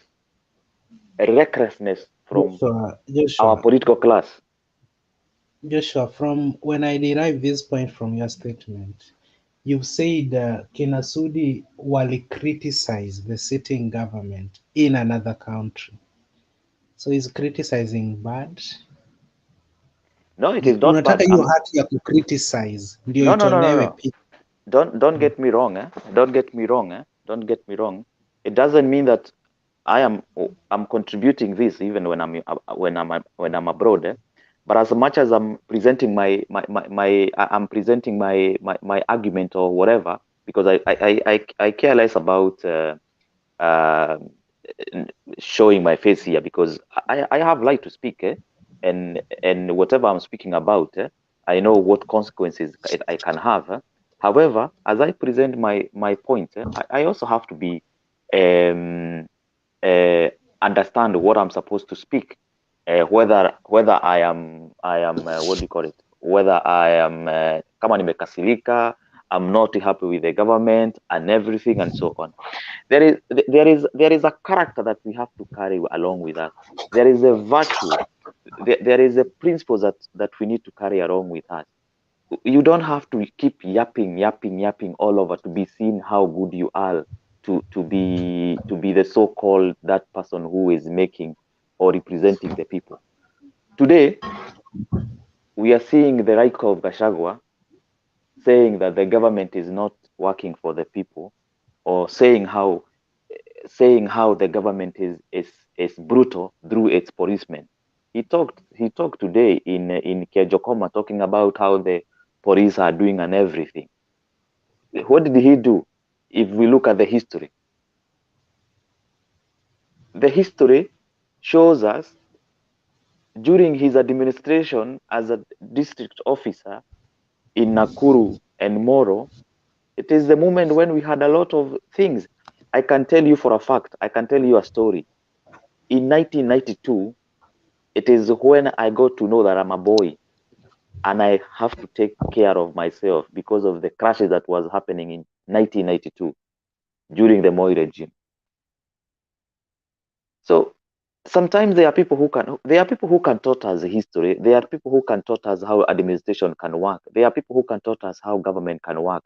And there are people who can tell us how governance work.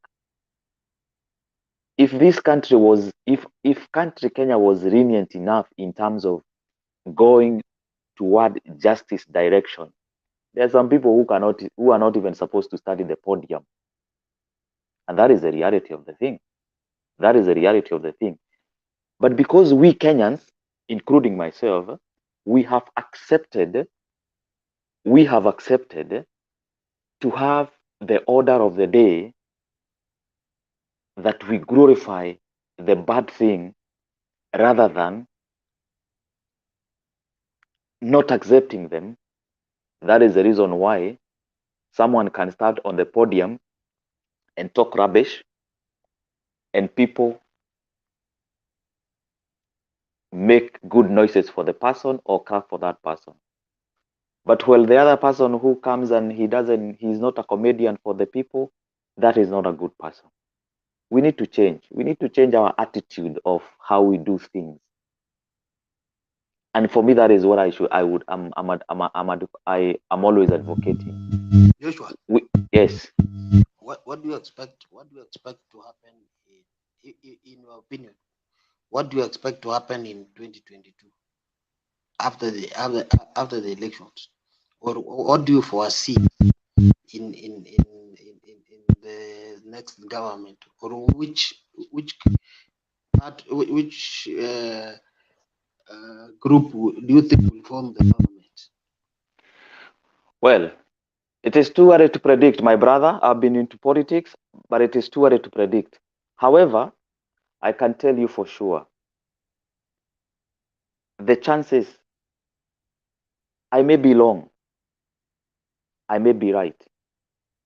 The chances of the DB becoming a president, that is as slim as that hole of the needle. I can tell you that.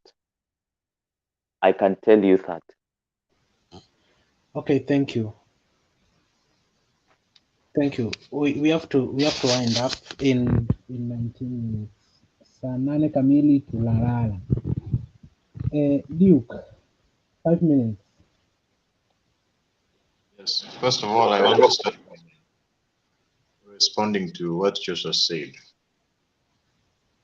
I totally disagree with him. First of all,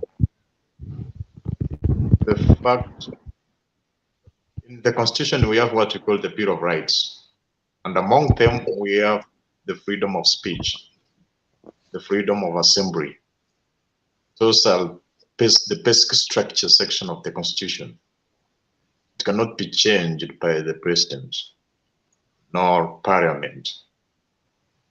So when a person assembles and gives a speech which is considerably reasonable and is actually talking facts, if you hear what they said that they were criticizing the way the DP was stopped to fly out of the country, which is and they were asking questions that the DP called he was told, but he has to clear from the public service.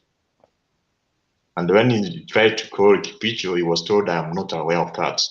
You see, even those people who are not allowing him to travel, he asked the questions, what can I do so that I can travel?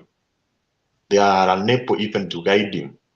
They don't even know where the instructions are coming from. They are not even aware of what steps he can do or which document he does not have. So it's not proper for, so you can't say that the presidency or the government is very lenient. Number two, you have said that what Gashawa said about, and you said when he was maybe the administration, maybe there was some crisis in America. So the fact that he mishandled that, or the fact that he made a mistake in the past, so it means it's right for that mistake to be done to him in the future. So two wrongs don't make a right. So regarding today's submission, what I can say is this. We have basic fundamental truths. For instance, me, I work in the construction industry. And most of you are maybe staying in a storied building. And where you are sitting, you are very sure that that house is not going to collapse. And then you die. Because the engineer who designed it, he followed and agreed to basic fundamental principles of design. So in this case of the deportation of this Turkish guy, there are some basic fundamental facts which we have to agree across the divide. One, this guy was accused. And I've heard most of you are trying to say that we should give evidence that this person is an investor. That is the function of the government. First of all, he was given a work permit. The procedure application for a work permit, you have to have specific specifications, what you are going to do in the nation. So it's the government which should provide that information. Even if he was not an investor, that does not mean that you have to be arrested or you have to be deported. Some people, you can just visit a nation without nothing. You can come as a tourist. Finally, what I want to say is this. And then if in case this guy was found illegally here, or if the documents were not proper, there is a procedure. If you are found somebody of a risk, or you're accusing somebody of a criminal offense, there is a protocol which is defined in the Constitution. Even the president can be accused that he is a criminal or he has an improper conduct. It's not about a group of maybe MPs can remove him from office. There is a procedure which is laid down. So all we are disagreeing with the government is the protocol of deportation. So, and we know the ministries, they are not professional. Cabinet secretaries are not qualified lawyers. So it may not interpret the procedures or the rules of the nation. So unless the nation is in the state of emergency, that's only when a person can be. Anybody with documents, the deportation of any person with a document of residence within the nation must be deported by a court order, not the ministry, not the president, no any other authority. That's the provision of the Constitution, and we need to agree about that. So that's where we are disagreeing with the government. Duke, So to end there. which article of the Constitution provides whatever you are saying? Because you have said that one is provided for in the Constitution. Which article? What can you provide an article which is against what I've said? You are trying to fix me to specifics. No, do you have alleged that before, when someone wants to be deported, the Constitution dictates that he should be deported through the court order. Which article of the Constitution is that? You can do the procedure of deporting. Duke, that Yes. is I think that's a lie. It's not Can you give factual. us now? Can you give us the specific provisions? It's not factual. Now you want to tell me what happens? So those people who arrive at the airport and they have to be deported, there must be a code that has the approach and everything. The immigration officer. We Joshua, kuna kitu we pia huelewi vizuri. We unatuambia kwamba wakati mtu anadipotiwa, ulitumia mfano wa Netherlands. Eti mtu akifika tu Amsterdam hivi and he is supposed to be deported, atapewa askari ampeleke mpaka Nairobi. Ni nchi gani iko tayari kupea? Kama tungekuwa Wakenya 50 na tumefika Netherlands hivi tunafaa kudipotiwa, ama tungekuwa Mkenya na Muethiopia, kuna askari tu ako hapo airport, ako tayari. Mtu akifanya kosa anaambiwa short notice, tuna deport huyu and you have to travel with him to Nairobi. It is a process. Kwanza penye ulikuwa unaenda watakontaktiwa wa confirm kama ni ukweli ulikuwa unaenda huko, vitu kama hizo, but you cannot be deported immediately. You have to be processed and it takes time. Under which law? Sasa si law ya hiyo country yenye ulikuwa umeenda and you deserve to be deported. Take for example in Kenya, which law, which is the law for the deportation? So Mugambi, sisi tangatanga tu kudeport mtu. Nyinyi ma system ndio mlideport, so you know better than us, man. Duke, continue. Endelea Duke, ni uchokozi nilikuwa nayo.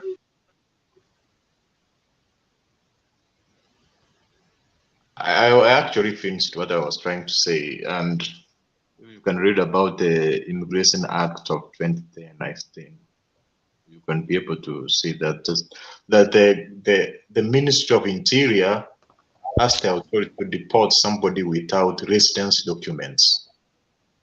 But in this case, this individual was having documents which shows that he was allowed to reside with this nation.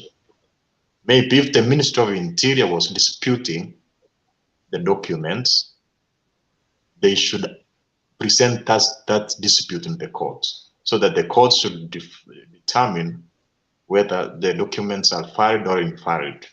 If they were not stamped, why were they not stamped? For instance, you can come in and maybe immigration officer tells you can go without a stamp.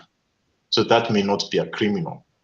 So that is the protocol which should be followed as far as I'm concerned. So that's my submission. Okay, na pia bwana system, deportation inaweza ikafanyika ama deportation can occur from various instances.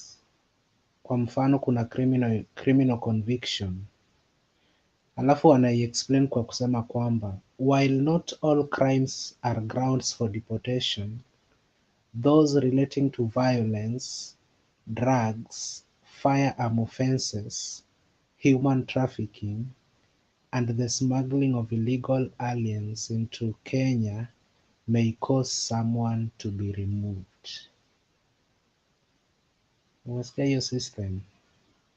You see now, that's okay. But to add on that, the function of the judicial department or the judicial arm of the government is to interpret the provisions of the Constitution. Because you know that maybe the ministers, the cabinet secretaries are not royals. So if they have something they are suspecting that this person should be deported also, they have to seek the interpretation of the court. So I think the government was also right when they unataka kudeportiwa, you can be arrested anywhere, whether at work, at school, or at home, or in public places. You are then taken to a detention center and kept in custody until travel arrangements are made. In this scenario, you won't be allowed to file any case concerning your deportation process. Hey. Yes, but you have already read the provisions, all the specific crimes which leads you to deportation. So my question is this: was this guy involved in the crimes you have just listed?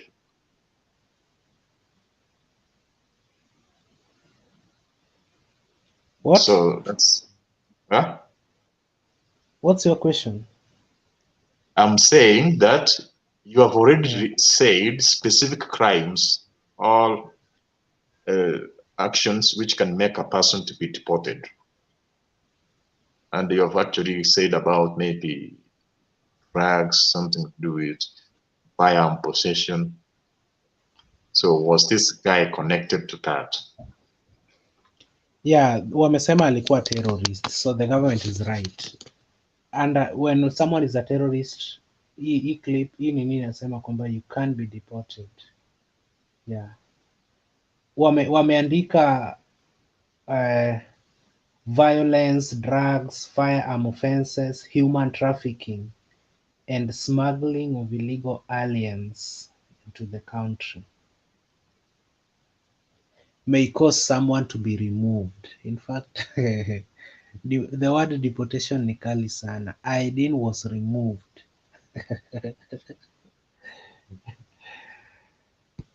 Yeah.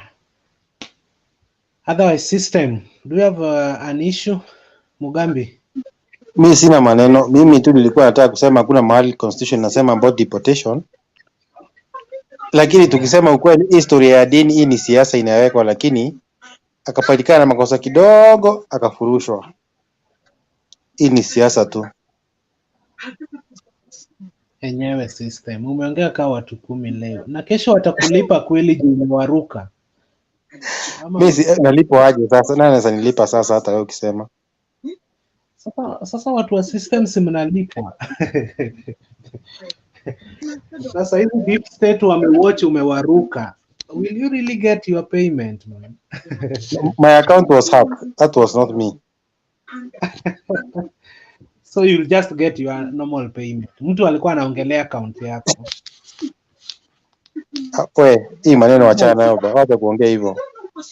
Hata mimi nimeiona hivyo man. Alafu hiyo story ya kutumia my party leader every station aende akajieleze in the name of DCI. Pia aache bana. Ametulet down hizi wiki mbili zilizopita sana. Nani huyo? My party leader. Oh, lakini ujue when you love publicity so much you get caught in between. Yeah, wajua watu wamekuwa wakitegea yashikwe ama kuwe summoned. Na anasamoniwa in a different way, man. The information the government wants wanaipata kwa urahisi, kwa kipole kama yule pastor wake. Kwa kipole. Kabisa, lakini I think anafaa kuenda polepole, si kila kitu unafaa kurudisha. Wewe sikia tu, nyamazie yaende. Ukikanyangia inalipuka yenyewe inaenda tu. Sasa wajua yeye ndiye amekuwa ni yeye deputy, ni yeye anajiadvise peke yake. You cannot advise yourself, man. Na wachana na watu kama Sundi. Sundi watampotoza kabisa. Sundi. Imagine Sundi was waiting for Yadini in court, amtetee kotini surely. Sundi. We were waiting for him as who now? Surely. Of all the people, Sundi. Wajua mimi niliona Leonard Friends kama kina Murkomen. Hawaongelei hata hii story, nasema nyewe hapa. Lakini I think Sundi kuna mahali ameoshwa, wakiwa NDP, wameoshwa mahali. Yeah, hata Ndindi Nyoro alikuwa amekasirika hapo Uganda venye alikuwa press conference. Ni kama kuna deal haikuingiana ba. Hapo kuna kitu ilikuwa inafaa kuingia, lakini serikali mimbi ikachukua. Yeah, I think hata party leader amekasirika sana. Kuna venye wametufinya mahali but Lakini kufinywa ni kawaida. Lazima ujue, lazima afanye kiwete kama baba ili apewe mamlaka.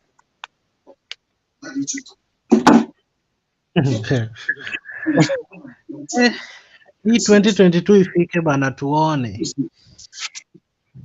kama hii 70+1 tunaifikisha.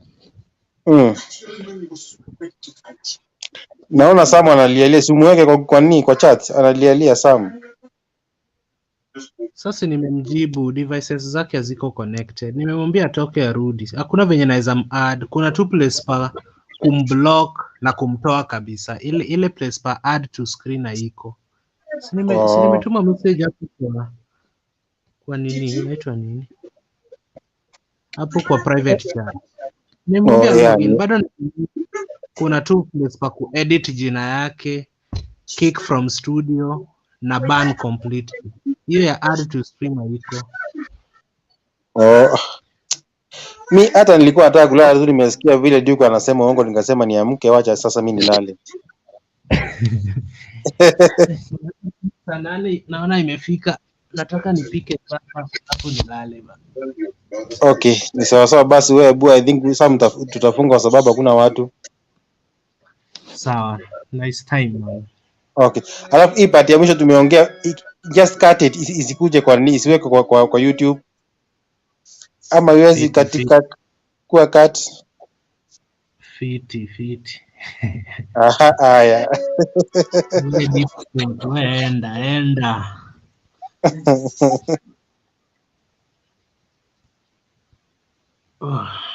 Sam. Yes sir. Ni aje uko na issue gani? Nilikuwa nataka kuuliza huyo nani anaitwa nani huyo Joshua. Swali pata ameponyoka. Alafu nilikuwa na swali na huyo mzee Mlumbu but akajitoa. Yeah, but anyway, tomorrow is another day. Ila tu unajua sasa, okay, I'm in Melbourne and I was just trying to get up before the time we catch up. Like this show inaanza mapema, so before niamke naipata almost like kwenda, because now it's like it's 10 a.m. So before niamke shughuli ya asubuhi, before niingie kwa show ndio hiyo ishaenda. But tomorrow I'll try to catch up a bit early.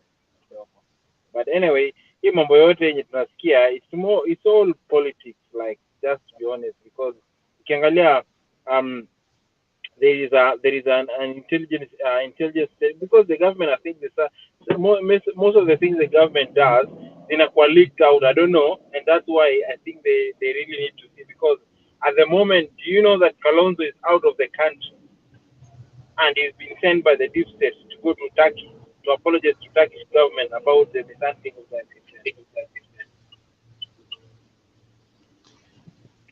Sasa mimi hiyo story na Kalonzo kwenda Turkey nimesikia kwa hii show, na pia reason yake ya kwenda Turkey pia nasikia kwa hii show. Sasa mimi sina uhakika wowote. Yeah, of course, I'm just telling you because you might not know. Hata mimi kuna vitu zingine sijui, but you know, sources of information are there. Na hizi vitu zinasemwanga. Tunaangalia most of the time when someone like Kitumbi puts something, unaona tu inatokezea tu kama rumor, but tomorrow you see all the boxes are being ticked as the way he said. So most of the things you see zingine zinatokanga tu the government ina plan vitu, like I know serikali inajaribu kufunga, so yani isionekane kweli walifanya makosa on the media, kwa media, like to the public, but in really sense story ya nani. Of course, like I would say, people were asking this show, mbona Turkish government, they've not said anything, you know, like unajua mtu kigonga mtu, kuna watu wengine wana take time, si lazima wa respond immediately. Some people, they will weigh options, how best are we going to, you know, respond it. And before they respond, that's why you see the government is actually trying to go and apologize, because political issues will affect a country, you know, like politics. Yes, we have our interest in terms of politics, but what about the interest of our relations with other countries like Turkey? That's how now the conflict of interest comes in. Yeah, that's true. Yeah, because I would say, mimi sina shida, wacha nikwambie, mimi I'm not that person mwenye anasema I want this to be a president, I want this. Anybody Kenyan will choose, because I'm a Kenyan. Raila is a Kenyan, Ruto is a Kenyan, anybody is a Kenyan.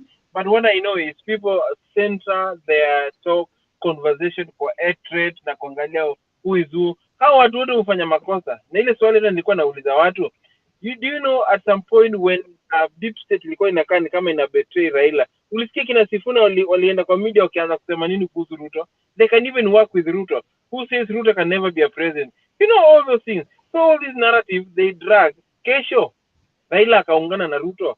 How other people going to be talking in this show? Because we must have a consistent mind. We don't need to be swayed by these politicians. That's why we have a discussion to discuss them and know who is doing the right thing. Mtu wako anaweza kuwa wako, lakini akicheza mbaya, wewe utakubali kucheza mbaya. We are all people of integrity. Kama sasa ndugu yako akienda aibe kitu mahali, wewe utaenda usema tutetee ndugu yako na kweli unaona ameiba. No, you will want to say kweli ni makosa amefanya nini? Ameiba, and you will join hands to punish, because by doing so you are even helping, you even showing a love to your brother.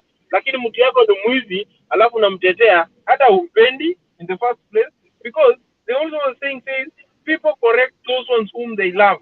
If you don't love me, bro, and I'm in a big shit tomorrow, utanyamaza tu, and then I will be in the shit, you know. Na hapo hujanipenda, but love comes from correction, and that's why we lack in our politicians. We don't correct them rightly, you know. Kama mambo yenye mmetoka kuongeza hizo kuhusu I would say deputy president with the camp na vile wanajituma kwa publicity, hapo ni kunaswa wamenaswa, and they don't have their advisor, because I wish if the advisor could be doing the right thing, they will know exactly who is to talk what, under what circumstances, timing, you know. But for them, forget. No. Okay, thank you, man. All right, Clinton, I know you want to sleep. I don't want to keep you because you guys started a bit earlier. I will try tomorrow to be on time, so that I have time also to give my submission. And nilituma juzi hiyo namba yangu kwa hiyo chat kwa dio kwa group ya WhatsApp, so that actually we know what's going to be discussed for the next forum, but nothing has happened. So I don't know if that number ilipotea ama they're in a process to do so. So I don't know. Hiyo ulituma kaa siko na pia mimi siko kwa hiyo group, so next time utume kama kinawekesa wako hapo wataku-add tu. Yeah, exactly. No problem. Haina shida ndugu yangu. You have a good one. Otherwise ulale poa popote. Ushaamka. Umesema ni saa 4 asubuhi, so ushinde poa. Sawa. Wewe lala poa bana. Asante.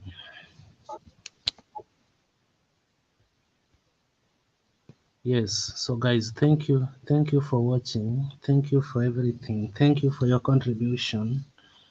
Wale ambao umewatch hadi mwisho, kina Memas, Young Luo, Margaret Achola, Lilian Nasengo, Baba Peter Mwakwesi Mwangala, Francis Mwembezi, Jane Moses Agare